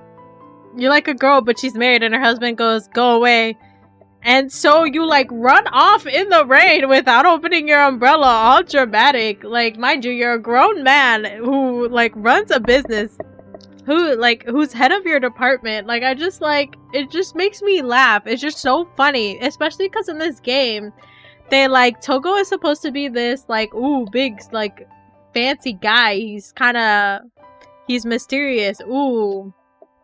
And then he just runs off without opening his umbrella. Hit him with that sniff sniff. You're so stupid. It just kills me because it sounds so stupid. Of course I don't mind. If anything, I'm glad you asked. I'll get started on it right away. Okay, this cocoa is going to exactly be the recharge I needed. I want to take responsibility and make up for my mistake at work. I don't want to be defeated by the bitter Mishita. At the same time, I definitely don't want Kunihiro to think I regret marrying him. Those are all the reasons why I got to make sure tomorrow's meeting goes in my favor. I just like...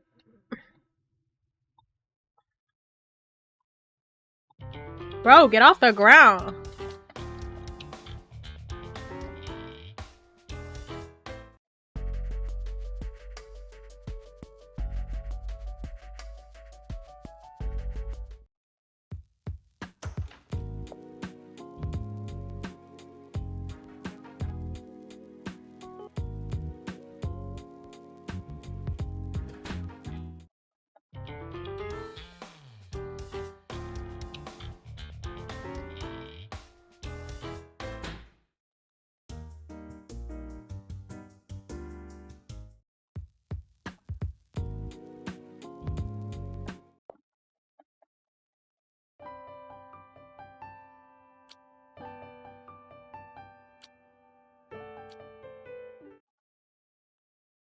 Hello? Did I not get a choice?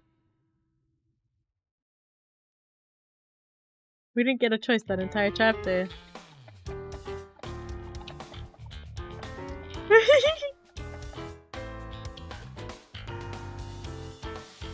Don't do anything.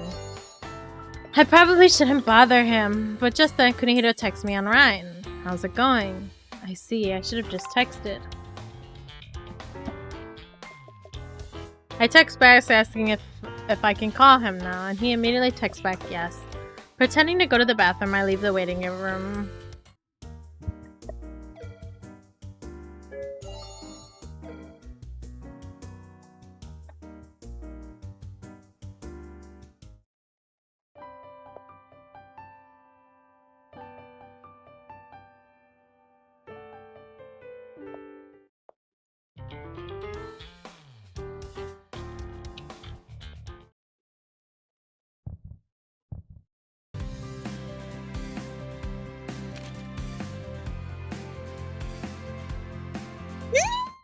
Going faster. Oh my god, this is the chapter.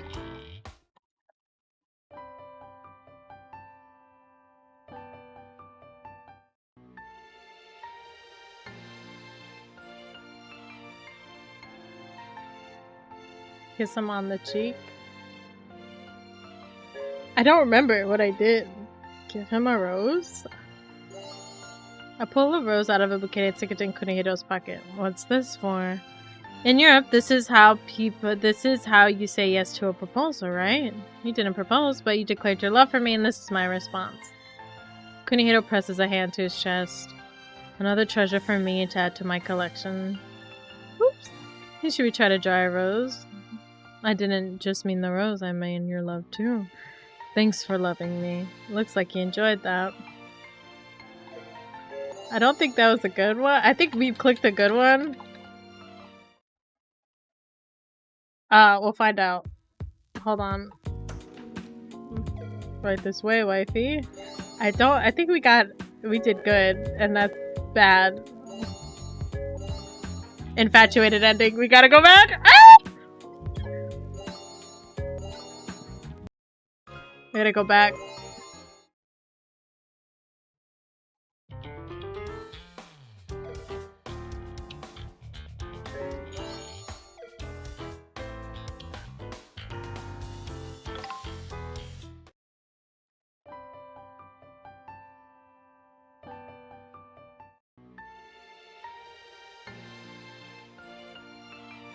Ask him what he wants. I want to repay you for being so sweet and loving to me. Repay me? Do you have any requests? Is anything okay? As long as I can make it happen. What do I want you to do? You don't have to get so serious about it. I'm sorry, there are just so many things I want you to do. I can't decide on what to ask for. As long as we're together, I'm happy. Well, that's not much of a repayment. Should I do something else? That one might have been at the...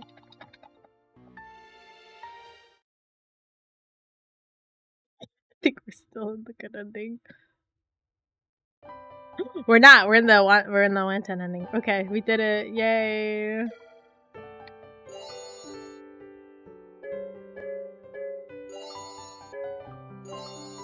We did it. Yay. I know this place. I generally like how pixelated it is.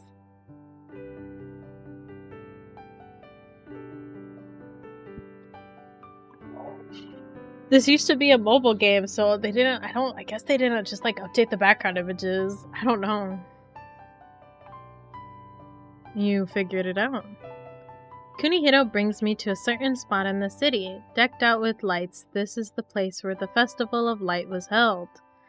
They're actually doing a sort of mini revival of the event right now. It's smaller in scale than the original, but it looks so good on social media, so it turned into a popular photo spot. You're right, there are couples everywhere. It's sort of nostalgic just being here. I can't help but think back on what was happening in my life at the time of the original event. Probably in part because I just saw my former professor at the award ceremony. It's moving to see these lights again, just as beautiful as they were the first time. Take my arm. Excuse me. Okay. He offers me his elbow and I place my hand on the crook of his arm. With light all around us, I hold my bouquet of roses as I walk with Kunihiro. I never expected to have such a romantic date after that award ceremony. Every day with you is a new surprise. Is it? Is it? Yes, I have such an amazing time with you. Thanks for saying that. Then Kunihiro looks at something above my head. So many things were happening around the time of that event. I even thought about quitting my job. I met you there, and then I met you again, and now we're here walking through this together. What the hell? I'm glad I didn't quit. I feel blessed by that part of my past. The Festival of Light was a turning point for me too. I don't think I would have won that award if not for that day. Really? Yes, without a doubt. One day I want to be as good as my job as Kunihiro Kasai. Yeah. I still have a long way to go though. You'll always be someone I admire. Your goals, Kunihiro. And I want to be the best wife to you. Someone you can look up to one day.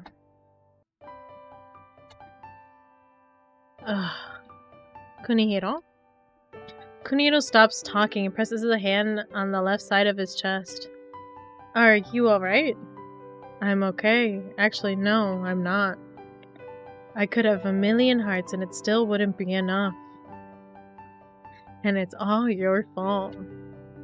He playfully glares at me. However, a moment later, his gaze transforms into something passionate and earnest.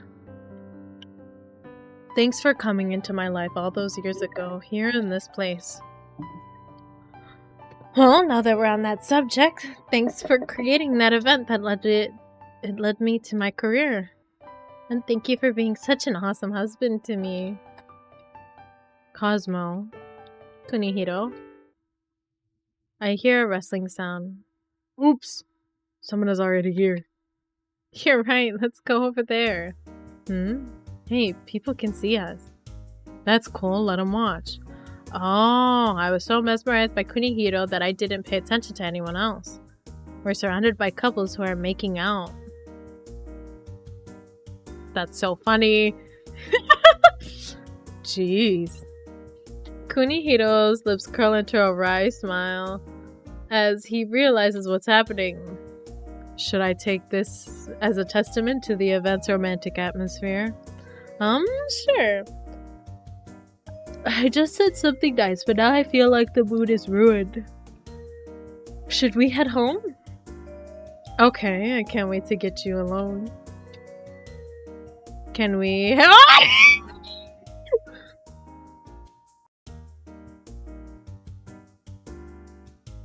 I didn't think he'd be so blunt about it. Oh my god. Caught me off guard.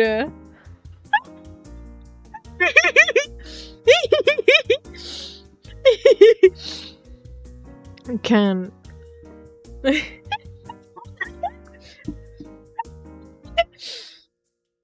Yeah. Oh my god, I gotta send this to Jenny. That's so funny.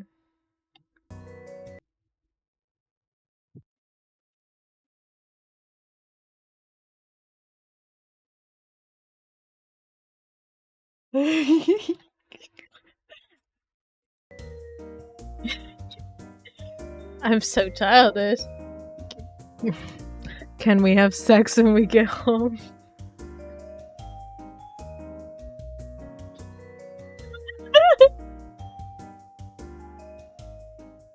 My heart skips a beat when he whispers those unvarnished words in my ear. Kunihiro gazes at me, amused by my reaction to his question.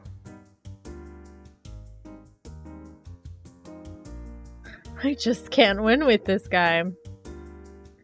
I really will always look up to him, and at the same time, he's my husband, someone I love more than anyone in the world.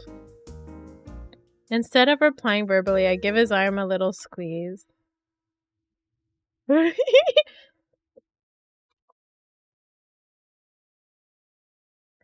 next morning, I wake up in a warm bed, but for some reason I can't move. I feel like something is constricting me. What the? I move my neck a little to see what's going on. I find myself in Kunihiro's arms. He's fast asleep and hugging me like I'm his body pillow. The gentle warmth of his skin on mine transports me back to last night. This is sweet, but he's holding me so tight. It really is sweet though. But I'm hungry. I must have been wriggling around too much. Although he had been in deep sleep, Kunihiro wakes up. Oh, he closed his eyes again. You're so warm. He nuzzles his face against my shoulder. The childish gesture makes him seem like a completely different person from the man I slept with last night. What a great way to go back to sleep.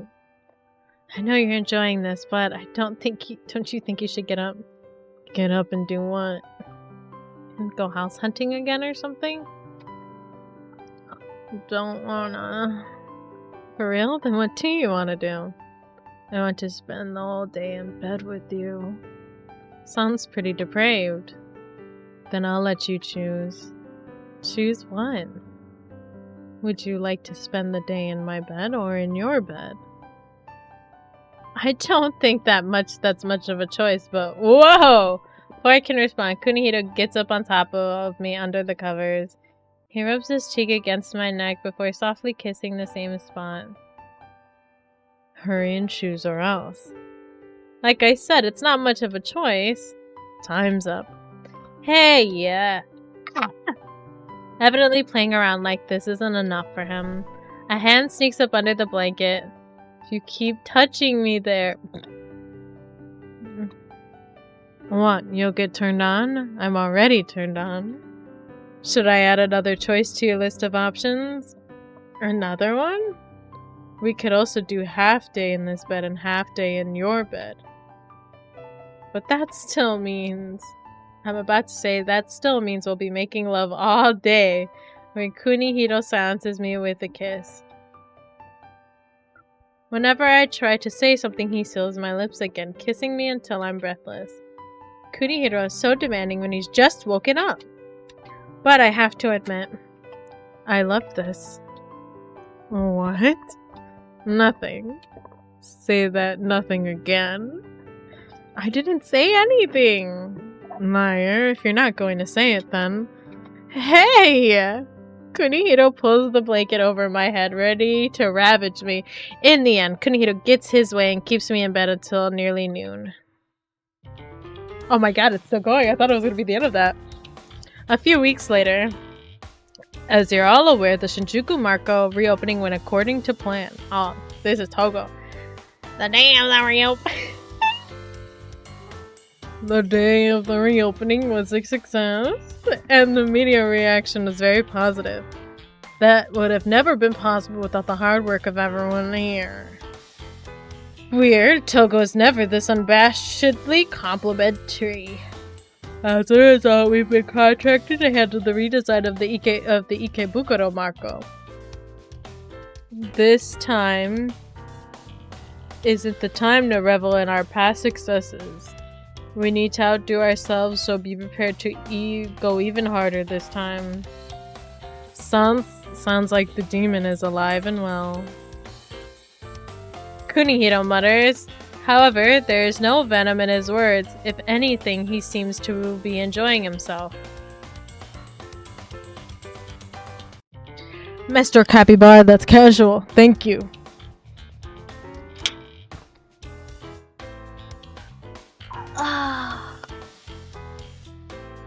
That's all for today's meeting.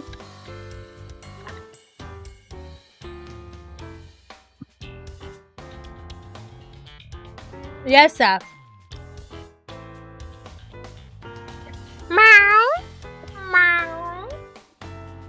Miss Space Kitty of the Cosmo, no problems. Yeah, thank you, Kathy. The intense meeting comes to a close and everything seems to breathe a simultaneous sigh of relief. Just then, Ukio speaks up like he just remembered something. That reminds me, you're aiming for the gold medal with this project, right? Hey. Gold medal. Togo must have heard what Ukio said because his eyes glint with light. Tell me more. Cosmo won the bronze at the Good Design Rewards the other day. I thought it was pretty good for her first nomination, but then she went and declared she's going for gold next time. It wasn't a declaration, it was just something I mentioned.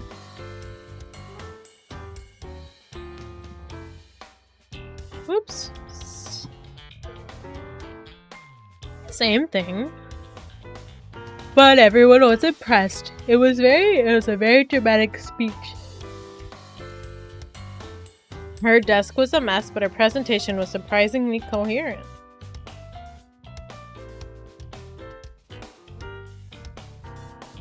Ugh. I think that's great. It's better to aim high. But if that's what you want, I'm really not going easy on you. Get ready. Easy on me? He's been going easy on me all this time?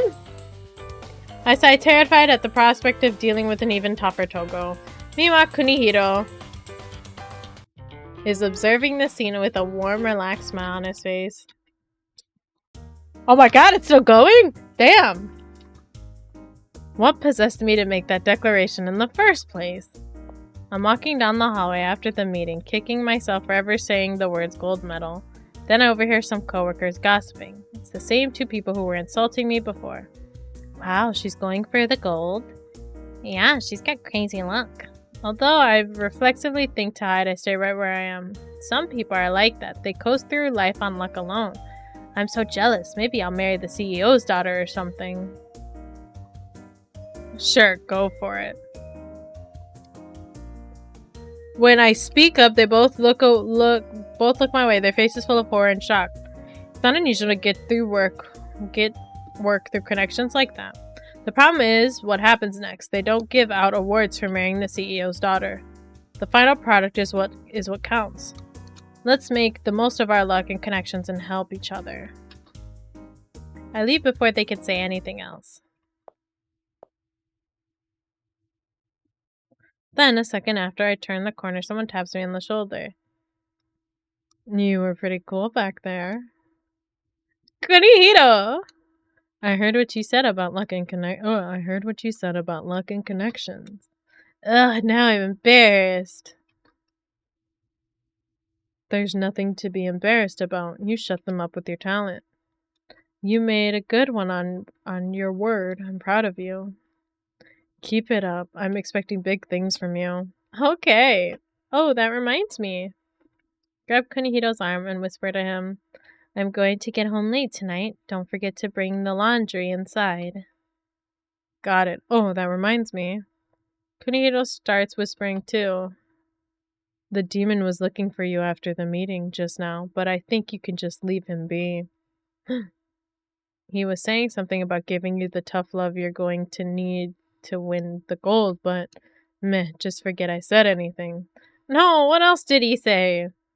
It's fine. You're already a gold medal wife as far as I'm concerned. Yeesh. Your cheeks are red again. Kunihiro is definitely... Where'd the music go? What the hell? Where'd the music go? Kunihiro is definitely a gold medal husband. He's a 1 in a million, a man I met in a halo of light. We just made it through a tough time and our bond is deeper than ever. No matter what problems the future brings, I know we'll be okay. Our life as a happy married couple is going to continue for a long time to come. With that certainty in my heart, I gaze at my precious husband's gold medal smile. We did it! We finished all of Kunihiro's route! We did it!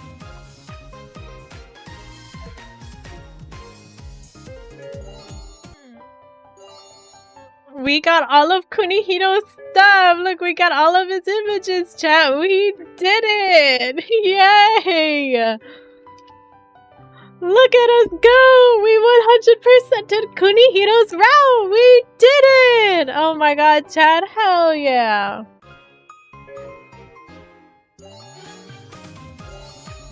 We have officially, made 12 of 12 progress on Kunihiro's route. We did it.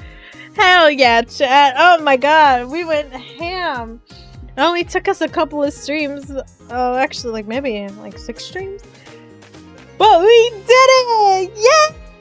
But just because we finished Kunihiro's route does not mean that is the last of Oops, I Said Yes, because we still have many, many, many, many other eligible bachelors to go through. So, hopefully, next time, we'll be able to get some more done. And by next time, who knows? But yes, chat, that was Oops, I Said Yes! Thank you so much for enjoying this silly game with me! Oh my god, we have to play more Otome games.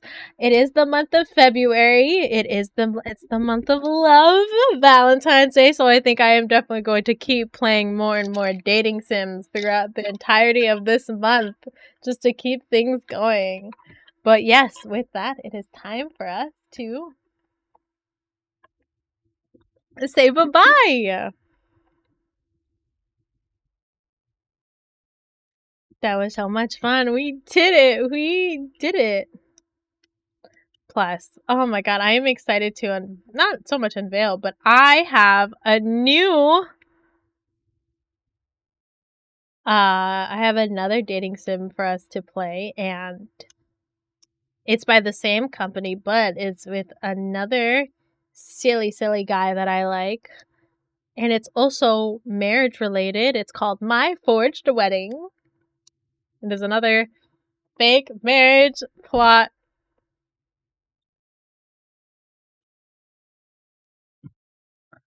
Otome game. There you go. But yes. I'm excited to play more Otome games with you guys. But yes, thank you so much for having fun with me on stream today. It means a lot to me that you guys take time out of your day to spend time with me. Silly Kitty Cosmo. And I love you all so freaking much. It really does mean a lot to me that you hang out with me. We are going to raid out. I'm going to see who is streaming right now.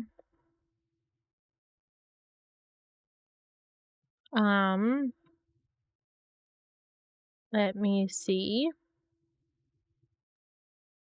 Oh. She's no longer streaming anymore. That was a short stream. What silly.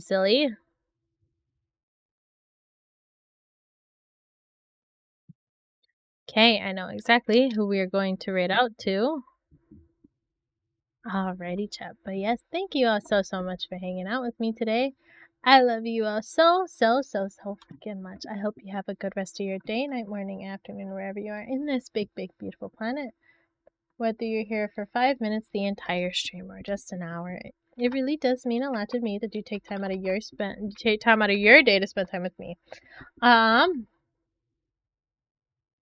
hope you have a good rest of your day, night, morning, afternoon, wherever you are in this big, beautiful planet. We are going to raid out into my stinky friend, Jenny, who is playing Valorant. Give Jenny some love. But yes, thank you all so much for hanging out with me today. Make sure to give Jenny lots of love. It is his first affiliate stream, so make sure to... That is the first time Seribot has ever done that? Interesting. But yes, chat. I love you all so much. Have a nice day. Bye-bye. Bye-bye. Bye-bye. Bye-bye. Bye-bye. Bye-bye. Bye-bye. Bye-bye.